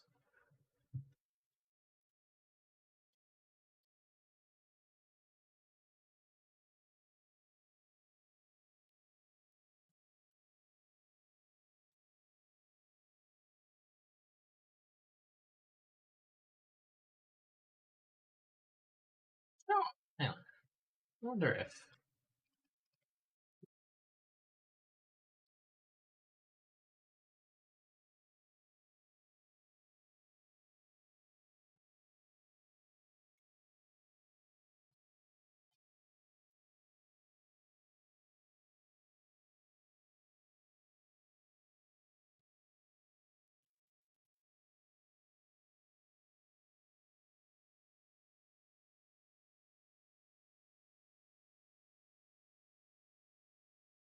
Chrome and the Wava Wava outlet he co-founded in 2021, DJ Fucci has quickly become one of the region's most exciting prospects. So let's get into it. This is DJ Fucci for DJ Mag's Ones to Watch 2024 here on Radio 1 Dance Presents. I just realised it's Friday night. I can just put Radio 1 on. There's some actual new dance music. Pretty nice. Plus I get to occasionally hear a human voice in my head that's like talking. That'll keep me sane.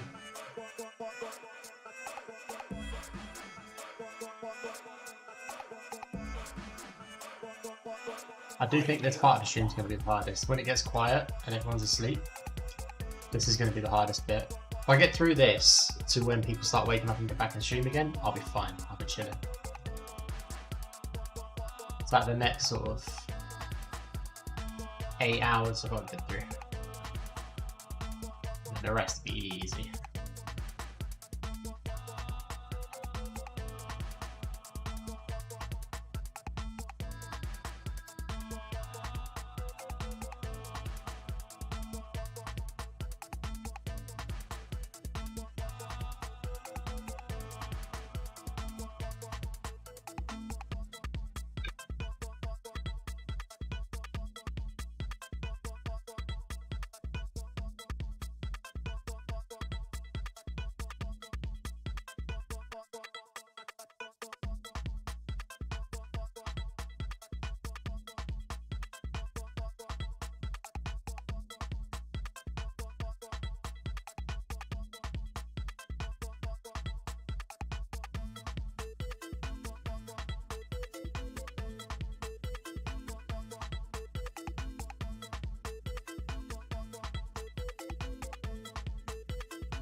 Oh, I just realised. Radio 1 is playing through OBS. I need to change that.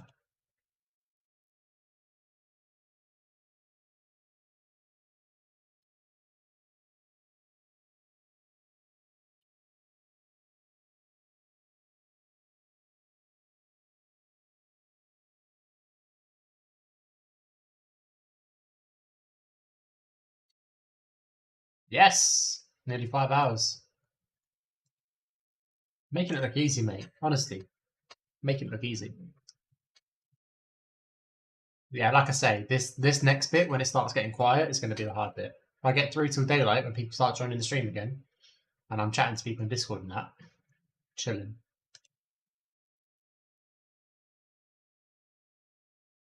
Is...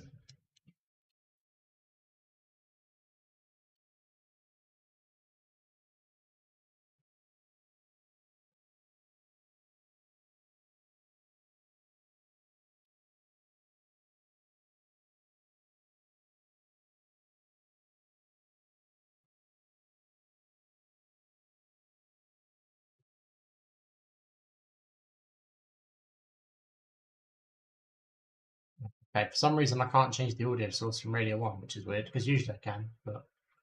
So... I know what I'm going to do.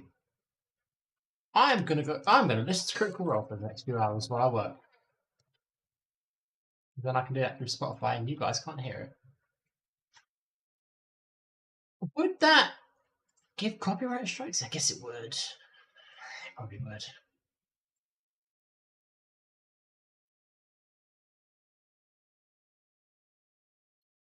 Oh, I mean, okay, on the one hand, thank you. It's actually going to be really helpful for you to be in the stream. It's going to feel good. On the other hand, I feel bad for you. Insomnia sucks. So, I hope you do get some sleep tonight. I hope tonight's different. I hope you get sleep. I hope the dulcet tones of my voice just wash you away into never.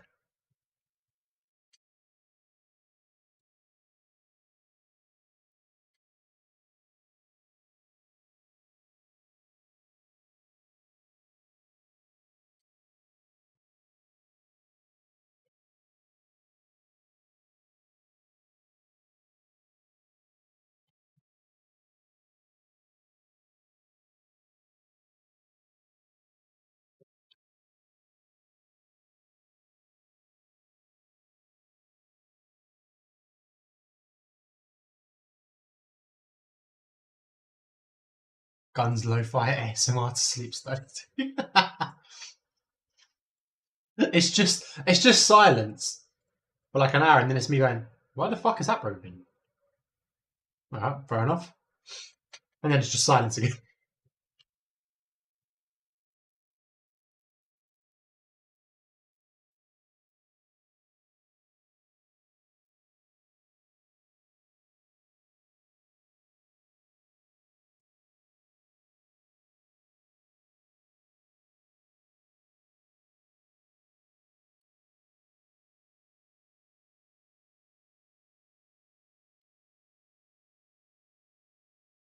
Flippity clap on the keyboard. Oh, you can't hear it, can you? Broadcast, NVIDIA broadcast could be like getting rid of that.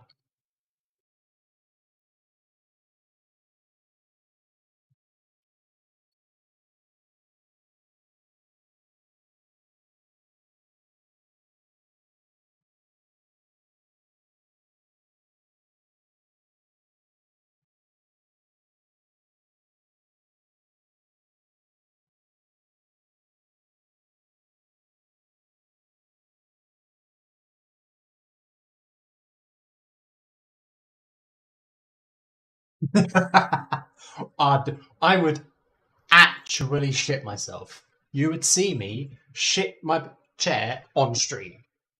It would just... oh, God.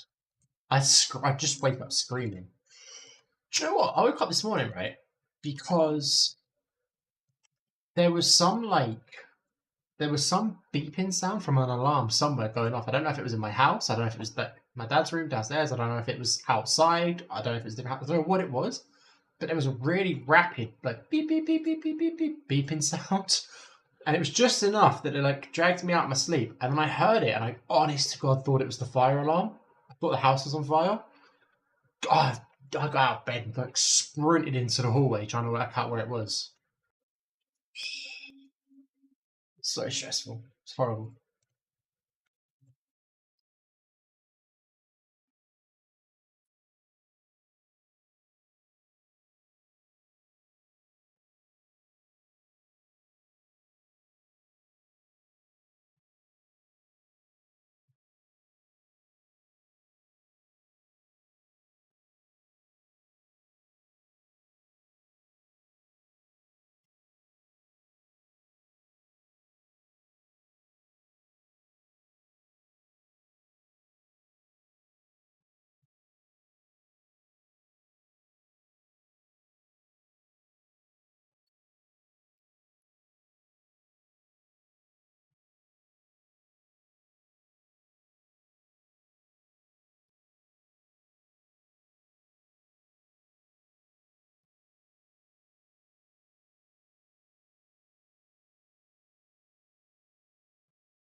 Ah, that's why.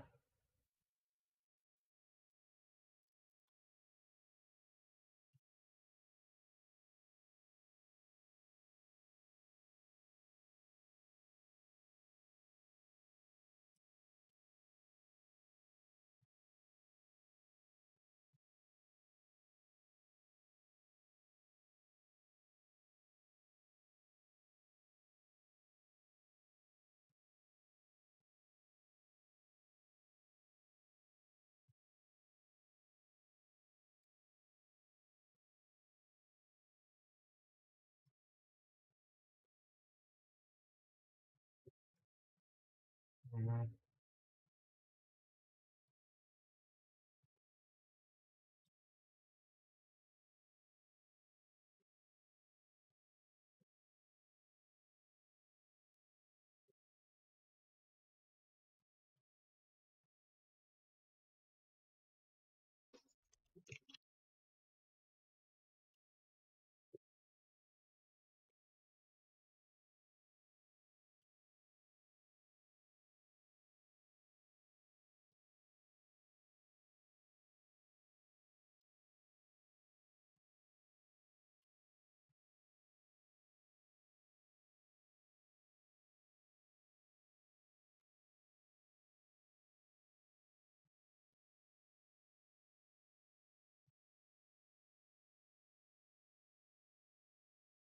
He should owe me the 5,000% pay rise, he said. 5,000% pay rise on the nothing that I get paid.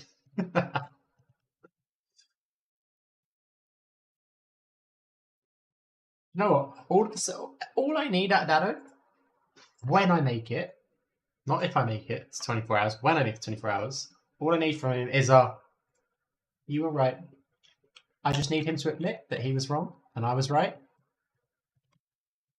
And I'm the best in the world. And I single-handedly hold hits together and I'm the only reason SPP even exists.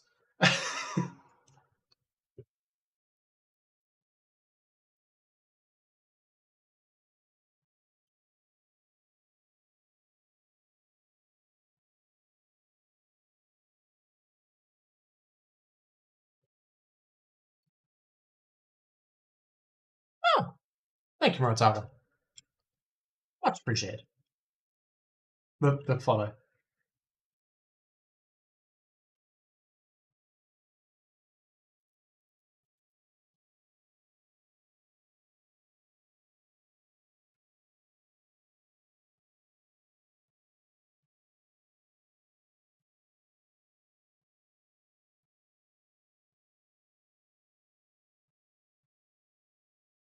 We see you break the code in real time.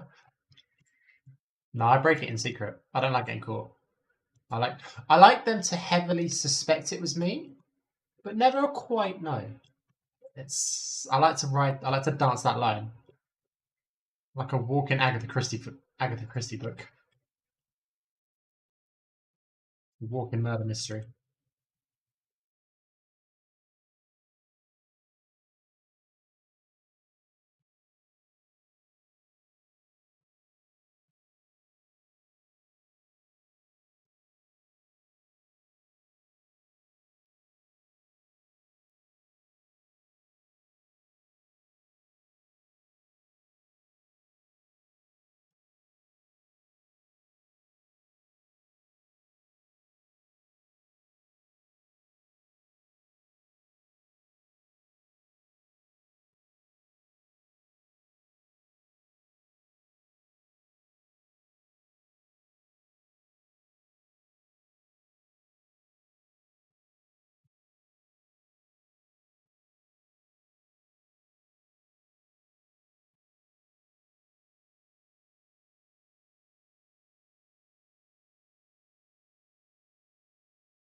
I don't know what you're talking about, Dada.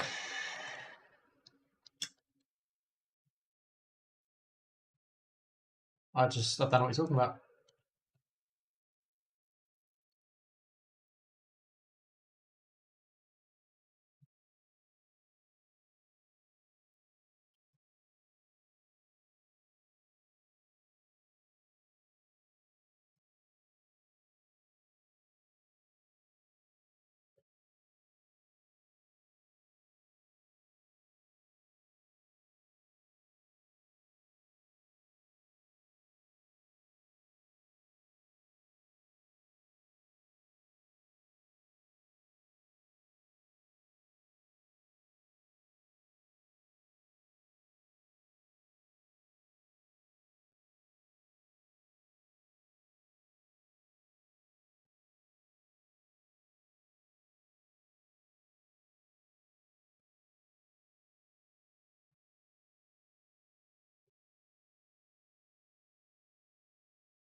Oh, fuck.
Oh, 96! I'm in the last 100. Also, that's my birth year.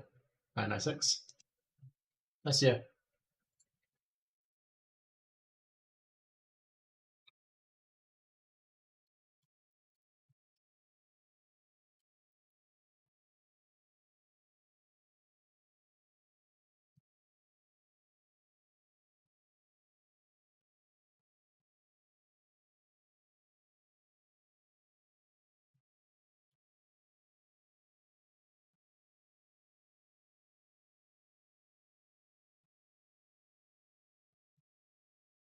Oh, God, I forgot I had to do one of these.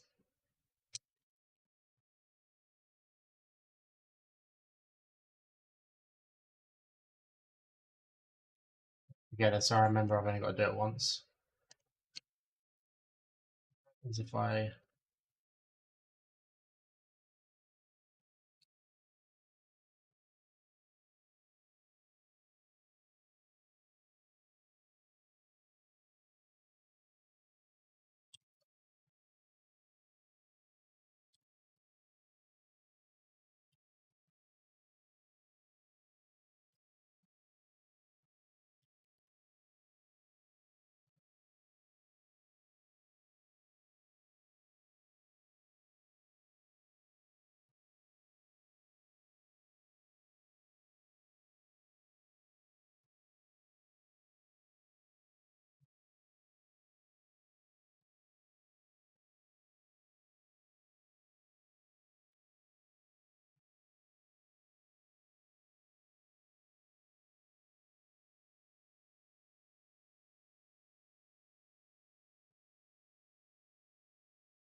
In hindsight, this one might have been easier just to remodel it with cubes than all of this hassle.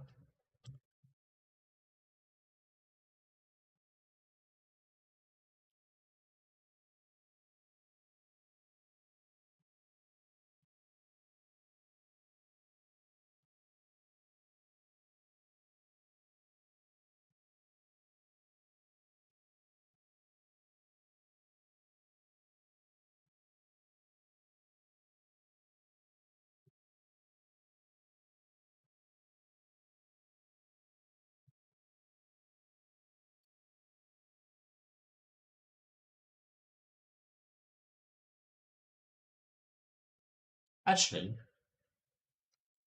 don't care about these ones under here.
You know what? No, I'm better off just. This is so messed up now.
No.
Yeah.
This timer is definitely wrong.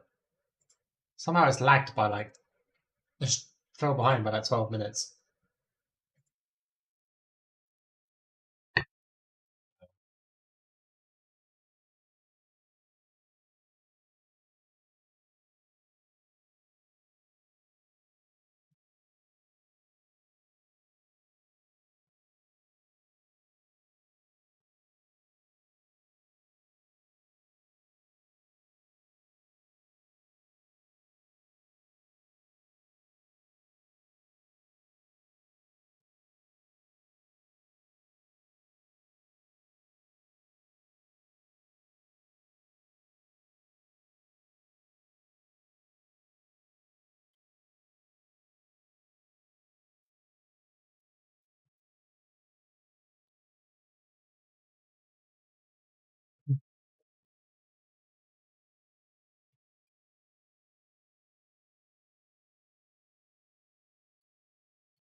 Keep it.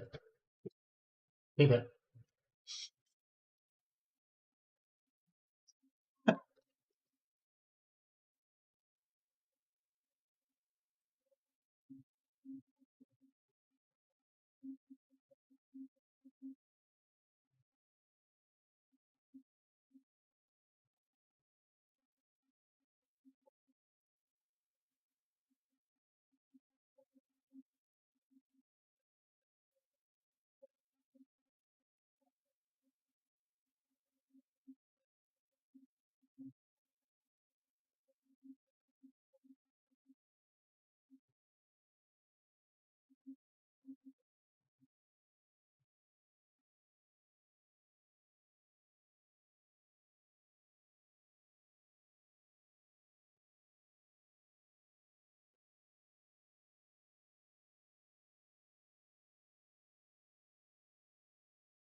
Ah.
what's up, Duke?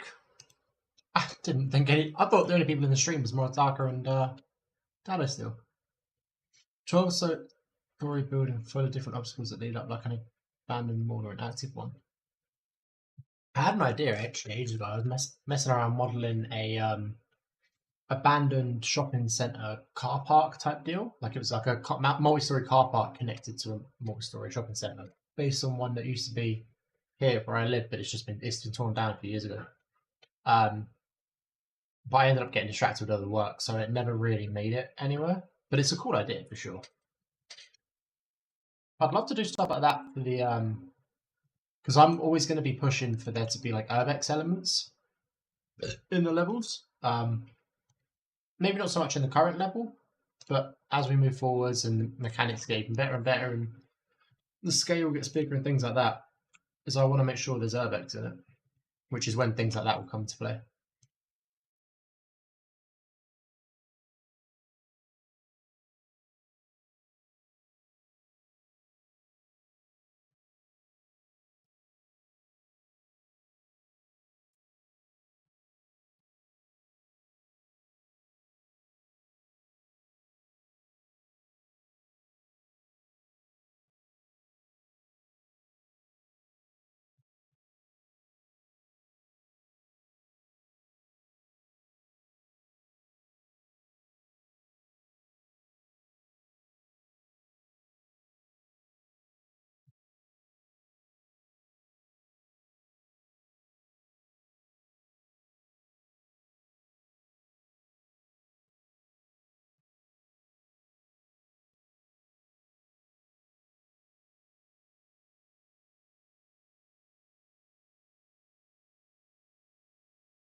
Yeah, they won't go for that.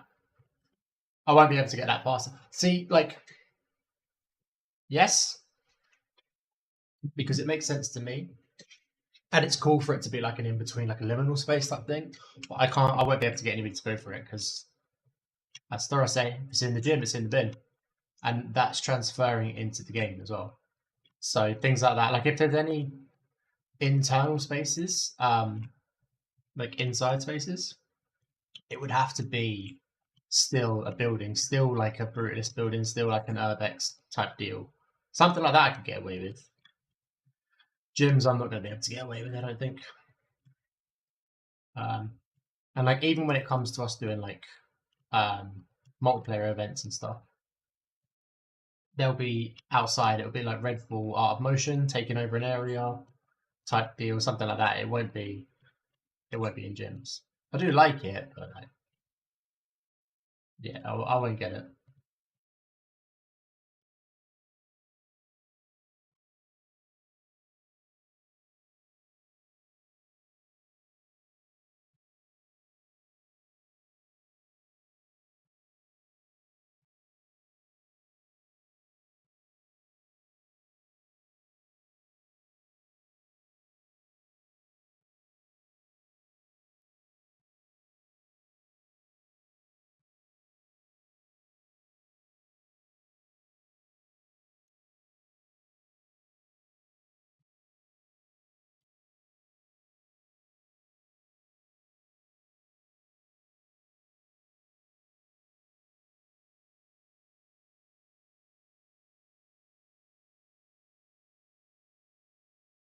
How come you're up so late anyway?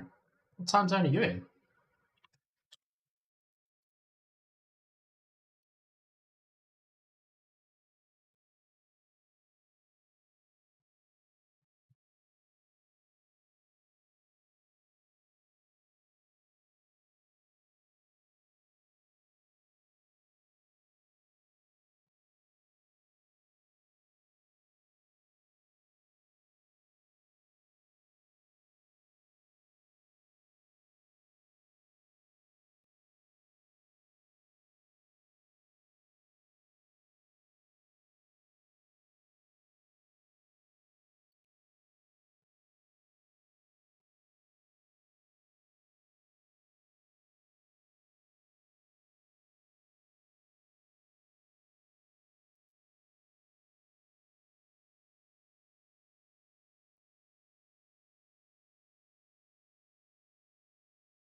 796 done, 70 left. So, pretty far.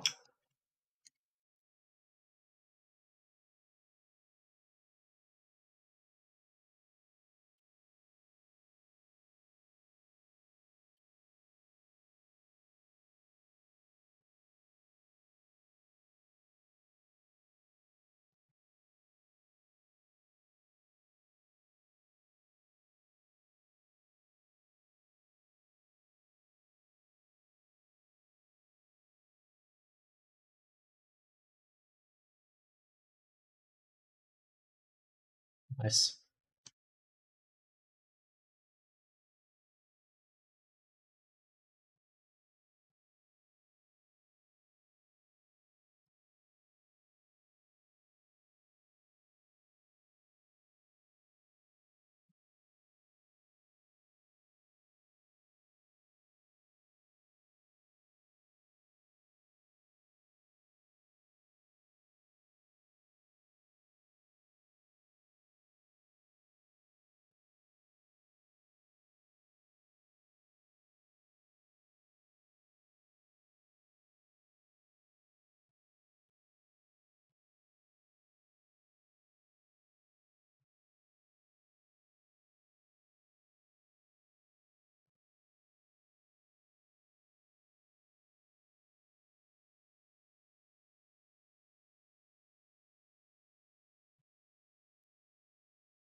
To be honest, I can't wait for it either. I just want to play it.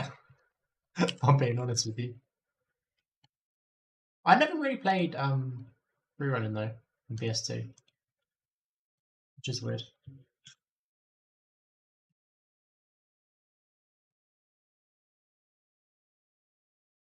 What was it? Was it like a story game, or was it kind of like a Tony Hawk's type deal?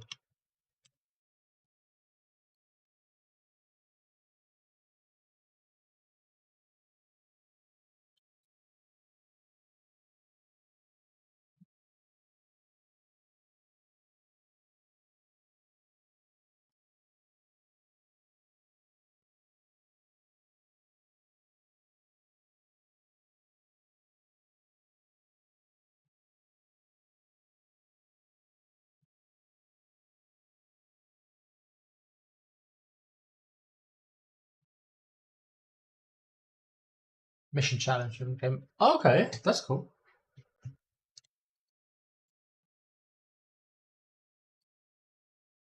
That's cool. I really should at some point like go back and play it just because for research purposes I should go back and play it. But yeah, I never did.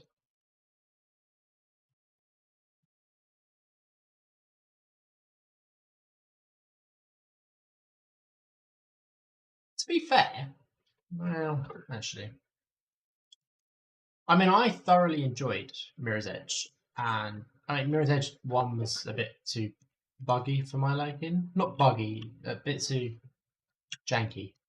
I really enjoyed Catalyst, not the story. The story wasn't great. I really enjoyed the gameplay of Catalyst. But like you say, they're not. It's not like a true. It's not like a true parkour game, because you know, guns. Do you know Dado actually? He worked at EA when they were developing the first Mirror's Edge. Like you say, it's got a lot of potential. And apparently he played a really early, like super early version, like test version of it, before it had guns and everything, and it was just like mostly a parkour game and free running, and it was still like about being the runner and the message and things like that, but there just wasn't guns and stuff. And apparently he said it was, you know, early, so it's janky, but it was really good, had loads of potential in that. And then he went away, carried on with what he was working on, Wipeout and Black. I can't remember, I don't remember what it was, where it was at the time. And then the next time he saw it and got to play it, it turned into like the Mirror's Edge we know, and he was like, "Oh, that sucks. It's a shame." So it actually, all of the potential that you like, you look at it and you're like, "Oh, Mirror's Edge was so close." Apparently, it actually was that at the start, and then they fumbled it. They dropped the ball.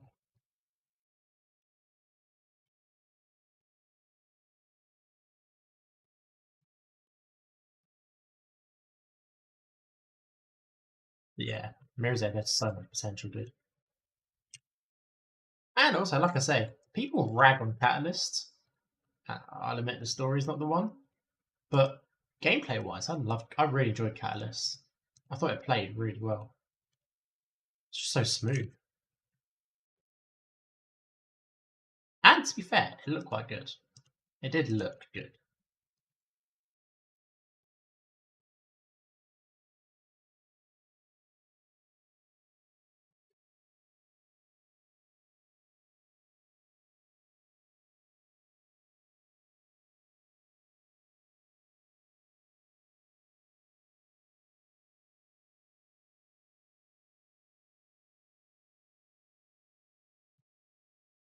Yeah. Have you ever seen someone actually done a third person mod for? I think it was Catalyst, Mirror's Edge Catalyst. It looked. Oh no, it wasn't. It was the first Mirror's Edge actually, and it looked janky. I'll pull it up on stream actually.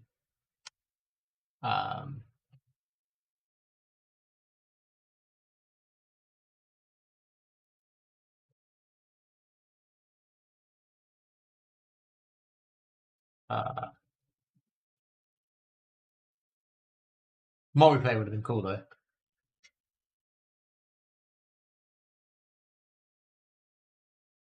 This.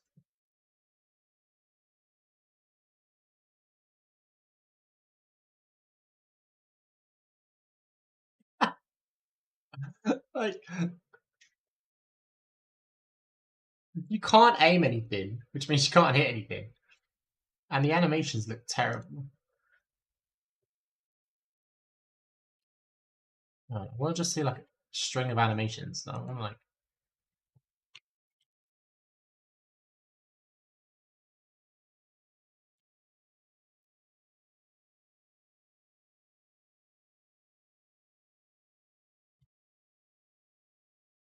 because obviously, like the only thing they cared about were the arms and the feet, because everything else the player can't see, so it didn't really matter.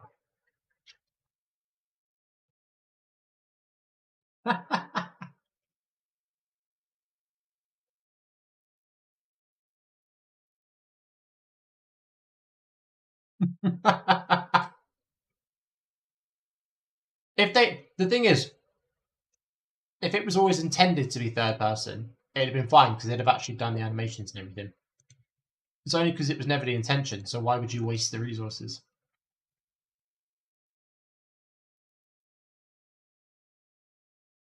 Ah, fair enough.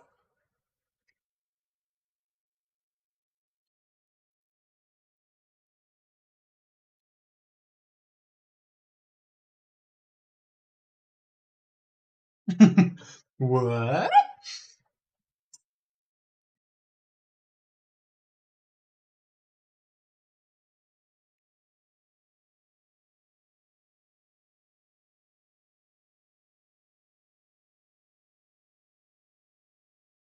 That was creepy. The head just like done a 360.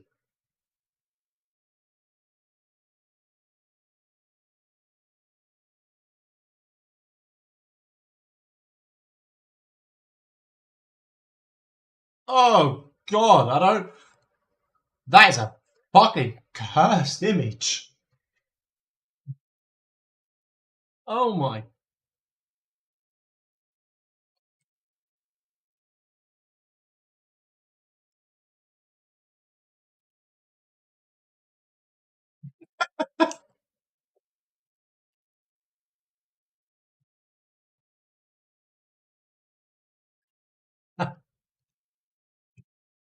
Oh, that was a fun little break.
Would tic-tac be in the game?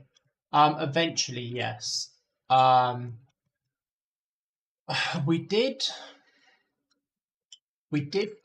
kind of have them in a sense in the game way back. I don't think they ever actually made it to a published version. They were in mostly to see if we could. I think David got caught up in a system and he wanted to see how far he could push his system and if he could get tic-tacs. And we had like tic-tacs and tic-tac 180s and things like that in there. The problem is, it was very much like, it was kind of just it was super stateful. So it was like when you jump and you just go into a jump state, or when you vault and you're in a vault state, and it was like when you're tic-tac, you're in a tic-tac state. But it didn't feel good. Like it was fine, but it didn't have that like realism, that feel to it that we wanted. Because I think what David really wants, and it like the best example for it would be is wall runs, is he wants it to be part of the locomotion contextually. Maybe not tic-tac so much because you do have to jump into it, but like wall runs, for example, that as you're running, you just transition up into the wall and back down, so it's all smooth and it's all just part of the movement. It's not like a thing, like you're not having to jump into it. Tic-tacs might end up being a safe thing because you are jumping into it, but I feel like he's going to want it to be a version of that sort of smooth change type deal. But yeah, at some point, yeah, that'll be it.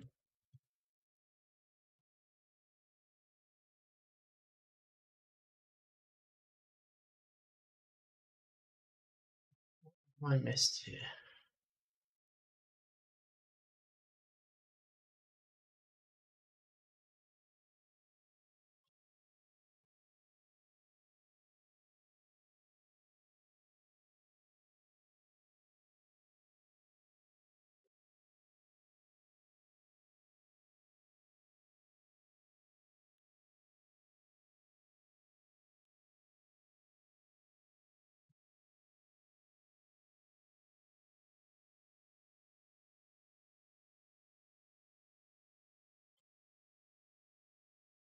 I mean, at the end of the day, though, we're gonna we want all of the core aspects of parkour to be on it.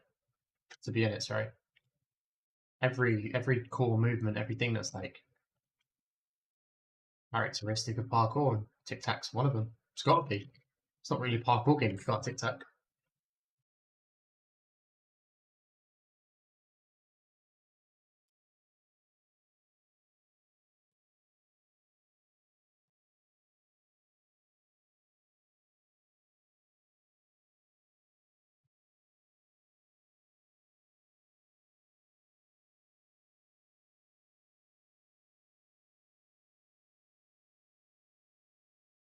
Did he check in and it's like that?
Ooh,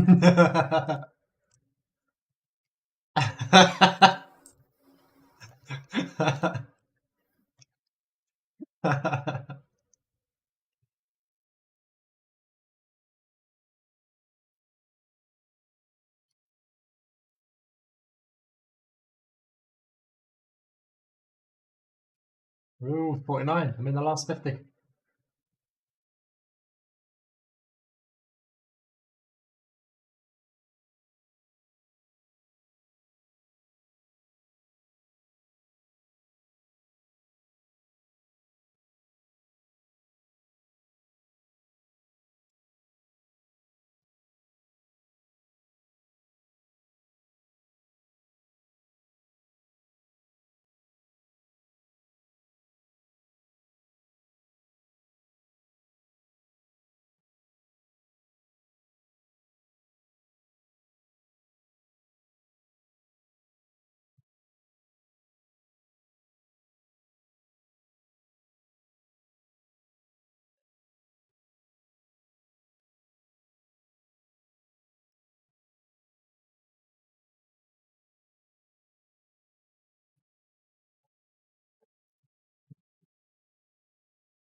Right, I'm gonna have a little break for 5-10 minutes or whatever. Yeah, get a drink, sort of things like that. Shall be back in, I don't know, 5-10 minutes, something like that. The end of it.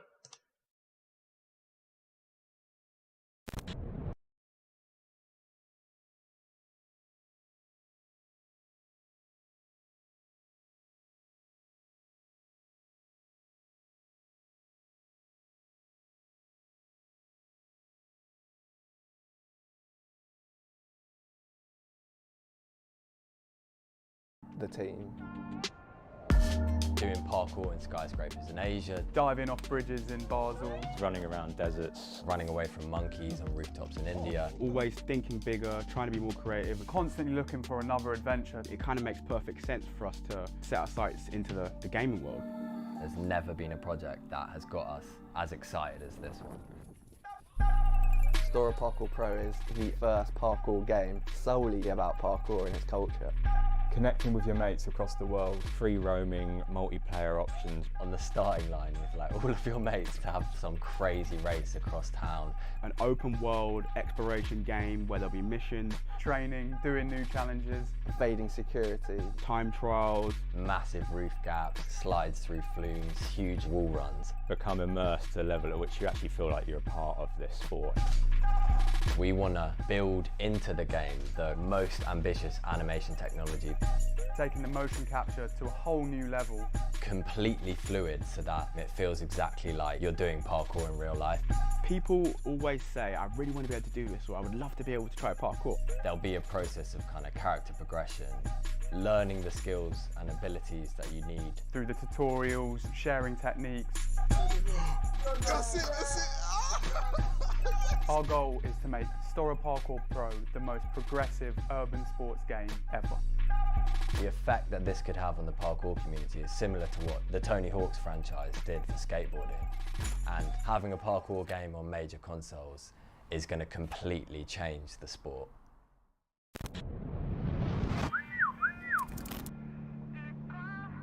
Team STORROR is a group of friends that grew up in the south of England that basically share a passion for parkour and adventure. We happen to have a massively diverse range of skills that allows us to take on a lot of crazy projects. Places we never would have gone without the team. Doing parkour in skyscrapers in Asia, Diving off bridges in Basel. Running around deserts. running away from monkeys on rooftops in India. Always thinking bigger, trying to be more creative. Constantly looking for another adventure. It kind of makes perfect sense for us to set our sights into the gaming world. There's never been a project that has got us as excited as this one. STORROR Parkour Pro is the first parkour game solely about parkour and its culture. Connecting with your mates across the world, free roaming, multiplayer options. On the starting line with like all of your mates to have some crazy race across town. An open world exploration game where there'll be missions, Training, doing new challenges. Evading security. time trials. Massive roof gaps, slides through flumes, huge wall runs. Become immersed to a level at which you actually feel like you're a part of this sport.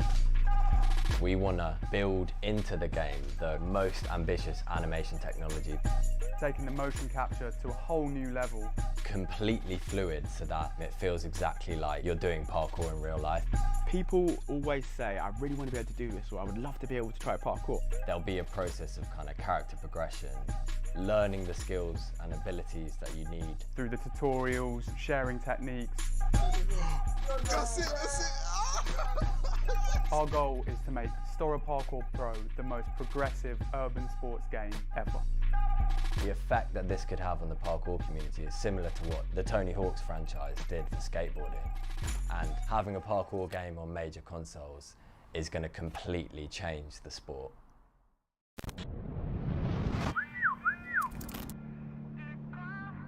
Team STORROR is a group of friends that grew up in the south of England that basically share a passion for parkour and adventure. We happen to have a massively diverse range of skills that allows us to take on a lot of crazy projects. Places we never would have gone without the team. Doing parkour in skyscrapers in Asia, diving off bridges in Basel, running around deserts, running away from monkeys on rooftops in India. Always thinking bigger, trying to be more creative. constantly looking for another adventure. It kind of makes perfect sense for us to set our sights into the gaming world. There's never been a project that has got us as excited as this one. STORROR Parkour Pro is the first parkour game solely about parkour and its culture. connecting with your mates across the world, free roaming, multiplayer options. On the starting line with like all of your mates to have some crazy race across town. An open world exploration game where there'll be missions, training, doing new challenges, evading security, time trials, massive roof gaps, slides through flumes, huge wall runs. Become immersed to a level at which you actually feel like you're a part of this sport. We want to build into the game the most ambitious animation technology. taking the motion capture to a whole new level. Completely fluid so that it feels exactly like you're doing parkour in real life. People always say, I really want to be able to do this, or I would love to be able to try parkour. There'll be a process of kind of character progression, learning the skills and abilities that you need. Through the tutorials, sharing techniques. That's it, that's it. Our goal is to make STORROR Parkour Pro the most progressive urban sports game ever. The effect that this could have on the parkour community is similar to what the Tony Hawk's franchise did for skateboarding. And having a parkour game on major consoles is going to completely change the sport.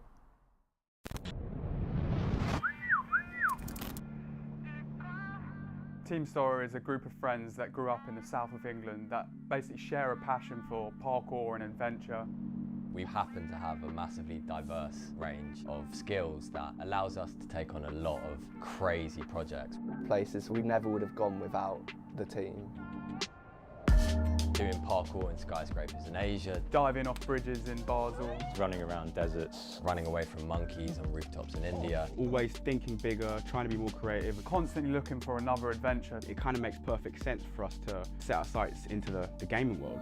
There's never been a project that has got us as excited as this one. STORROR Parkour Pro is the first parkour game solely about parkour and its culture.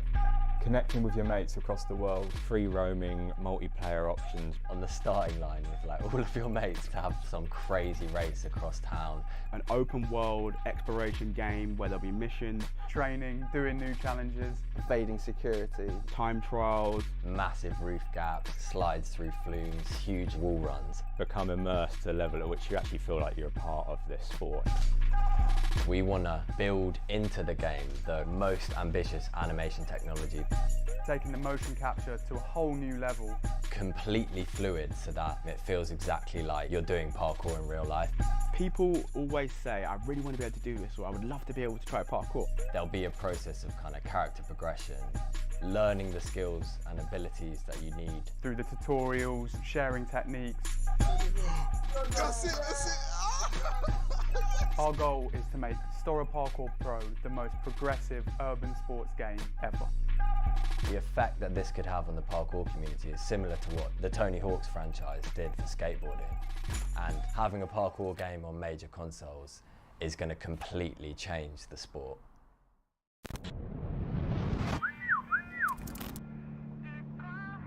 Team STORROR is a group of friends that grew up in the south of England that basically share a passion for parkour and adventure. We happen to have a massively diverse range of skills that allows us to take on a lot of crazy projects. Places we never would have gone without the team. Doing parkour in skyscrapers in Asia, diving off bridges in Basel, running around deserts, running away from monkeys on rooftops in India. Always thinking bigger, trying to be more creative, constantly looking for another adventure. It kind of makes perfect sense for us to set our sights into the gaming world. There's never been a project that has got us as excited as this one.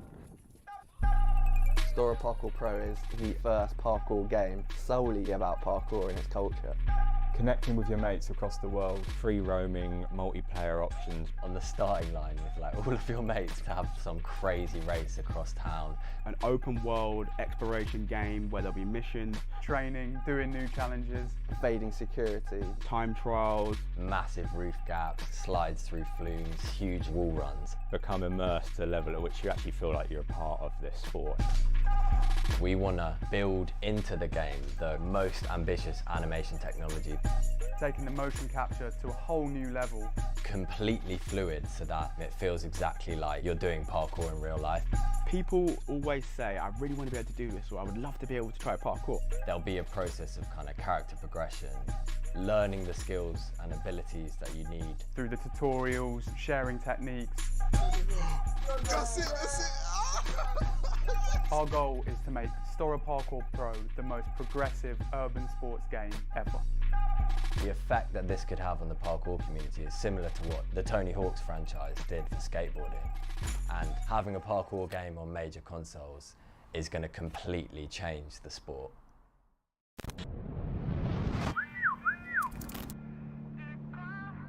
Team STORROR is a group of friends that grew up in the south of England that basically share a passion for parkour and adventure. We happen to have a massively diverse range of skills that allows us to take on a lot of crazy projects. Places we never would have gone without the team.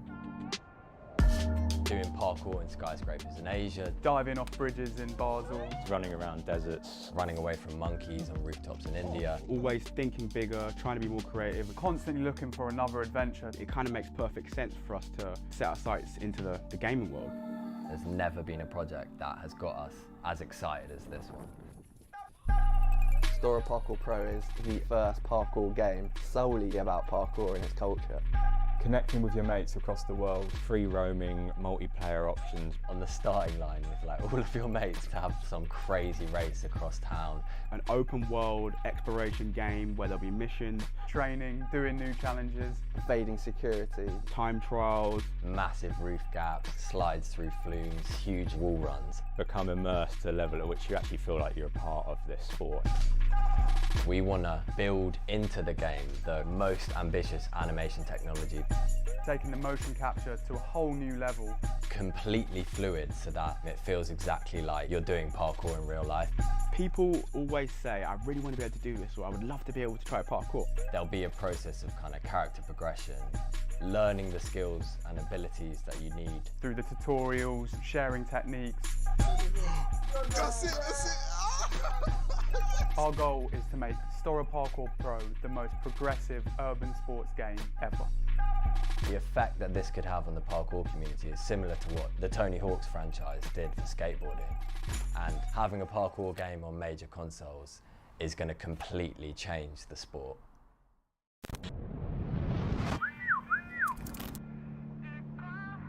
Team STORROR is a group of friends that grew up in the south of England that basically share a passion for parkour and adventure. We happen to have a massively diverse range of skills that allows us to take on a lot of crazy projects. Places we never would have gone without the team. Doing parkour in skyscrapers in Asia, Diving off bridges in Basel. Running around deserts. running away from monkeys on rooftops in India. Always thinking bigger, trying to be more creative. Constantly looking for another adventure. It kind of makes perfect sense for us to set our sights into the gaming world. There's never been a project that has got us as excited as this one. STORROR Parkour Pro is the first parkour game solely about parkour and its culture. Connecting with your mates across the world, free roaming, multiplayer options. On the starting line with like all of your mates to have some crazy race across town. An open world exploration game where there'll be missions, Training, doing new challenges. Evading security. time trials, Massive roof gaps, slides through flumes, huge wall runs. Become immersed to a level at which you actually feel like you're a part of this sport. We want to build into the game the most ambitious animation technology, Taking the motion capture to a whole new level. completely fluid so that it feels exactly like you're doing parkour in real life. people always say, I really want to be able to do this, or I would love to be able to try parkour. There'll be a process of kind of character progression, learning the skills and abilities that you need. Through the tutorials, sharing techniques. That's it. Our goal is to make STORROR Parkour Pro the most progressive urban sports game ever. The effect that this could have on the parkour community is similar to what the Tony Hawk's franchise did for skateboarding. And having a parkour game on major consoles is going to completely change the sport.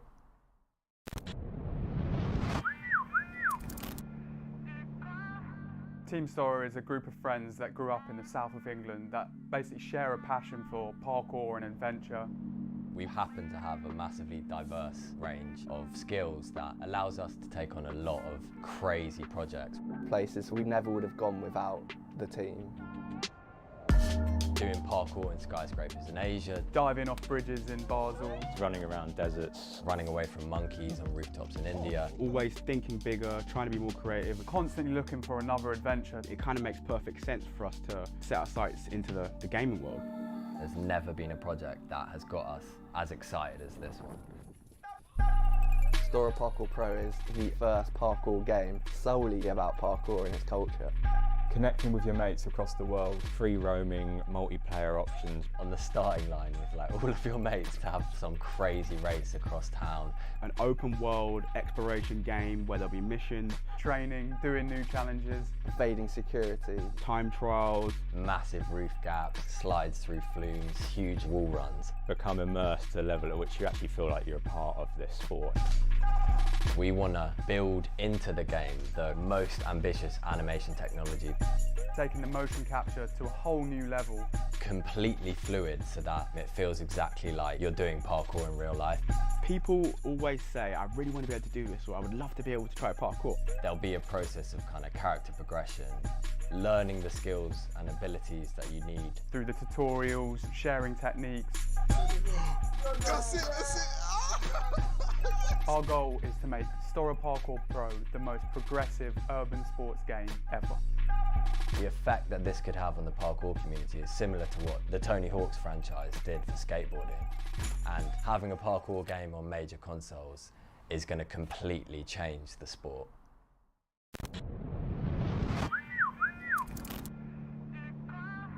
Team STORROR is a group of friends that grew up in the south of England that basically share a passion for parkour and adventure. We happen to have a massively diverse range of skills that allows us to take on a lot of crazy projects. Places we never would have gone without the team. Doing parkour in skyscrapers in Asia. Diving off bridges in Basel. Running around deserts. Running away from monkeys on rooftops in India. Always thinking bigger, trying to be more creative. Constantly looking for another adventure. It kind of makes perfect sense for us to set our sights into the gaming world. There's never been a project that has got us as excited as this one. STORROR Parkour Pro is the first parkour game solely about parkour and its culture. Connecting with your mates across the world, free roaming, multiplayer options. On the starting line with like all of your mates to have some crazy race across town. An open world exploration game where there'll be missions, training, doing new challenges, evading security, time trials, massive roof gaps, slides through flumes, huge wall runs. Become immersed to a level at which you actually feel like you're a part of this sport. We want to build into the game the most ambitious animation technology. Taking the motion capture to a whole new level. Completely fluid so that it feels exactly like you're doing parkour in real life. People always say, I really want to be able to do this, or I would love to be able to try parkour. There'll be a process of kind of character progression, learning the skills and abilities that you need. Through the tutorials, sharing techniques. That's it. Our goal is to make STORROR Parkour Pro the most progressive urban sports game ever. The effect that this could have on the parkour community is similar to what the Tony Hawk's franchise did for skateboarding. And having a parkour game on major consoles is going to completely change the sport.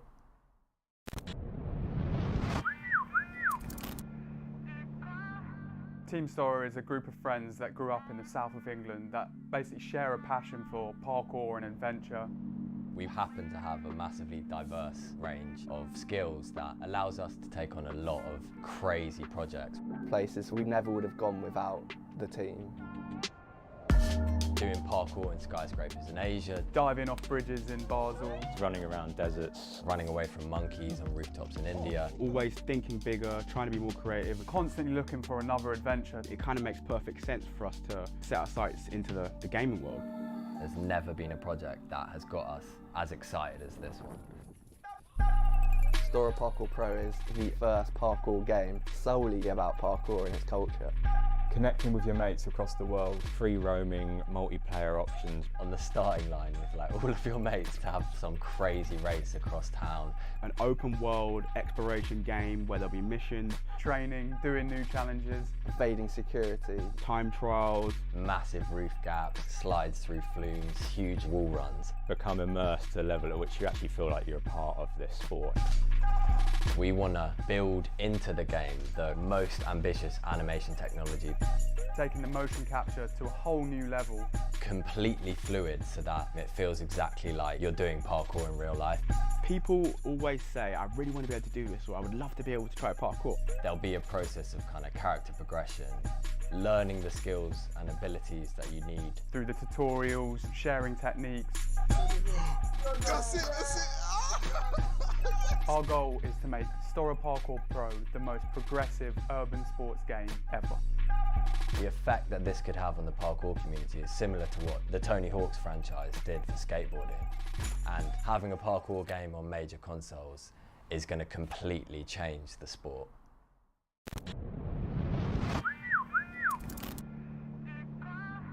Team STORROR is a group of friends that grew up in the south of England that basically share a passion for parkour and adventure.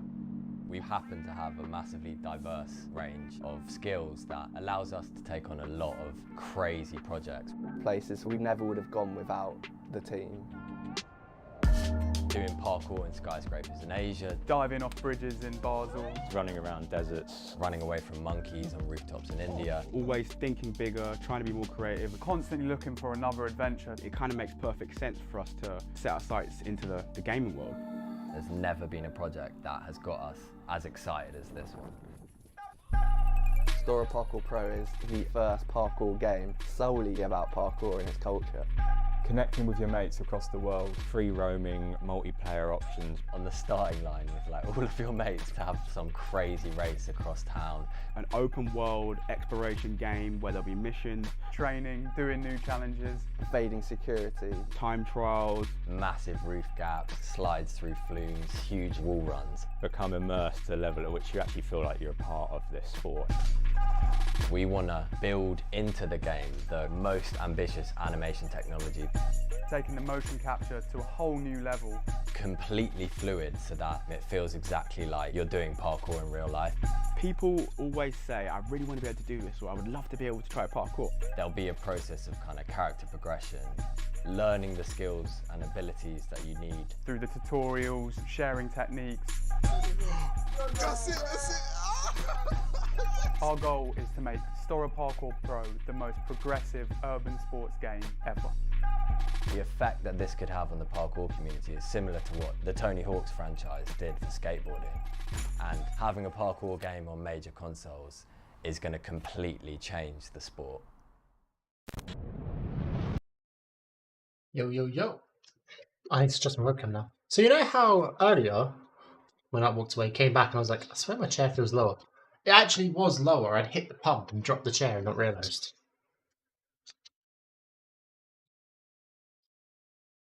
Readjust my webcam again. We're at 7 hours and 10 minutes. 1 minute. Yeah, that script's fucked.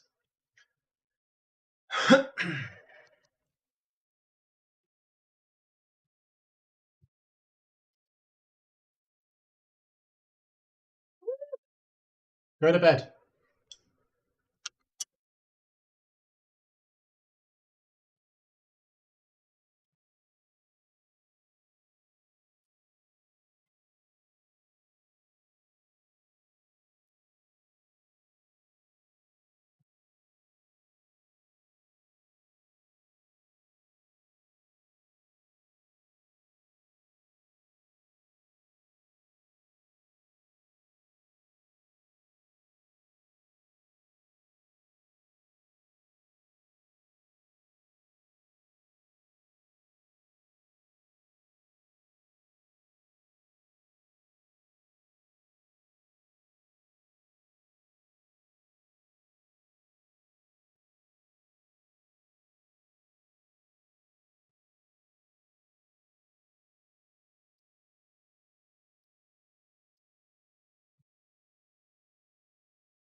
Arigato.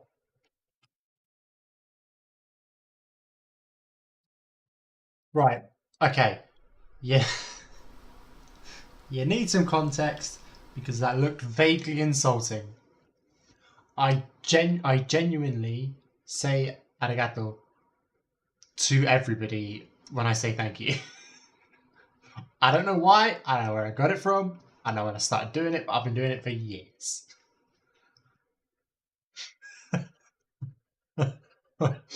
I realised you don't actually know me in real life. That context didn't make sense to you.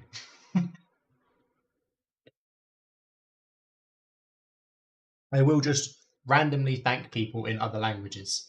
Japanese is one of them. It's one of the more common ones, to be fair.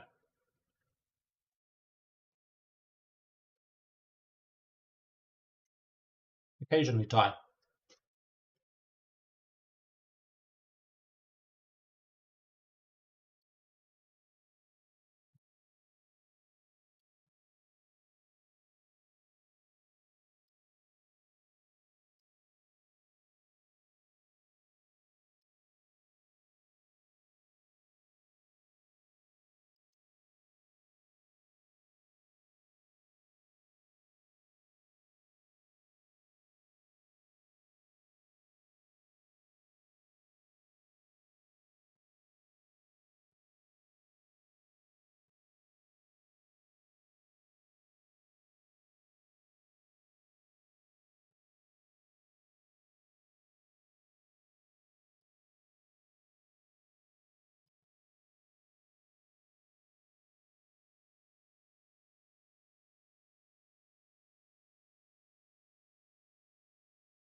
You know, it is a weird thing. It's a weird thing having such a long-term relation with people that you stream to. You do actually forget they don't know you in real life and that they don't see your day-to-day mannerisms and things like that, or they don't know your in-jokes. It's a weird thing.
Yeah, it's a really like it is a weird thing. Like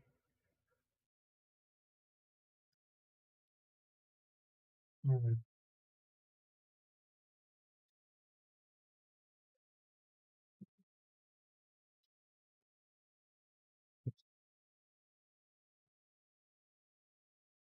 The thing is, I don't really have like any streamers that I watch enough to fall into it from that side. But like you guys that back SPP, you're so loyal and you've stuck around for so long. I've known you guys, some of you guys, for years. Like, yeah. Later this year, I'm probably gonna have a drink with one of the backers because they're visiting London, and they were saying they were like, "Oh, if you guys are about, we should meet up for a drink." And I was like, "Fuck yeah, hell yeah!" But then, like, I've been talking to him for I've known him for like 3 years or something now, 2, 3 years. It's weird. Although I say that, right? But so the guy I was talking to earlier, texting earlier, I was best man at his wedding.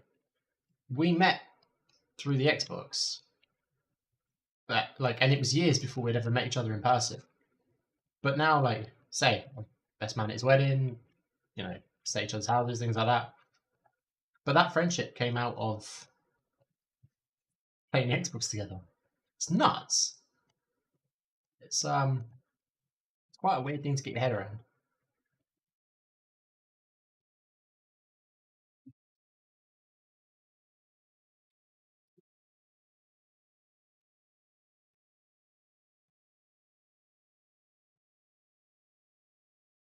I do think one of the problems though would be, um, so like especially when it comes to things like sense of humor and that. So generally I have quite a dark and quite an insult-based sense of humor because I'm English. But the problem is that only works if you and the person you're joking with know each other decently well. Otherwise, you're just being an arsehole to people for no reason. Or potentially super insulting or um, insensitive and things like that. But it's so easy to forget when you're doing like long stream stuff and you just slip into like muscle memory and old habits and stuff. But I can't afford to do that, especially when this is like a professional work thing as well. I can't afford to just start treating people like shit because it's what I do with friends.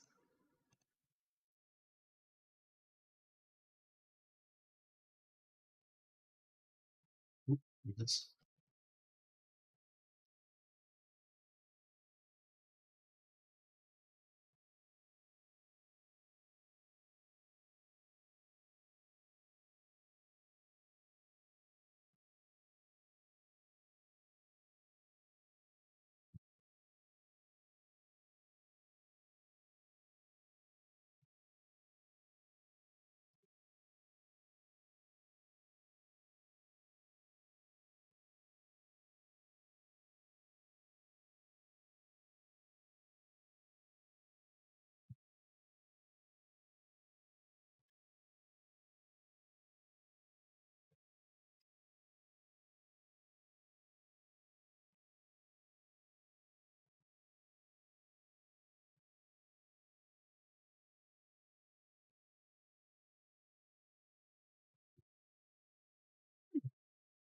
I mean, I always try and keep it light anyway because, like I say, it's a work stream and things like that, and people don't know me. But yeah,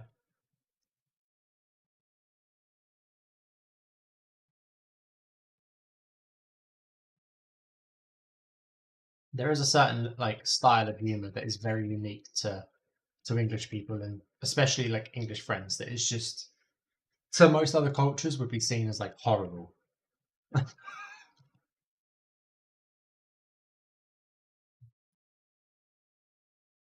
Oh god.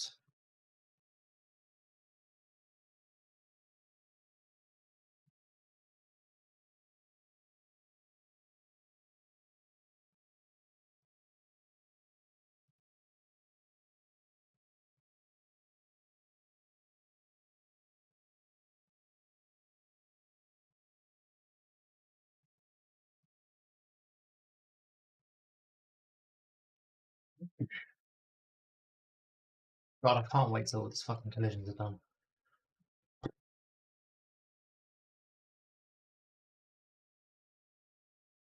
I'm so bored with this job now.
I really need to stop doing that. Do you ever find, like, when you're drawing, you just hold your breath randomly? Like, if you're doing something you're really concentrating on, you just stop breathing. Or you start breathing, like, super, super shallow, and then you'll do it for, like, 5 minutes, and you're like, fuck, I need air.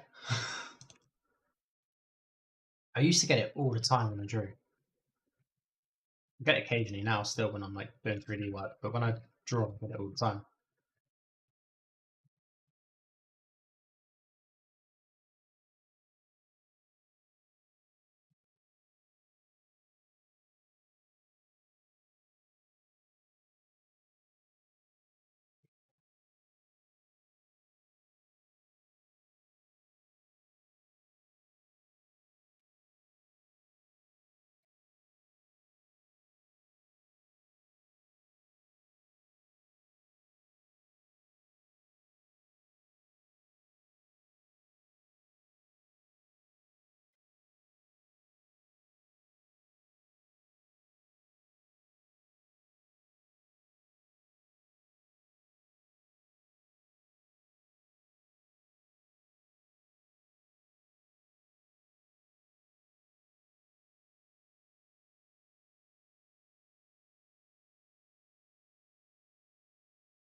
Yeah, I do it all the time, dude.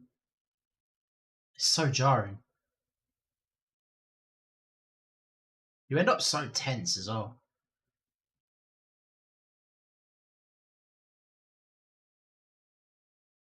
Oh, I don't really get it in video games that much. I get it usually when I'm working. So, I'm doing this, or if I'm drawing or something like that.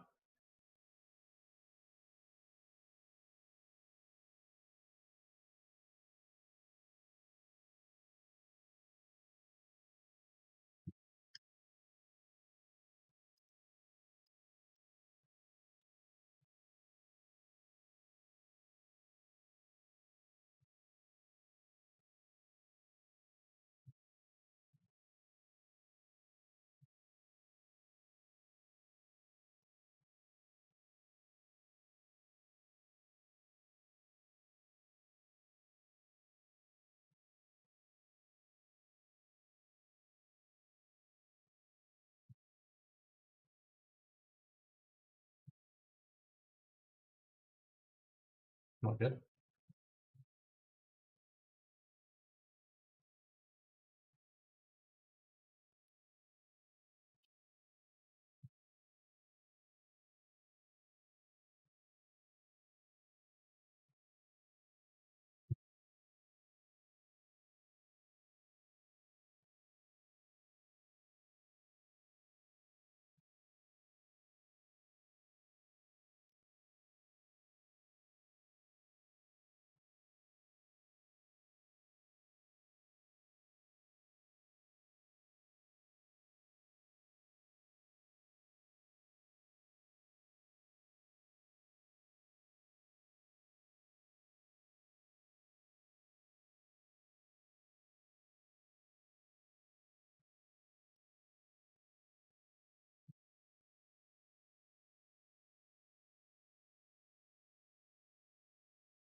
No, I'm gonna turn that timer off because it's not right. It's somehow it's fallen 15 minutes behind now. 16.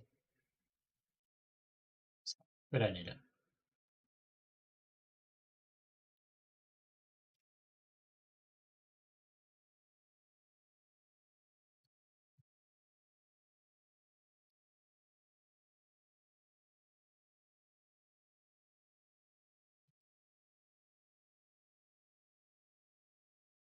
According to OBS, I'm at 8 hours now. 8 hours 6.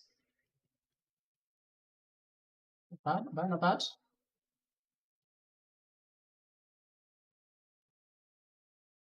I can't. Sure, I got a message from Dado like half an hour ago, and he was like, "Right, time for bed. How nice for me." It's like, ah, you little bitch.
I hear voices, man. I hear someone in my head talking. That's really weird. I think it was outside, but you know, going crazy.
Fuck.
What's wrong with this fucking mesh?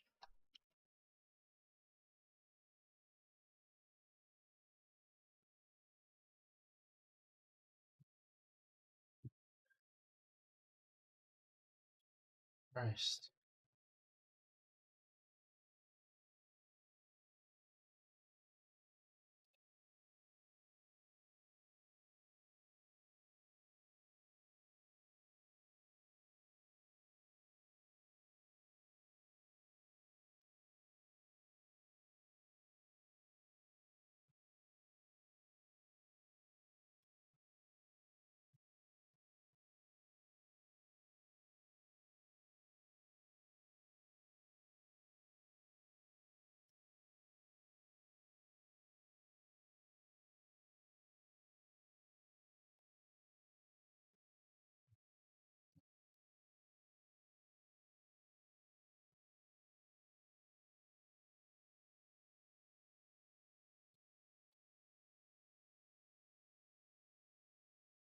This one actually might be worth like.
Oh God.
9 hours.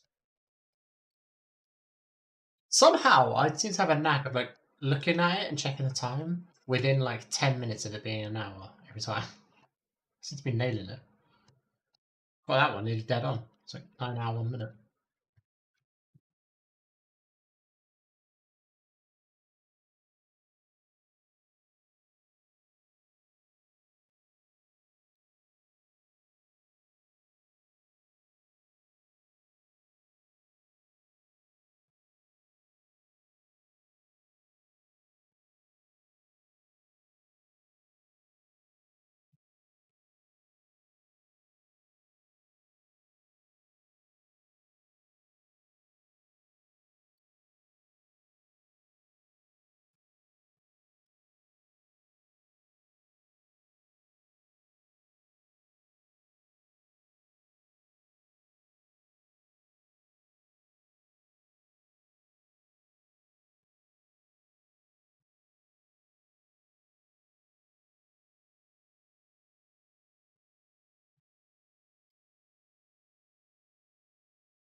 Hey, what's up, bro?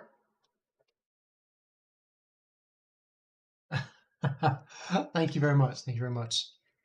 But I'm not the one making it happen. I'm just helping. Dado and David are the ones putting in incredible amounts of work. But thank you still.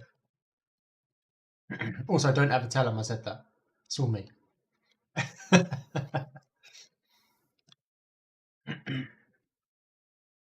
I mean, sorry. Are you a backer on the Discord? Because if you are, you could play versions as and when we release them. There's like 10 out at the moment. I mean, it's a different game every time we release it because it's all been recoded. But you get to see the development process and play them as they come out.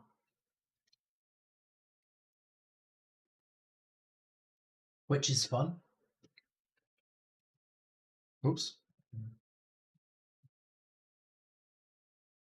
Yes, the demo.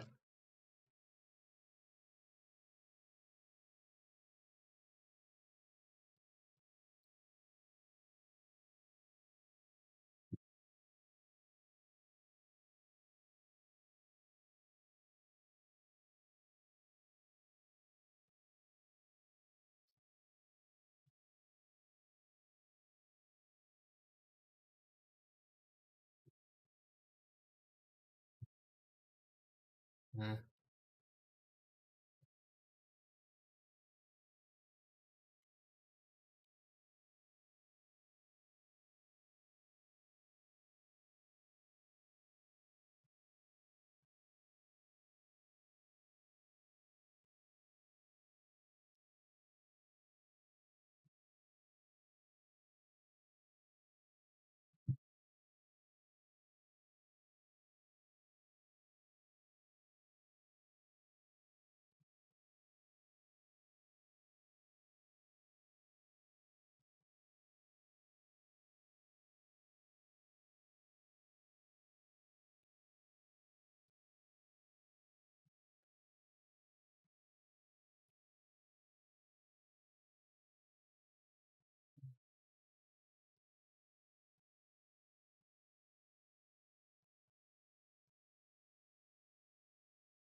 See you later. Thanks for stopping by.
Yes, bro. Yes! Oh, come on. Yes! I don't have to do it again! Yeah, boy! Oh, I thought it was like a myth when we came. Storror Army. Happy Monday. It's a good time to be alive. Look at where we are. Concrete playground. Look at the sheer amount of concrete we're surrounded by today. Imagine a parkour park, but not in kind of perfect condition and raised like 2 stories off the floor. That's what we got. And better than most parkour parks. Yeah. So true. Insane. Insane, says Toby. It's the only word to describe this place, really. Look at this place. Incredible. Don't know what it was intended to be. Maybe a hotel, maybe some sort of leisure centre. But clearly they've given up after laying down the concrete foundations, meaning that it's a complete, unused, deserted playground for us. Everything is so high, everything is so concrete, everything is so sharp. There's a lot of danger. Elevate, is it? Yeah. I'm ahead of us. Checked it. So, safety team have. It must be fine if the safety team has approved it.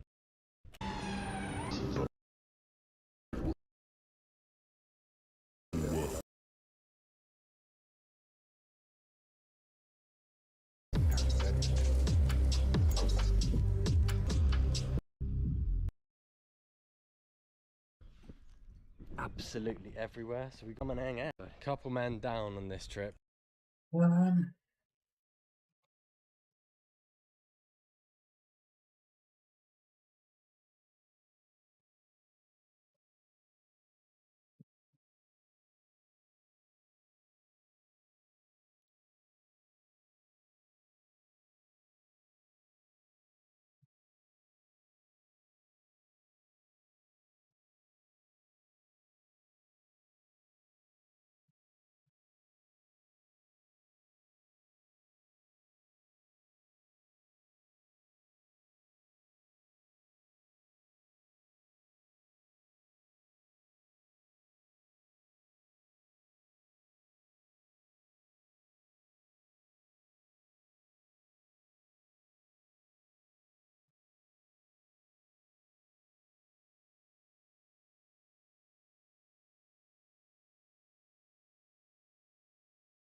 Alright, well, I'm gonna have to eyeball it then.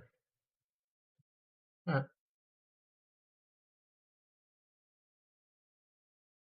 Let's, how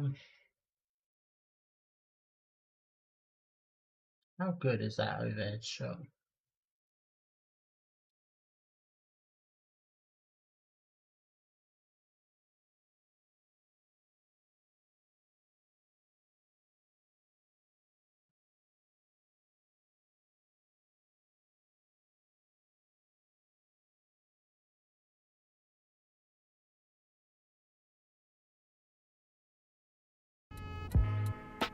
Look at this place. Incredible. Don't know what it was intended to be. That's what we got. And better than most parkour parks. Yeah. So true. Insane. Insane, says Toby. It's the only word to describe this place, really. Insane. Stories. Imagine a parkour park, but not in kind of perfect condition. Actually, that's not a bad shot because I'm pretty sure here is the main focus of where we want it. Oh, God, that was a good crack on my back.